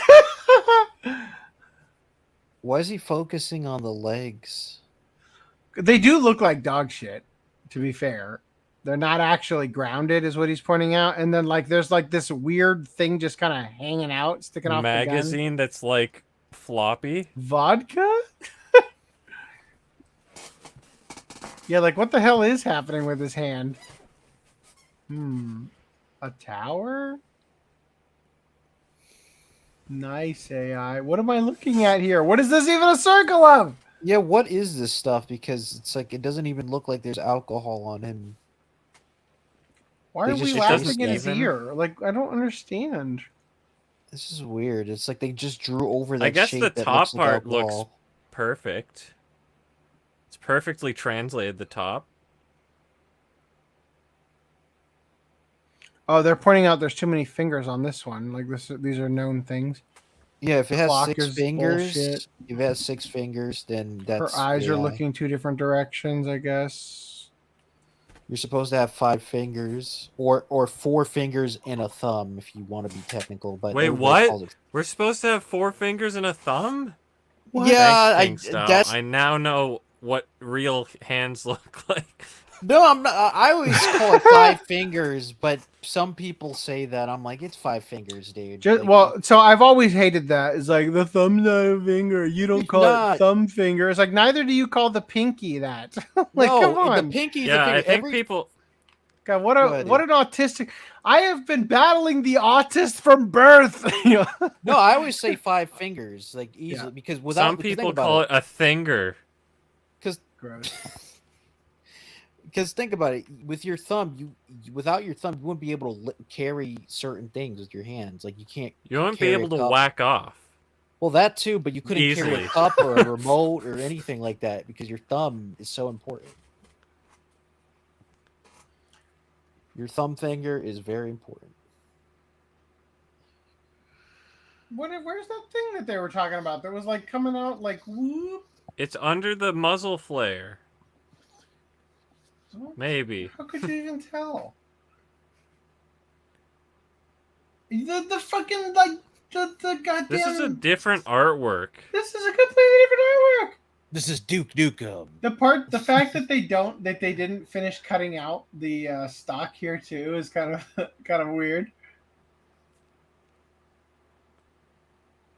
He looks awful. Maybe this person is the leg just goes to nowhere. Dude, he looks like a midget though. Yeah, he looks fucking terrible. Like, isn't he supposed to be tall, like 6'5"? He looks like he's like probably like 4'11" or 12. You know? I think he's just like his legs are too bent. Like if a real artist drew this, he would be, like an inch up, and his feet would be, because it's like it's not dynamic. When you're trained in art, you're trained to make dynamic poses. So like this arm would be coming more outward this way to create more distance from the leg. The leg would be, all the way down to here. Like this is where the foot would be, kind of thing, to try to like really create those dynamic shapes. I'm learning art. Like I'm not going to call myself an artist, but like, like there's special books, right, for poses, especially for superheroes or like characters Gesture like drawing Tarzan, and stuff. like to show them how amazing they are and how energetic they are. The way that Duke Nukem is right now, that doesn't look good. Not to mention the fact that this gun, the bullet would go straight and then boink, bend this way. I'm not go out the barrel. I'm not saying he has to look like Superman or Wonder Woman, but like, dude, you're a fucking action hero. You're supposed to look definitely tall. shouldn't look I like think Wonder he has to look like Wonder Woman. No, but you know what I mean, like the awkward I superhero get what you pose mean. of a female Yeah, pose. he looks right? terrible. He needs to have look epic as he looks fucking Duke absolutely fucking horrible. I feel like they're trying to pull off a Doom 2016. The irony of it is that it's the most on brand thing for Duke Nukem to look fucking terrible. So anyway, real quick, it says initially Blaze supported Manuel, calling him very talented in a tweet that was since deleted, but eventually decided to take down the promotional artwork. Thanks, Kotaku. Oh, Kotaku. Nope, they use the same image. Damn it. That didn't help me. Oh, I closed it. Good job, me. Take two. Whoops. Wrong one.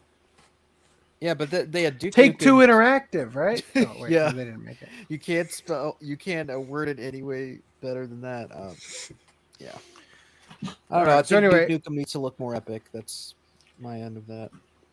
Over the last 24 hours, we've been humbled by the support and excitement over our newest cartridge announcements and our partnership with Gearbox to bring the Duke Nukem franchise to Evercade. What the fuck is that?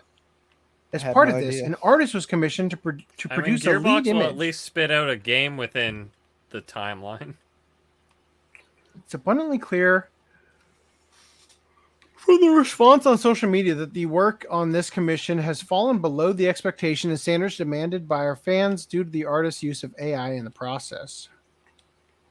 We are immediately removing the art where possible to do so and will be announcing a replacement commission in due course that better meets the high standard expected. I wonder how much they paid for this guy to just go to chat or to DALL-E and just like, Duke Nukem short this time. With 5 fingers, please. The statement continues, quote, "We would like to apologize to you, all of the fans who have felt passionately about this enough, and please be assured we are working to remedy this." Blah, blah, blah, blah, blah, blah, blah, blah. Okay, I don't care. There you go. Duke Nukem AI art. Moving on. All right. An article from Lord knows how long ago. I don't see a date. March 24th. Ubisoft develops tool to crank out video game dialogue using AI. A generic dialogue machine Why it all or a sucks nowadays? tedium saver? Ubisoft, one of the world's largest video game developers, known for titles like the Assassin's Creed franchise, is moving to partially automate writing in-game dialogue by developing an AI tool called Ghostwriter. In video games, non-player characters often speak in what are known as barks, short, often shouty lines of dialogue triggered by in-game events.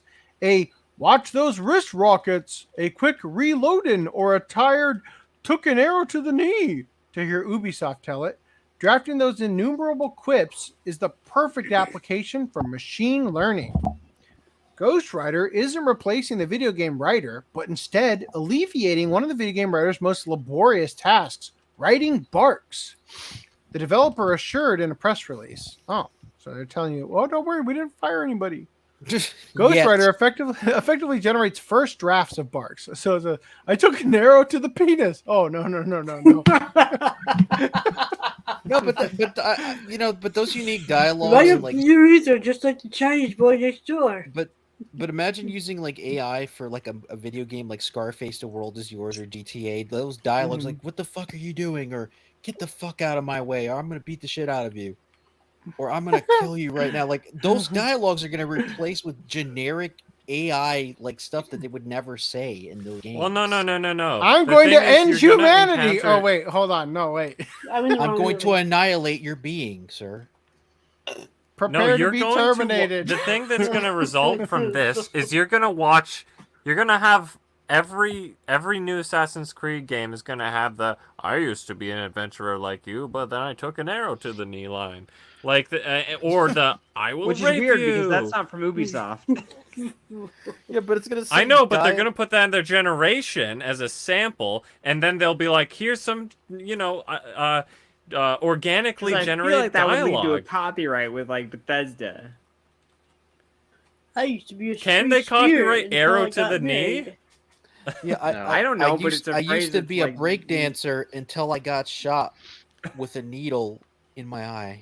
Wait, hold up. Grimoire Zero used that arrow to the knee. Hold up. We should ask Grimoire ChatGPT. Zero used arrow to the knee.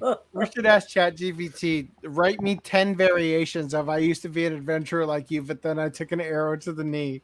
Let's see what it gives us. A writer using Ghostwriter would start by creating a character and then specifying the line of dialogue or interaction they want to generate based on a specific mode. Example, confident, excited, or irritation. "This rash is rubbing me the wrong way, bro." The AI can then churn out a bunch of different variations and pairs, which the writer can then choose the best of between the two and manually edit. I cannot believe that they actually even bothered to go to the trouble of coding this stuff when literally anybody can just go to ChatGPT and ask it, right? Yeah, give me 10 more of these. Rather than writing first draft versions themselves, Ghostwriter lets script writers select and polish the samples generated, said Ben Swanson, the creator of Ghostwriter. Ben Swanson, huh? Is he related to Joe Swanson from Family Guy? Hey, I was Peter. thinking of Ron Swanson from Parks and Rec. Well, that too. During the talk at the Games Developers Conference this week, Swanson compared Ghostwriter to rolling a 30,000-sided die with each face corresponding to a word, and then rolling it over and over again until you have a full sentence. Wow. Forget ChatGPT. I used to be a rapist like you, but then I took a dick to the ass. Oh God. No, I used to be a rapist like you. Then I took a 9mm to the face. Swanson also affirmed that the tool. I used to be a porn star, but then I got arrested and got crippled with a truck. Swanson also affirmed that the tool requires human input. It wouldn't work if Ubisoft's writers weren't already enthusiastic about using it. Addressing the industry's uneasy foray into AI, Swanson urged other developers to not use other generative AI like OpenAI's ChatGPT and to instead develop their own tools, warning that they may not own the content it produces or the data going into it. You don't know what these companies are going to do. Audit them on that. If you're trying to build these systems, keep lines of communication and talk to narrative designers. I really want to build using the API for ChatGPT and just have every episode of the podcast, every article we've ever covered, loaded into it as it's learning. And then anytime I'm like, have we covered this effectively? ChatGPT API, please tell me if there's anything new in this article that we haven't covered. Oh, there's not? Good. We'll skip it, Also, what? I can't believe this. It's as though everything I've read up to this point completely negates this article from March 28, 2023 that says the video game industry has reportedly banned AI art completely. What? Let's find out what this says. While it's an issue that may resurface in the future, here and now it seems game companies aren't interested. Except for the fact that we've covered the Getty Images stuff and all that shit. I don't know what this article is talking about. Yeah, I don't get that because the Duke Nukem Insider in the video game industry that I trusted implicitly, even though it's a guy who only plays video games and is lonely and bored at a bar that I talked to, who has absolutely no real world link to the video game industry, has said that it has decided to ban AI art because of copyright issues. Our insider is Trent Kaniuga, famous now as an art YouTuber, a very reliable source, but also a veteran artist at several game studios. Trent cites Blizzard, Riot Games, Capcom, which has already gotten in trouble for the Getty Images thing. You dumb cucks, you aren't listening. Epic's Fortnite, who got in trouble for stealing dances, and even Marvel Comics as former clients. Trent is a freelancer now because he's the reason that they got in trouble for using AI, right? And also calls himself a game director, as he is working on a game called Twilight Monk. It does not seem that he still works in games. It does seem that he still works in games in a freelance capacity, as he made the following statement in that capacity, and we trusted him implicitly because we needed to write a fucking article. AI art is now banned by many major game developer studios due to, quote, possible legal copyright issues. Many old clients are amending contracts recently to end the use of AI art. This goes in line with what I predicted in several of my first videos on the subject. Listen to me, I am smart. Many of my clients are sending me addendums to my contracts with them to eliminate the use of AI art in their outsourcing. Trent also shared this when he was asked who his sources were. Quote, I'm being sent amendments to my contracts. My source is the companies themselves, of which I can't tell you because NDAs, right? So and we you assume, didn't want to be a voice actor. So we can assume that potentially Blizzard, Riot Games, Capcom, Epic Games, and also possibly Blizzard's parent company Activision Blizzard King as a whole have decided to go ahead with this ban. Not a single game company is interested in banning AI art. Every single game company is interested in cutting out 90% of their artists and just paying somebody to click a button on a computer and generate the art that they would have normally had to spend 10 times as much for. I love how your voice was evolving as you read it. Yes. No joke, Brad. You should do that Return audition. to Monk. I fucking hell. No, dude, that anime expo thing, right?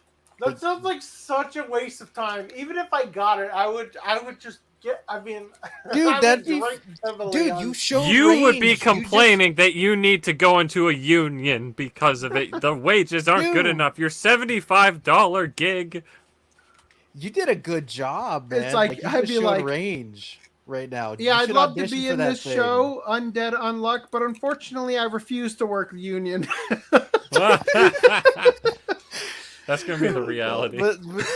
But dude, that's really good, man. That was great. Who's you did the drunk method one acting. here? I'm not drunk. I'm high on life. You're really good at mocking people. The Daddy AC on Father's Day.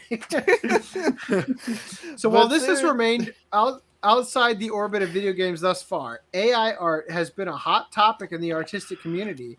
The fear that many artists, the autistic community too.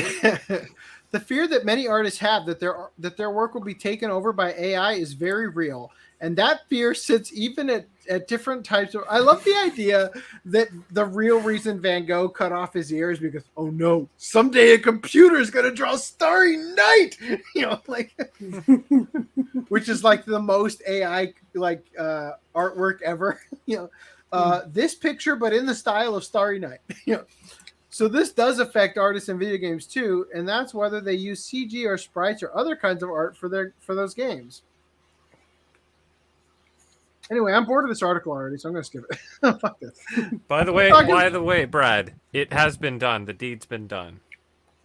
Dude, the only thing good about that article was your acting performance. That actually kept me I think you should actually go to that convention. Oh and dear lord, audition. that sounds so awful. Have to audition in dude. front of a billion people. I don't If even I could want go- the role. Dude, if I could go to Silly California to do that, drunk I would. AC. Oh, okay. I see what you're saying. Why would you post those there instead of in the chat so I could click on them? Because there's a limit, character limit in the chat.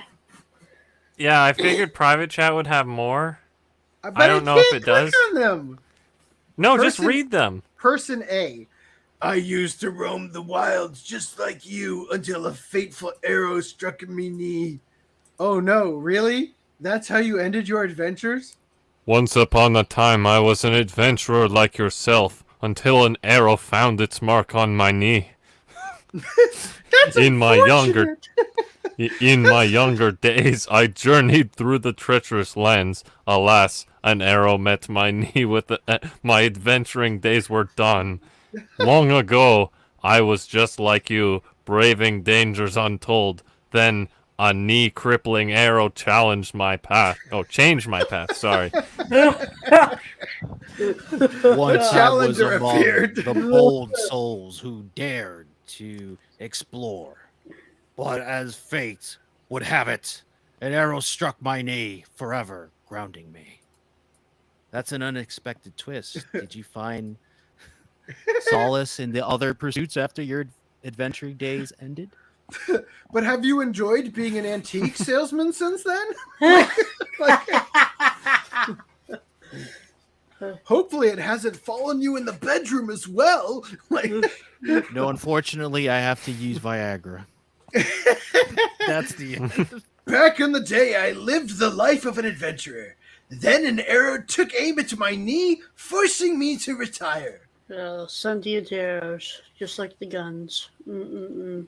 There was a time when I ventured into the unknown, facing danger at every turn until an arrow pierced my knee and changed my course forever.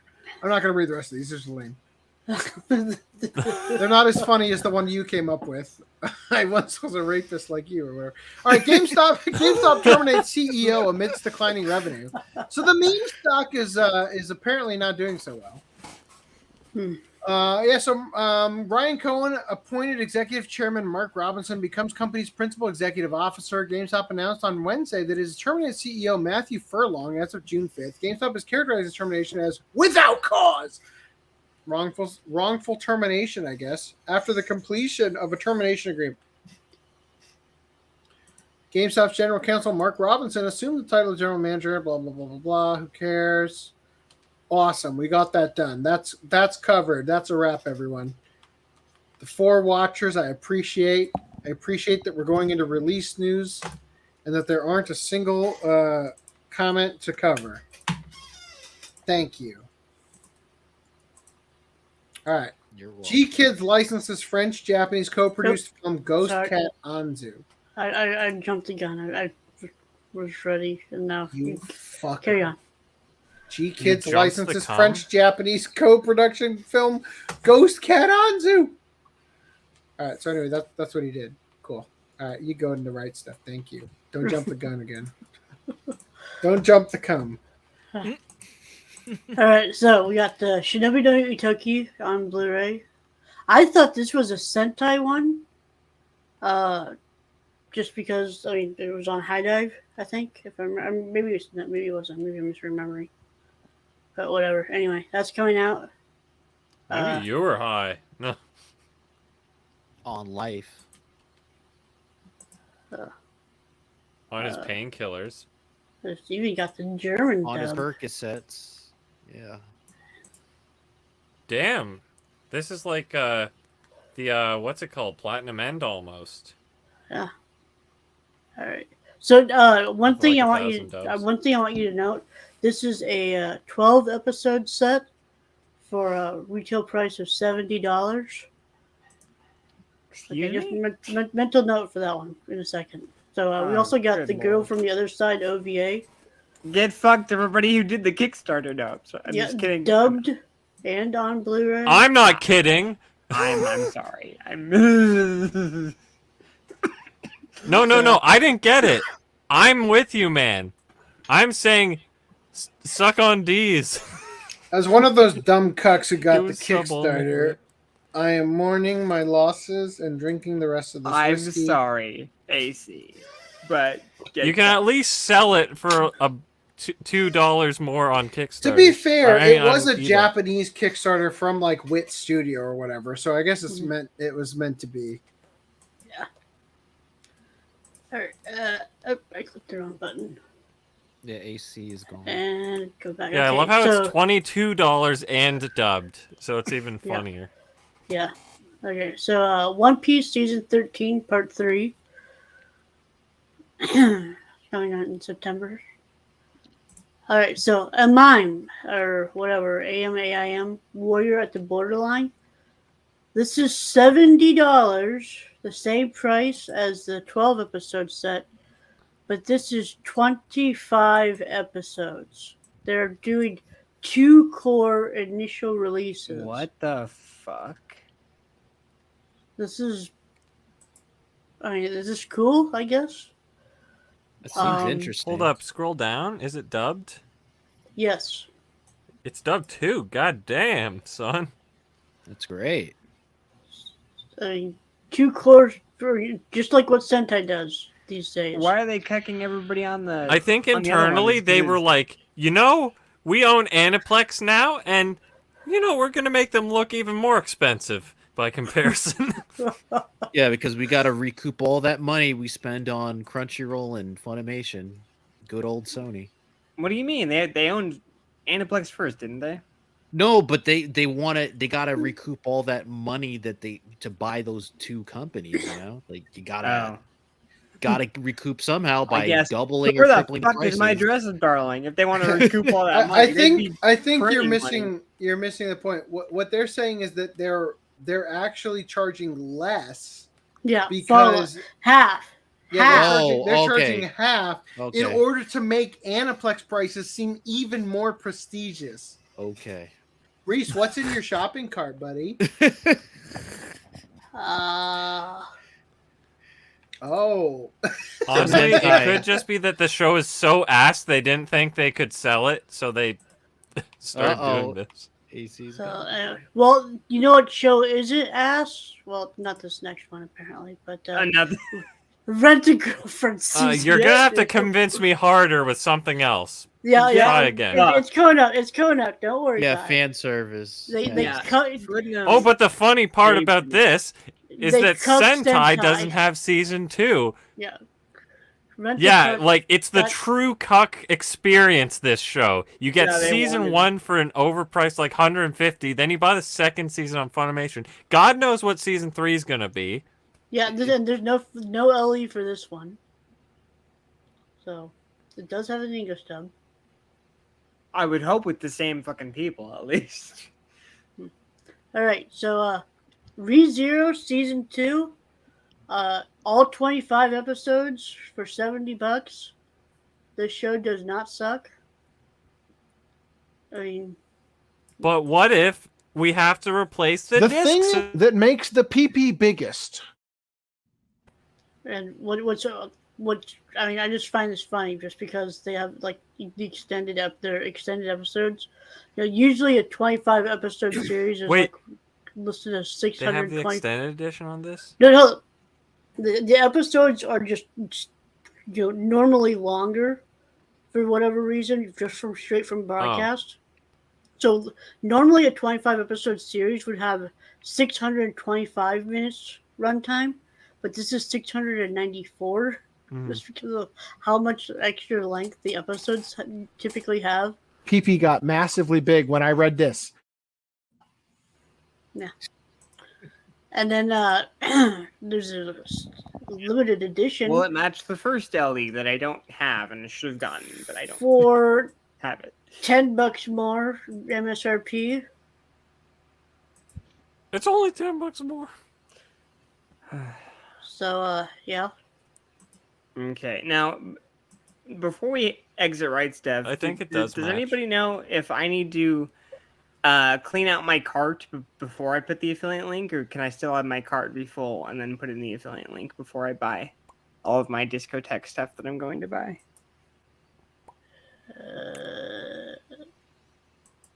What's the question? I'm gonna put Do in you have the to put the affiliate link. affiliate link in after or before to make it work? I feel like you can put it in after. I don't see what one. I thought the affiliate link was just the link to the thing. It's not a coupon code. Yeah, that's fine. Oh, it's not It a coupon depends. code. It depends. Most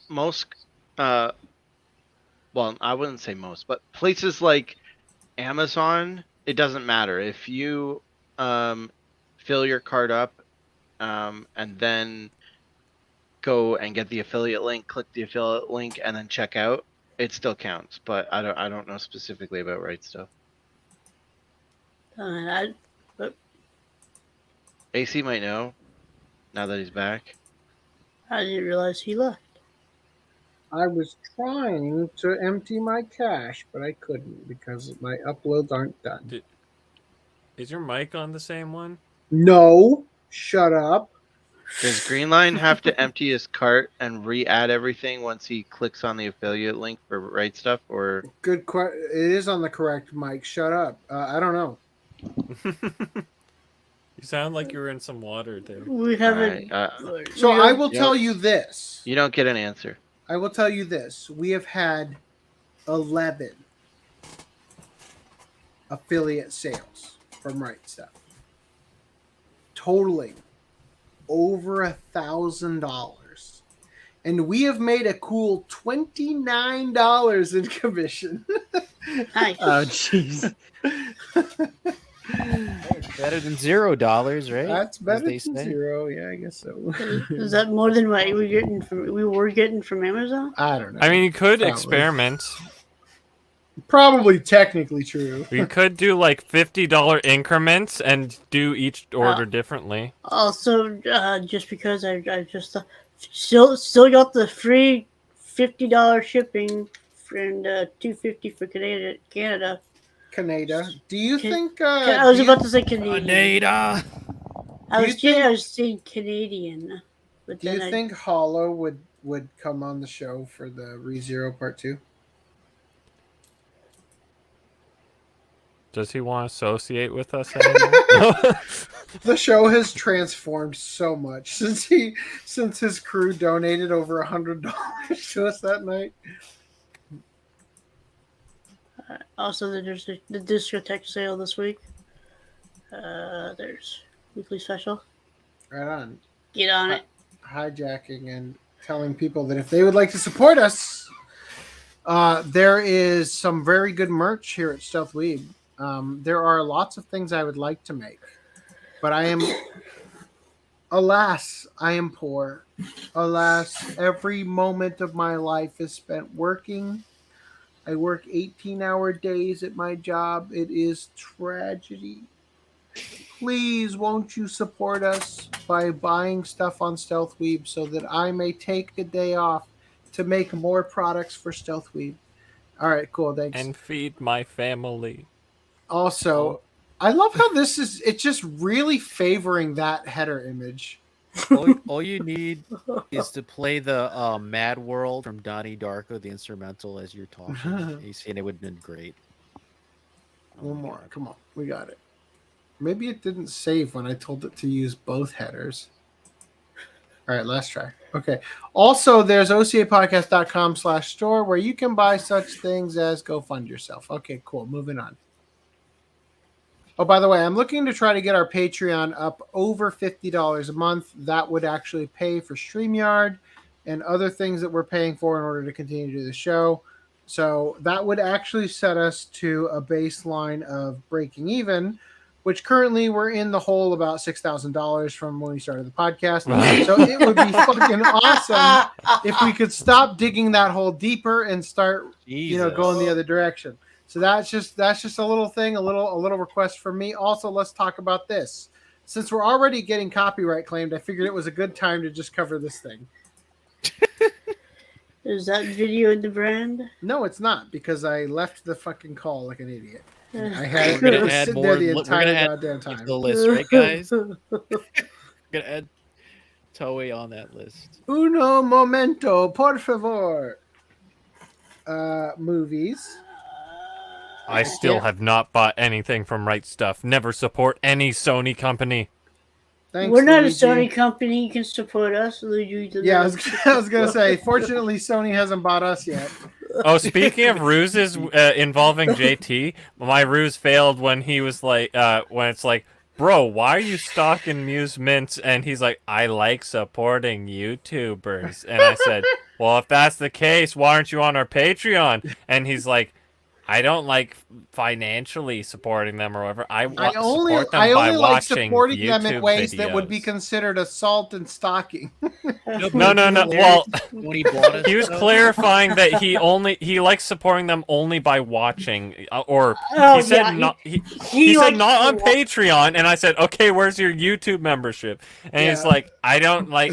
I support by watching, and it's like, wow, water's wet. A lot of people do that. A lot of people just watch things they like. Actually, that's not even things they like, I guess, in his case. He should have just said, I like to watch things I don't like. Yeah, I hate watch things. No, but seriously, though, like, it wouldn't be hilarious. I mean, I think he supported us. He signed his own petition after all. Yeah. Fucking idiot. So Godzilla, Evangelion, Ultraman, and Kamen Rider combine into Shin Universe Robo. So I'm going to play for you the most ridiculous, unhinged thing I have seen in a long time. Again, I'm just going to read it again. Godzilla, Eva Unit 1, Ultraman, and Kamen Rider. One of these things is not like the other, right? So, yeah, let me just show you this absolute tragedy they developed. First of all, look at that. Why does it look so funky and the legs are so thick? It's so neutered. Yeah, it looks terrible. Like, honestly, they should have worked on this design better. Oh my god, these legs! Why does Ultraman have Why are they so women legs? Chunky? They look like women's legs. This is Lizzo in an Ultraman outfit. What the hell is that? Or it's like chicken Even legs. Freaking Kamen Rider looks chunky. All right, so let me play for it. Let me play it for you. It's pretty fucking hilarious.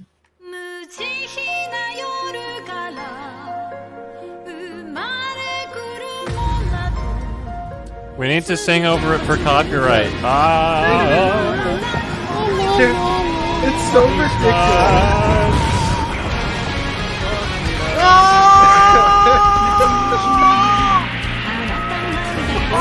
It's so fucking ridiculous.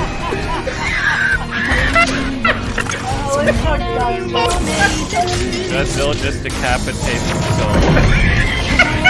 Their dicks turn into fists. To become the body. Like they're doing the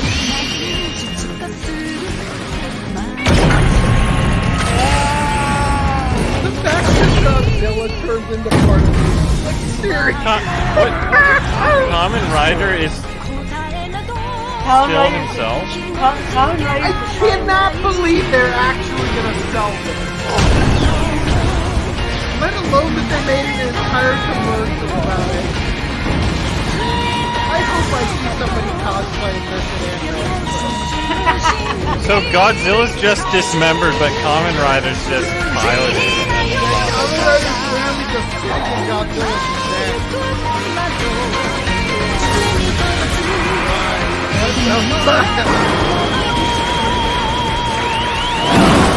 And it's just like the kid did it. You know, it's like, I like something. I can't believe they made a woman sing this epic song for a stupid I'm pretty sure that's the Ava singer, Yoko Takanashi or whatever. No, I didn't say she was terrible. I'm just saying for a Yeah. stupid product that was placement, this is epic for that. Yeah. So Like, I just love the idea that, like, oh, together the power of Ultraman, Ava Unit 1, and Godzilla were almost enough to defeat him, but it wasn't until Kamen Rider flying kicked him that it was defeated. Like, come on, it's so stupid. they did the ultimate fusion. They did the fusion dance and the Patara exactly. earrings. I'm helping. The legs are probably for balance. They chose function over form. No, I think it's because the legs turn into the legs, and they just have. That's the part that, like, I mean, yeah, I guess it is for balance, but it's only for balance once it's attached to this monstrosity. It's gotta be thick enough to support all that weight. Well, I'll tell you this. Godzilla tail split in half with like the meat and bones in the middle. They mutilated Godzilla for this fusion. Oh my god! I'll tell you this. They definitely didn't prioritize form. Like, oh, it's such a tragedy. probably barely functions because you probably can't actually pose him. He has to stand like a brick.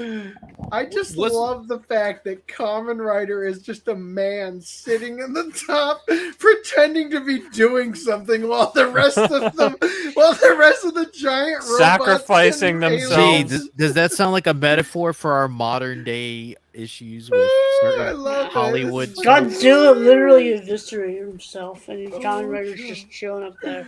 Kamen Rider's like, I control him. I'm the Godzilla now. It's not Gunpla, it's Gunele. I don't know. Which from Mercury fan built awesome Gundam Aerial from Legos? Wow. Lego. This is what you should do, Vidnam. Just forget the models. Just build it from Legos. Yeah, just buy 10,000 sets just to get all the correct pieces. Yeah, that must take hours or years to do this. Well, it definitely takes hours. Like, my God, this is like it's beautiful, but it's like, come on, so time consuming that. Yeah, it doesn't get me horny for Gundam though. I want real Gundams, not you want not Gundams with tits. I didn't mean that way, but I mean, yes, if they make them, I won't say no. Oh wait, no, you're gay. That's right. You want Gundams with dicks? No, I want Gundams with titties. Fine, package we'll compromise. Both in a nice bush. All right. Anyway, moving on. Which, by the way, I had many other playthroughs with the female waifus, just not cheating this time. God. Aluminum case to carry puffed corn snack umaibo developed. What the fuck? Yes. Because that was what we needed for our Oh no, because they break so easily. Da da da da da da. Attaché case. How long is this thing? I don't read metric system. I thought you were gonna say I don't read. Whoa, Japanese. that's racist, Brad. You only read an American. I only read Imperial. I know exactly what this would be used for. Yeah, you're gonna buy this and then it's a dildo case. Exactly. To fucking stick your umaibo sized vibrator right here. Vibo.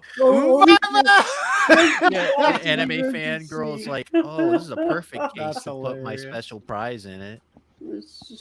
Survivor. All right. In a turn no one expected, soy sauce liquor indicted for sex trafficking a minor. Holy shit. Who would have thought? Oh, wow. While one soy sauce liquor is facing $67 million in damage. Oh, it's a different one. There's been a new development for another infamous condiment liquor who was just indicted for sex trafficking a minor. Okay, I thought this was the same guy. And so the Japanese said, screw it. I thought it was the same one. Yeah. Let's just tag him. Let's just tag him with a kid. So it's just looking. Good luck paying off that $67 million from prison. Right? like licking soy sauce is the first step, kid. Dude, don't use it. First you're licking soy sauce. Next you're trafficking minors. Okay. No, this is like.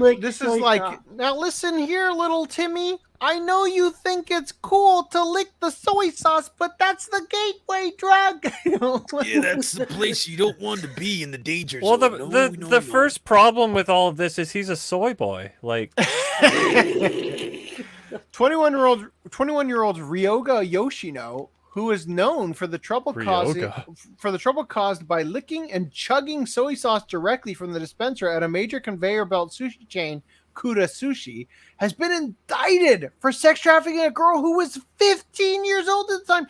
Oh my God, that's 1 year away from legal. You fucking idiot.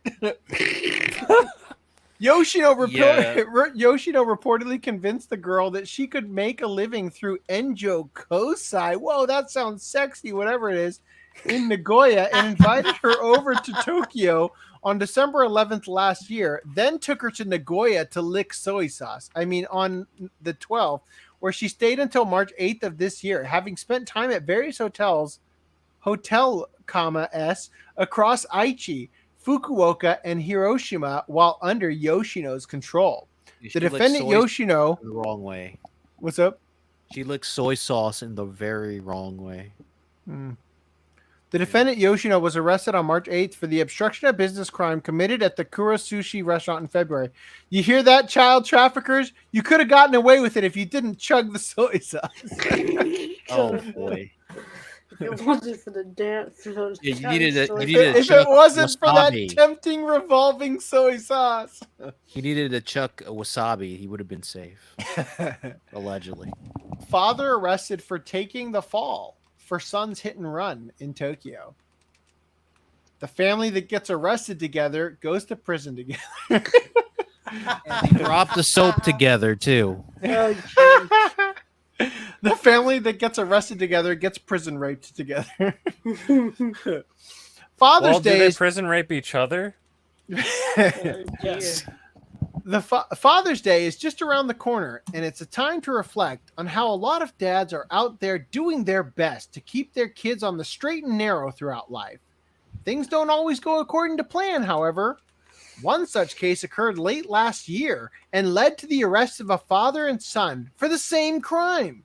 It all began when 29-year-old Tatsuya Tanaka was driving in Nerima, Tokyo, and collided with a 37-year-old man riding a motorcycle. Riding a bicycle. The victim suffered various injuries, such as a broken toe. Oh, no! And Tanaka fled the scene by getting into another car driven by his friend. Good job. 28-year-old Yuma Abe. Oh, no. Abe's like nephew or some shit. I don't know. And, who was driving behind him at the time of the incident. Tanaka may have fled because, according to the police, he was unlicensed at the time of the accident. Da-da-da. Where's the hold on.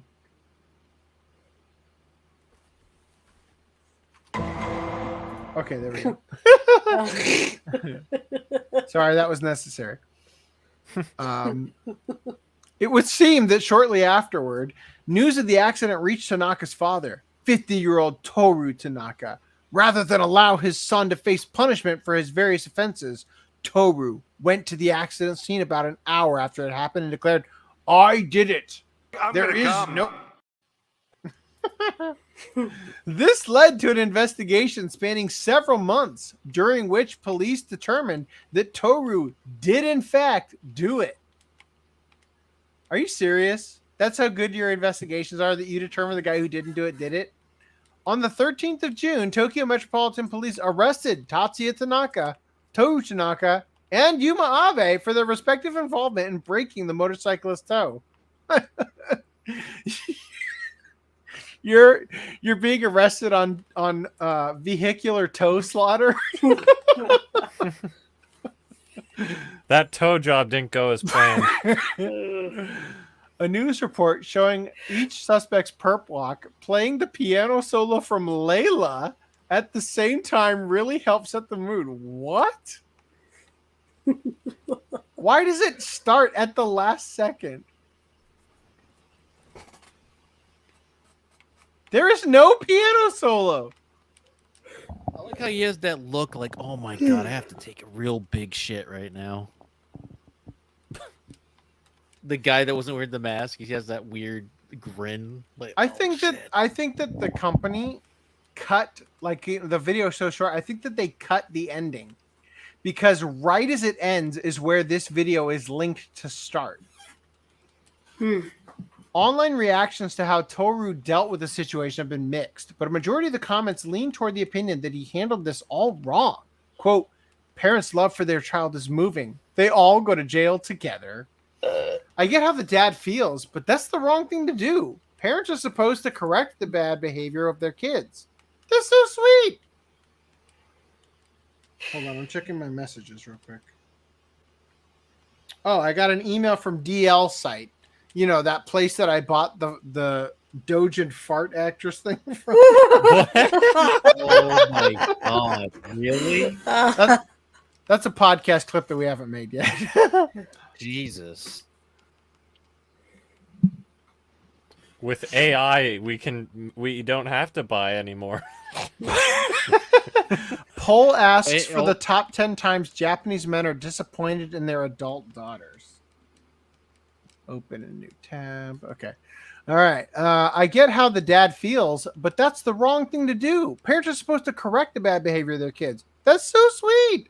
That kid's old enough to take the fall himself. Instead of trying to take the fall, he should have scolded his idiot son and turned him into the police. If that guy has no license, he certainly has no insurance. I feel bad for the big toe. No. I feel bad for the father. I feel bad for the mother who has to put up with these two. Leave the kind dad alone. It's a parent's right and responsibility to protect their son. The son should have manned up and stopped his father. Too many parents confuse indulgence with affection. A real father would drag his son to the police. As a father myself, it's hard not to sympathize with and even respect that feeling to want to sacrifice yourself for the well-being of your child to get away from your wife. I mean, what? Just kidding, of course. Given the timing of the events, it would also seem that Toru acted largely on impulse without considering what was truly best for his son in the long run. Probably any dad would agree that fatherhood is just a series of heroic moments and screw-ups. The best we can hope is that these moments aren't quite as extreme as they were for Toru. What is this article? No, let's not. We've covered that.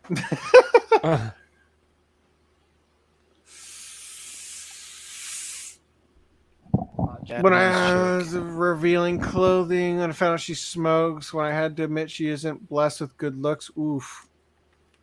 When she said I was dirty and smelled bad, when she didn't do anything to celebrate my birthday, how dare you? When I realized she'll never be able to find a boyfriend, oof. When I found out she has a boyfriend, oof, oof. When she didn't do anything for me to celebrate Father's Day, they have Father's Day in Japan. When she started to have the same traits that bothers me about her mother, when she announced I have no intention of getting married. Oh, so nobody's ashamed of their whore daughters apparently in Japan. Okay, all right. Well, I guess they're proud of their whores. Well, you know, how do you think they ended up in the first place, right? So makes sense. They don't give a shit. They're like, well, it is what it is. In other news, Kyoto police sergeant charged for inappropriately touching man in a sauna. So the LGBT understanding bill has already claimed its first victim. The only thing was a dress and makeup. So a male sergeant of the Kyoto Prefectural Police, who is hammering away at their Zelda dildo. Nah, that's not me. It's not me. I'm not playing Zelda. Renus. I'm not touching this. That's not my name. You misgendered me. Footnote drop the dildo.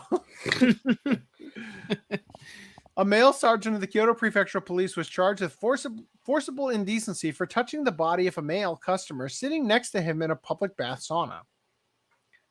What did he look over and say? Oh, I noticed you're erect. Let me stroke it for you. According to the police report, a male sergeant. A gun? A male sergeant. Is that a concealed weapon? Is that a concealed weapon? Or you're happy to see me? Wink, wink.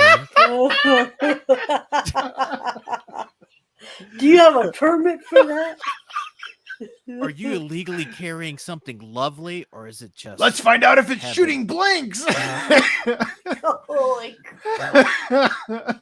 I'm a licensed officer and a doctor. Let me test it out. Police report, a male sergeant in his 30s who works at Shimogamo police station touched the upper body of a man sitting next to him while also making him feel parts of his lower body in the sauna in Osaka early in March this year. The man left the sauna room and called 911, as you do. Upon receiving the report, the Osaka Prefectural Police voluntarily investigated and charged the police sergeant with the crime of forcible indecency on June 1st.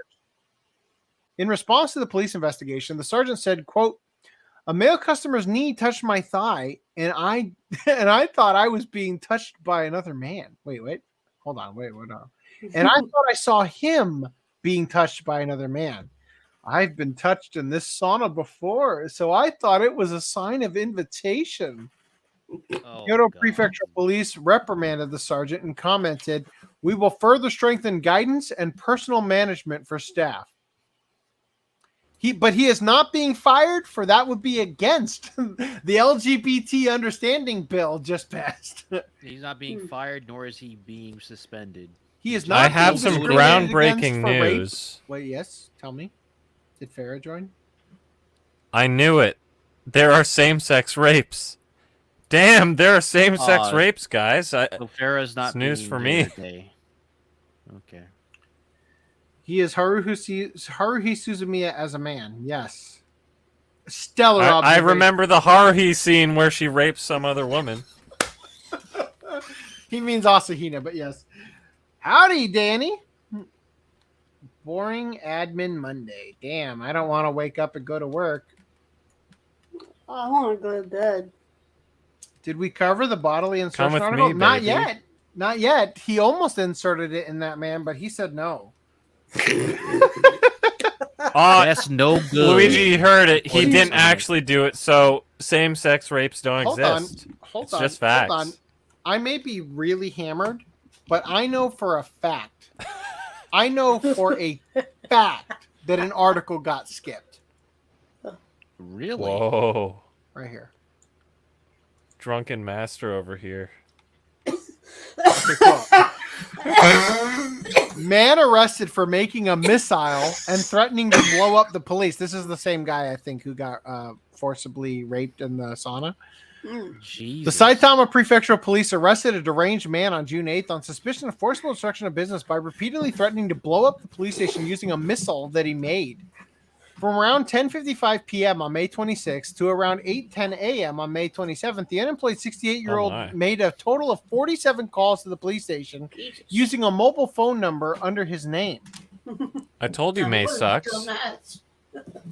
He told the police, "The bomb has been completed.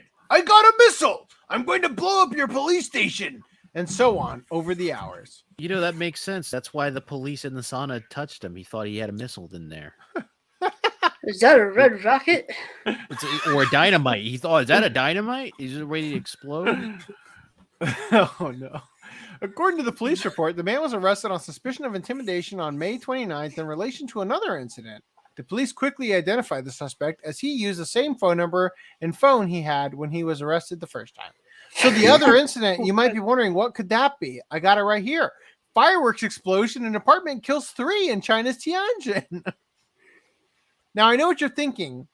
Which apartment is it? Because they all look like a bomb. God damn.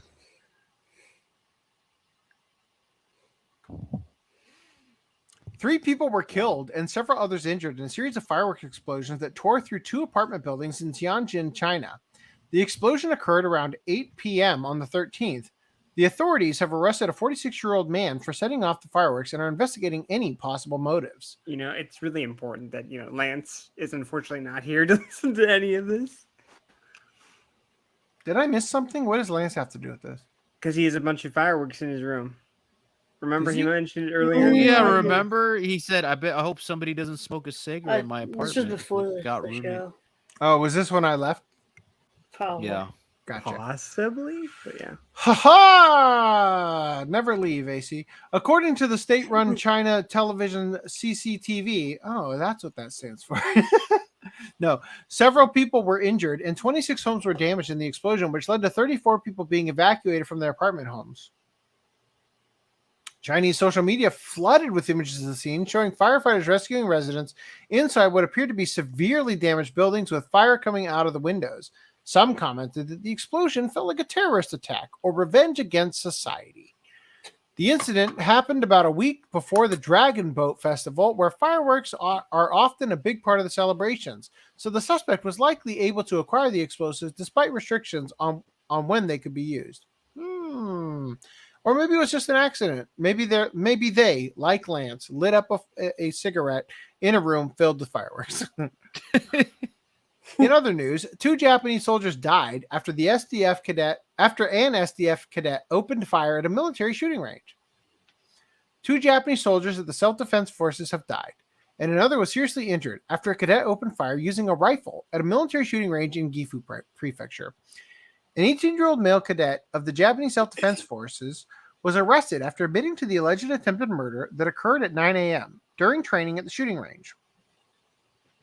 The 2 Japanese soldiers killed at the military shooting range were aged 25 and 52. Whoa, maybe he hates palindromes. A third soldier, 25-year-old, belonged to the same garrison that was also shot and taken to the hospital. Chief of Staff Yasuomi Morishita held a press conference at 2:00 p.m. in response to the incident to confirm that a self-defense forces soldier was arrested on the spot for attempted murder.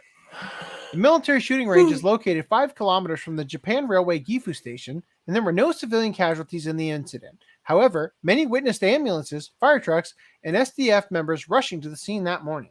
Here's a news report on the incident. The Japanese military shooting incident occurred just weeks after a Nagano councilman's son took the lives of 2 police officers in a barricaded shootout. Shit is getting real across the whole world. And lastly, intoxicated firefighter chief pranks coworkers by slashing his neck. Ha ha, you thought you could go home from your shift, but I sliced my neck open, so you have to work more. An Osaka area firefighter you thought chief. you could live? Nice. An Osaka area firefighter chief has been charged with assault for slashing the neck of, wait. He slashed the co-worker's neck. I like my version better. Oh. An Osaka area firefighter chief has been charged with assault for slashing the neck of a junior firefighter with a kitchen knife as a prank during an intoxicated visit to work in April. April 1st, according to the city fire department on April Fool's Day, the chief visited the fire department in Chuo Ward in Osaka and asked a firefighter who was preparing food in the cafeteria to use a kitchen knife, then press it against the back of his neck, causing a cut that required 9 days to heal. That sounds like a flesh wound to me. Yeah, 9 days is like, okay. I prefer the canon where his esophagus is open and it's like, it's just a prank, bro. Yeah. Chill out. I thought you were gonna say 9 stitches. Like that'd be impressive. Same. A 25-year-old firefighter chief who works at a separate station but previously worked at the same branch office until March of this year was also accused of assault for grabbing the junior firefighter by the cheek after he was cut on the neck by the other firefighter. What the fuck? This guy is having a bad day. The 2 chief firefighters were acquitted, with the man. Were acquainted. I'm sorry. The two chief firefighters were acquainted with the man and had consumed alcoholic beverages while looking at the cherry blossoms nearby prior to the incident. According to the city fire department investigation, the chief said, quote, "It was meant to be a practical joke. It's just a prank, bro." The city fire bureau said, quote, "There were no particular problems based on interviews with several colleagues at the branch office and other information regarding the relationship between the firemen." Well, there you go. That's the article. I have one more article that I feel like I should cover now while very drunk so that I remember not to show you the top of the article, which I will be moving way over here and ensuring that I scroll extremely particularly.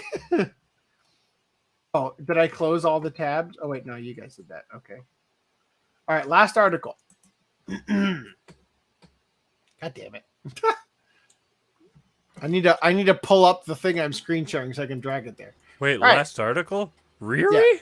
Last article. Without scrolling up, a Japanese video rental store has been offering what they call end-of-life services for the aging male population of Japan, buying up porn DVDs and other things for men approaching their death or from their families after their passing. I want to be buried with mine, just saying. They're gonna bury you in a pod. My anime collection will line the walls of my casket that will take up an entire acre of land. The Tone Bookstore, which no double stacking, please. yes, no, please. They must be individually wrapped to retain their freshness amongst my decomposing corpse. Or you could just cremate me with them, and I can live with my collection for the rest of my life. Anyway, the rest of my life. What am I kidding? the Tone Bookstore, which sells secondhand adult DVDs, the best kind of DVDs, the ones that are already cum stained, as one of its main services, began its end of life. Imagine having to pitch that to your aging, patrons. By the way, Grandpa Oji-san, man, have you thought about our end of life services? What the fuck are you talking about? I'm still horny as a teenager. Under its marketing manager, who realized this was an underlying social problem that was being overlooked. It fits perfectly with their plus 40-year-old male market. Wow, that's the end of life in Japan? I mean, I guess it kind of is, but also some of them live to be over 100. End of life is anything between 41 to like 120. Yeah, basically. Brad, I think you should be careful what you wish for, because I think some people have different ideas of what cremating is.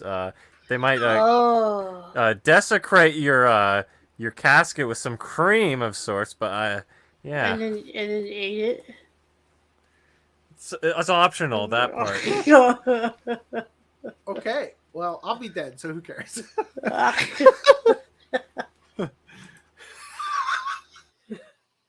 It's an open urn funeral. We're all supposed to jizz in it. Oh, God. Put a little My Little Pony in there. Just to pass it complete around. the Just cycle. pass it around during the eulogy. You're an Onaho. You're Brad Onaho. You the bro. You the best man. A Brona hole? They cremate you, and then they take your ashes and make you into an Onaho. I've been cremated. All right. So anyway,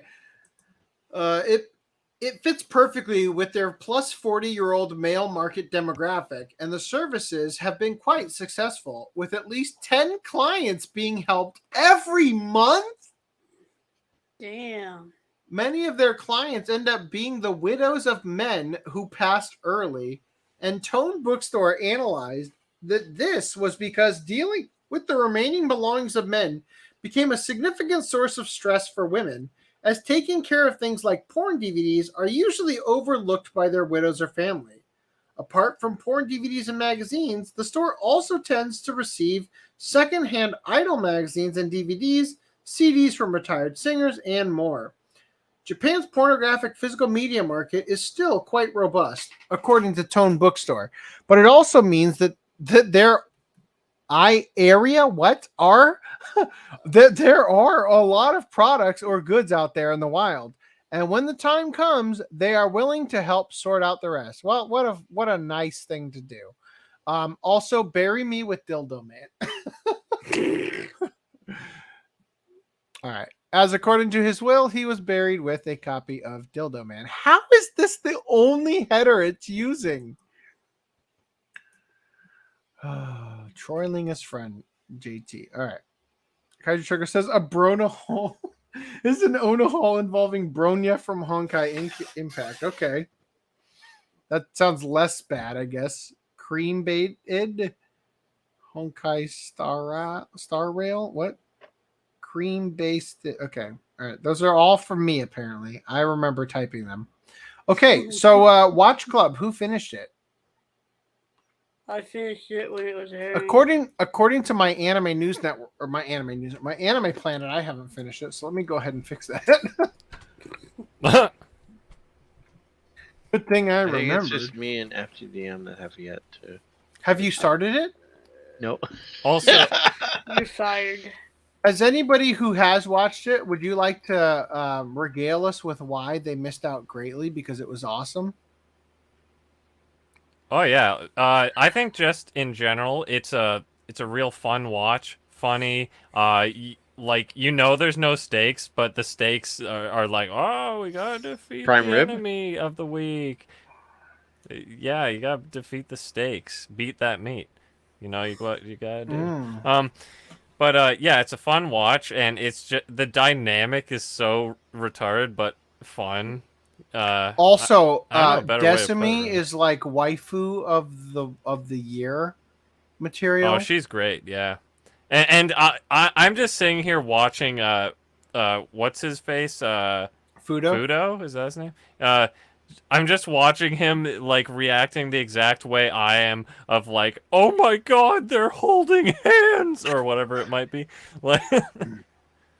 Like he's my spirit animal, is Like a better way the to put it. over-exaggerated narrator from Kaguya-sama? Yes. Well, I the other thing I think is Fudo has a great like superhero stereotypical Sentai voice. He's like, ha ha, have no fear, I'm here, or whatever it is. Hey, quit. I'm gonna suck these nuts. Oh my god. So other than the complete D-Day flashbacks I had, it was a pretty lit watch. I know you didn't get far enough to finish it, so I won't spoil all of the awful things that I had to partake. There's a lot of stealth weebifiable things too. The other thing about the show is that is it based I don't know on if a I'm is it cutting based you on off a manga rather? I think it's a manga, yeah. There is a manga. I don't know if it had a light novel. I doubt it has a light novel. But the other thing about this show that's also like kind of interesting to the experience is that literally episode 1 they're dating. Yeah, so you don't have to go through the song and dance of will they, won't they. It's basically the aftermath, the new game plus version. You're just like, okay, so what are they gonna do now that they're dating? So it's kind of it's like when are they gonna smash? Oh, I don't right. think they'd actually do gotta that cover because that, too. like half the show is how innocent and like Yeah, what do you call it? Wholesome it is. How many decades is it gonna Where's take? the for them hentai to- parody?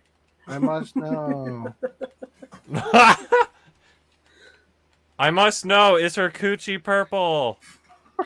Good lord. It will be when I'm done with it.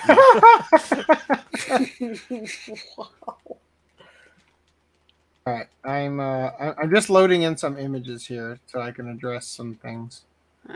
I don't So I have can whack a off whole later lot. to them. I don't really have a whole lot to say other that I don't think you guys would add to it. I took some time on to leave like 2 hours ago, and it's really starting to hit me. So That was the best part of the show. I'm gonna tap out. Best damn. part of the show was like again the dynamic of holding hands and then oh shit they're coming back and we start now they're fighting to the death like the final battle of we their are doing lives. Yes, that's what we're doing right now. Okay, yeah, Well, I enjoyed quite a bit of it. How far are you? Because I Finished. take it you're not finished like me. No, I'm finished. Oh, you finished? Yeah. Oh, well. All Okay. right, well, have a good one, kids. Wait, all right. Waifu. Wait, There waifu. she is. Waifu. Dorbs. Yeah. Also, his appendix is on the wrong side. That was funny. I was thinking, no, that's the side I feel occasional pains on. But then you're like, it's on the wrong side. I'm like, oh, I thank like- God. No. I liked when we were There it introduced is. to the family. It gave me this dynamic to the world building of like, what are they like? Are Gecko and the Gelato team like political parties? Like how does this universe run? Like type of Please thing. go to streamio.com/upload. I was so surprised how, like, I thought that it's like they basically did everything that they could with the concept, but they just added more layers to it. Like, oh yeah, my father and parents got me into this whole evil thing. And like the beast thing where they tried to make her like the murder gorilla or whatever. Yeah, they tried to make her a gorilla. I'm like, oh my god, yes. This is the conflict we need. And then her emo sister. I love how they brought emo back. They're like, yo, she's so emo. I'm just like, yes, yes. I saw a post the other day. You know, like the short-lived thing they called Scene. Yeah, no, that's still a thing. Yeah, but you know what I'm talking about, right? Like that sort of thing. I saw a post on Facebook that said something like, in like 1,000 years, are they gonna have Renaissance style fairs where everybody dresses like this? Oh no. No. Everybody's gonna be goth and stupid. Right. Oh no. Oh boy. We're not vampires, we're freaking goth. But I loved like what was it, episode 2 or episode 3, where it's like, we haven't heard anything from Gecko. Somebody needs to go over there. Oh no, what are we gonna do? And then he's like, I volunteer as tribute. Oh, what a brave man you are. Yeah. Go, Fudo, go. And he's Single-handedly. just booty call. It's just a booty call. Yeah. He's just getting. Well, I love how they're like, let us take this somewhere else. This fight, yes. Yeah. And I love the dad, because you've got him on screen. He's like, he has his falling routine, his defeated routine just killed me. Yeah, that's what the. Oh yeah, I thought, Fudo's gonna beat his ass, but then it's like he voluntarily like, pretended to get his ass beat anyway. So it's like, what? I've And trained he's like, for as a 25 years professional in the art of minion, and I'm defeat. like, no way. Yes. Oh, That's so what I mean. perfect. They just keep adding good stuff Yeah. every time. When you think that they've done everything like that. Yeah. I loved when they went into her dorm and he kept putting on the helmet backwards and stuff. Oh my man. god, yes. It was so good. Like the show was just completely wholesome, and like I felt like it could have easily gotten tiring after like 3 or 4 episodes, but I felt like they really kept it going. They did. The characters like the Yeah. Beast Princess and stuff, they just like they kept the dynamic going the whole time. And then that one princess that shows up at her dorm as Fudo. Right? Oh yeah. Oh god, it was great. Like I really had a good time throughout the whole show.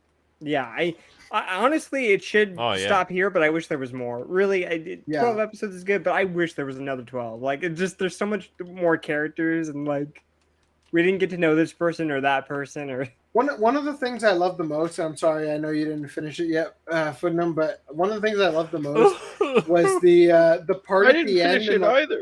in the last episode where you didn't even start it, so I don't give a shit. Well, first of all, I'll give you this one. I'll give you this one right here. Let me entice you. Tell me this isn't the mascot basically from Tentacle Grape. Oh right. I mean, the purple sells it all. So anyway, but I already forgot what I was looking for in the thing. But I remember now.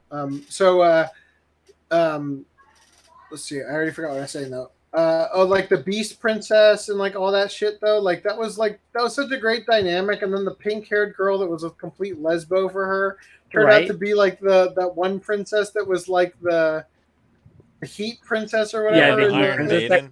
That she never found out, at least at the end of this season. Oh my god. Yeah, which was Tia Ballard. I didn't know that at first, and then I was like, "Holy shit, that's Tia Ballard!" Because I didn't write. Her voice was so like groggy and grovelly. I couldn't tell it was Tia Ballard. You occasionally heard the Tia come out, but she was doing the sexy. Oh, absolutely, range of her when voice. she was doing the like the desperate like, "Come back to me, damn it!" And it's like, wait, I hear the Fries girl. I can't remember her. Who's the girl from my Devil's a Part-Timer? Fuck, I can't remember that girl. But anyway, I could barely hear the high pitched until it came out, and then I was like, "Oh shit, that's I can't believe I didn't know that." And then we've mentioned this before when the podcast. Oh yeah, go ahead. Started the whole the Vietnam War flashbacks. Like I didn't even get to that scene. And then I got to the scene, and I was just like, "Yeah, this is." Fudo's in for a treat. later. I totally understand why Brad is like going through Vietnam War. This is so bad. Holy shit. Yeah, that was incredibly off-putting. You'll have because I didn't fully look at the image. I was just like looking at the. Oh my god! I just realized it was Love of the World, and I didn't realize, and then I looked at it So again. look, what does it say about me that I can thoroughly enjoy Juden Chan, but the second that baby shit came on there, I was like, nah, no, dog. Yeah, right. That's going down a full star rating on Anime Planet. Like, I found it funny when Fudo came in and he saw her in that outfit, and it was just like he's like, well, this is not what I expected. Yeah, like what? I love before that when I forget to bring up on the show, the Beast Princess was talking about like, no, you don't understand what she does. Mom turns you into a baby. Is like the fact that you're calling her mom is alarming. Like, yeah, like it means that it worked. Damn it. Yeah, we're in so much trouble. Yeah, the Beast Princess was probably my favorite, aside from Destiny, obviously. But maybe that's because here's my bias towards Brittany Karbowski. That's my waifu, Top G. But yeah, and then there was that other. I think. Oh, you think? Real quick, I have that one small point about like that I didn't say on podcast, but it's the I love how they set aside their factions and just let their comrades die mercilessly while they're just having a little date, sneaking it in. So in a way, Fudo's kind of like turned to the dark side without even realizing it. It's like, yeah, go ahead, let them kill you. I don't care. Yeah, right. I fully believe though that nobody in this universe dies. Like they get severely injured, but nobody dies, at least from these attacks. I love when they like went to the beach and they were literally just having a beach day, but to the Beast Princess, she's like, she's gonna murder him with the stick. She smashed his skull. My open. favorite. I love that too, but my favorite part of that whole thing was at the start where the bear's like, that beach ball better be a weapon, like, oh, you better not be slacking off, and then it goes to him who's just chilling with his new girlfriend in on like sitting on a chair. Yeah, we better be. See, that's part of my problem of just having it 12. Like I want there to be more, but like, when that's your problem, that's a good problem. Yeah. That's I want a full episode of just them and having Steel Princess. Give me some OVAs, damn it! Right. With more fans. Well, throughout the whole thing, you're just sitting here like, bro, you don't have to use the premise. You can just like hang out. Like you don't need to preface it with this hero stuff. I loved it how like when her little sister came in, she was like completely. Like every time Decimi was in the minions base, they all like talk, like she's like a manslayer and all that stuff, and it's like literally just oh my god, stop saying that! I told you, you could just I'm just oh my god, she's totally a beast now. And she's like, they didn't even notice my new hair. Yeah. Oh, is that a new weapon of mass destruction? It's like, no, it's a bag I just picked up. I love it. And then during the school festival when they're like, I just that was so their solution was so funny. It's just like, why don't we use our actual costumes? Yeah, right. But and the best part was that the guy was just cosplaying as a bear. Oh man! Oh my god! I felt bad. I just really like. Yeah, the derp Spider-Man. And like the weird. Ram 11, Pikachu why isn't tail that thing? guy like black-faced and then used as your profile image? Yeah, I thought about doing it. It's the least you could do if you're not going to finish the show like me. Yeah, but here's I never said I wouldn't finish it. You're putting words but in my then mouth. Decimi just puts the picture in her room. You're going to and it's just finish like, it now. If somebody comes in, if like Beast Princess or Steel Princess comes in and looks at the picture, it's like, what? Her room changed a couple times too, because in that one episode where she like lands on his face or whatever, or I guess is the dorm in the thing? I'm confused because maybe it was a different room where She was has in two the rooms. She locker. has her like Yeah. mastermind room at work, and then she has her dorm, which I find hilarious as well. That an entire high school chain is the evil organization. Yeah, that's what I'm saying. It's just like this universe is so wacky and wild. It's like I want to it know was more fun. about it almost. It's like, how do these beast people go about their daily lives? It's like, now I'm just a snake person. Now I'm just a bear. So were there any parts that you didn't really like or were kind of low points? Oh, I'm trying to think. I feel like the arc with I'd the say one- like maybe some parts are kind of slow the occasionally, karate but part really, I felt was kind of like weak. The what part? Is that later? The one where it's like episode like 5 maybe, where she's the one gelato guy, I think the green gelato guy was like he had a history with Destiny because she was. Oh, in his he was karate regaling class. about how she was a terror. Oh, right. Yeah, that was kind of slow. That was kind of a weak episode. But it kind of set up that she was super strong and like was that whole stuff about her saving. It did the give other her girls. backstory. Yeah. So it was world building. And it did. What is it? It did make like the whole time. Fudo was just like, "Ooh, I get to hear about her little Decimi," and then by the end of it, like both of them were simultaneously having the idea of like, what if she becomes a gelato? And they're just like, oh my god, if she became a gelato, if I became a gelato, we could hang out all the time. Yeah, and then it's But like, except for the workplace part where you have to break relationships are up. forbidden. Yeah. Oh god, what a show! Honestly, one of the most refreshing, like just plot out of nowhere.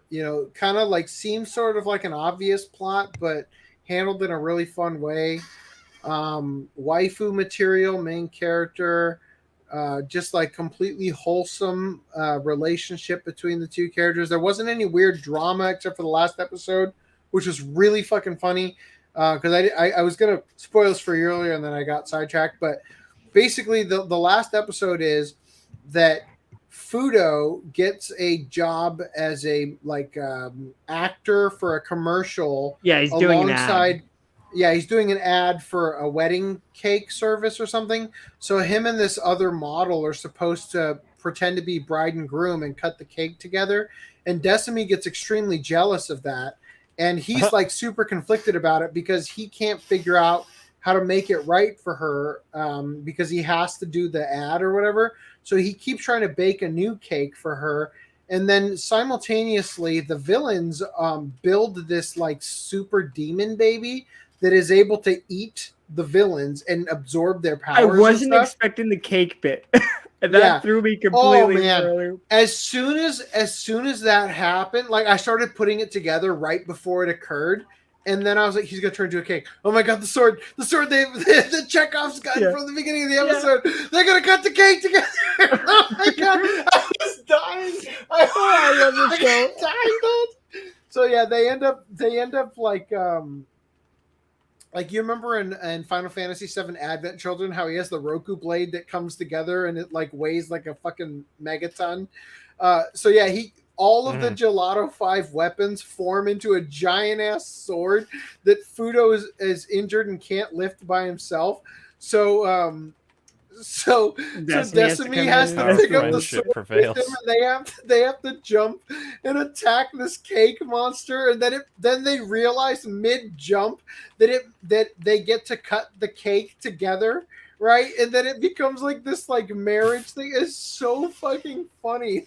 Yeah, and then the baby is like, Mom, Dad. Yeah, and then the fucking demon baby loses all of its power, and then they just have a baby to take. Okay, boys, save some details for me to see for myself. Okay. God, okay. I believe you when I hear that it's good. Oh. Are there any Decimi Dakimakuras? I don't think so. For science purposes. Why wouldn't there be? I could try and... Green Line already did the search. Oh, you did? No, I said you, Green Line, already did the search to be able to answer the question. Oh, I haven't yet, but I'm doing it now. More like Doki Smackera to smack off with. Magahara, is that her name? I found one. Oh. Her ass is way bigger on this, on this body pillow. Oh no, she ain't cute in this one. There's been so many like back when Kitty wasn't in Japan, was actually like communicating, she'd like send all these like these thirsty pictures like of anime girls in the group chat or whatever, and I'd always complain about the proportions being inaccurate on like half of them. Yeah, because I don't think they're official Dakimakuras. No, She does of have a course not. Nendo though. She has an Nendoroid. Fuck Nendoroids. Is there a figure of her? Well, yeah, the Nendo, but that's No, it. I don't want a Nendo. I want like Yeah, I that's want it, like a unfortunately. statue. That doesn't count as a figure. Okay. I want a figure that doesn't distort the figure. If you catch my drift. Unfortunate. No, Kaiser there is Trigger not. says, so she's based, isn't she? It depends on You're your referring definition. to the I figure, how it suppose. has a base. I don't know. She might not be can't- based, but she's definitely red pilled with that Fudo, Red Ranger, Red Gelato. The flavor of justice. He's gonna give her the flavor of justice. Oh, yeah. Gee. Oh. So I searched Destiny Dakimakura, and then I got an xhamster18.desi result. Sex with Dakimakura and Onohol. Best result 2023. What? No Why? thanks. no thanks. No, that's not what we wanted. People Usually make I go to my videos of figure me collection. plowing I usually go make to a my video of figure them collection plowing? to Oh, I found the Nendoroid you're talking about. for all the official. It has all the official like scarred. stuff that they've. Oh my god, released. she's adorable. I don't need it though because like I don't need those. Are you looking at the Nendo? Yeah. Yeah. I'm gonna look up figures real quick. No, they only have Nendoroids. They're all chibi. Yep. I told you. I'm sorry. My figure collection. That's the website I go to. Oh wait, I found one. Oh, bikini one. Oh, that looks horrible. That's a CG model. No. So back in the day, when this was getting dubcast or whatever, I watched up to 4 episodes, and I already knew that this would be a great show. That like I'm gonna Took you buy that it when many, it huh? comes out. Well, no. I liked it right off the bat, but like I only was 4 episodes in, and I knew it's like Where's the instant classic. Where's the Not figure really. of Decimi sitting on Fudo's face? Right. Oh, okay. Well then. Sculpt the resin boner coming. The modification makes it more realistic. How is all the fan art dog shit? Like she looks awful. Like they're trying to make her even sexier, and they're somehow failing. And it's like you Dude, fool. She's like I already think sexy. Greenline sent me like 1 or 2 Genshin mod videos or whatever. Dude, and like some of the why? character proportions, like they have these massive like icon titties and stuff. and I'm Yeah, like, let me why? show you what is wrong with people. Let me just open this in a new. They don't know how to draw, AC. Simple as that. Oh, they know what they're doing. They have disgusting fetishes. Yeah.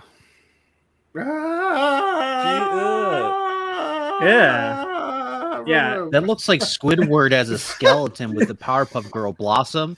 What the Brad, hell? Brad, you're bringing up a different type of PTSD Also- in me because also there's multi- there's this one server also- where there's this one guy who's probably very autistic who for some reason makes his own fan edits in Microsoft Paint of making these like inflated women. And I'm just like, like I stopped looking at that server altogether. It also looks what like is- Zorak do you- from Do you Space know Ghost. his name? Off the top of your head? 'Cause Chisu? Chisu, that's not what I'm thinking of. Yeah, because I have also had run-ins with a guy who decided I needed to see his weird art of fat Phineas and Ferb characters. He did it to like Sailor Moon and stuff like that. I'm Yuck. just like, stop. Get some help. Cause Well, that- I think it was also like, I don't think it was a pregnant thing, but it's like he made their stomachs ginormous and like their ass and legs, and I'm like, stop, kill me now. That monstrosity that you showed. Mm-hmm. It sounds like this. I am man nor woman. I am Zorak. Yeah. That's what it sounds like when I see that image. Oh yes. Like Cell almost. Don't let it happen again, Wazowski. Oh yes. Oh, dear Lord. Okay, anyway. Whew. Mike Well, it's a good Wazowski. show. Everybody should check it out. I really enjoyed it. I'm gonna throw away this picture of Absolutely. this fat version of Decimi because that was scarring. Yeah, and bleach your almost eyes out first. The only thing that was worse is the canonical actual diaper thing. So I guess there weren't actually diapers. There's just baby clothes. So Yeah, I guess don't that's- think she wore a diaper because I guess it's not that came bad. in and Things it have just- been. I guess I don't need to. It go was all on way the back to spectrum D-Day. of uncomfortable. Yeah. It's more than uncomfortable. It's other spectrum too. I don't see how it could be comfortable at all. Yes. Damn it. Greenland was right. Magahara. Oh my Yes. god. She's so based. Yes. I like her even more now. Red Yeah. pilled too. Even before Trump is on Dakimakura, that's me for having Maga on her name. Yep. I found off-brand Dakimakuras of her. I think, yeah, they're not so good. Yeah, they're not official. How can you fail to make a blonde sexier? A blonde wearing lingerie as her like supervillain outfit too. Like, come on. Which like transforms, and I didn't know that. I thought she put it on, but it's like no, it's like his gelato uniform. She has a button that just gives her fucking the uniform. A transformation. I'm surprised she didn't have an etchy transformation. I don't know when the I wanted weird one. like mother instinct nurse was like undressing her. She was already wearing some lingerie underneath. I'm just saying. Yeah. Wow, that sounds like an I was like, adult can we movie see right more? Can we there. see more? Oh no, okay. It's we don't get to see The only more. real bad thing you Cell could think equals of. your favorite wife. Yes. The only real bad thing you could think about in the show is if you like take it way too seriously plot wise or something, where you go like, what is it? Why is she evil though? Like, if she's not evil, why is she evil? Why does she continue to do the organization? I mean, I guess family I thought pressure they is handled enough. it. Yeah, I thought they handled it okay because she had like some complex over, like this happens to people where, they're through some sort of abuse or whatever, they don't realize what a catch they are, and so they constantly end up with bad partners, bad employment, whatever, because they don't realize their potential, I guess, So I felt like they handled it I'm just pretty trying well. to think of the worst case of like if you were two, but I don't even think that's like Yeah. even if for some reason like that's a more valid point, it's like it's so insignificant to just enjoying the show of it just being kind of silly and fun. Yeah. Woohoo! We have 101 likes on Rumble. Woo! Yay! Yay! Moving up in the world. Let's pop the champagne, guys. Let's celebrate. Unfortunately, How I many finished that entire bottle of whiskey. How many live viewers did we get or whatever? I'm trying to see my In total. content. Yay! This is where we I at. feel like Rumble 453. must count every.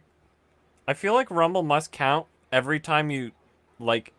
Every open... second that you're watching it. Like No. Every time you open it. So if you open it, close it, open it again, then that's a second, quote unquote, live view or whatever. Art X and then the view, and I think the views carry over. So after the live stream's over, it counts like It oh could you be. had 50. It So you have definitely could be. 100 windows open in a whole bunch of other windows. That's like, oh my god! Now I have didn't think of that meta strategy, but Art X I'll Pod says accept. cool. Follow back, please. https://rumble.com/ get ready for the worst cyber attack in recent world history.html. Okay, anyway, so there you go. I guess you can actually comment and live chat at the same time on Rumble. That's kind of cool. The thing is, your live chats disappear, I think. R.I.P. Anyway, guys. I think it's like Twitch where you can't see the past. Much appreciated. Good. I'm glad that we got to do a show tonight. Farah didn't show up. That's all right, though. Maybe next time. Although it's not as funny that she didn't show up on Father's Day because, reasons. I'm going to shove some melatonin in my mouth. And then I will down some Z-Quil. And then I will go upstairs and have some calcium, magnesium, zinc. And then I will wake up several hours later and go to work. That's my plans for the night. Who wants to pick these nuts? Who wants to pick an outro video before the actual outro? Well, did we get to monetize? Have you ever used the regular outro? Just use the browser one because fuck it. All right, there you go. Brazzers.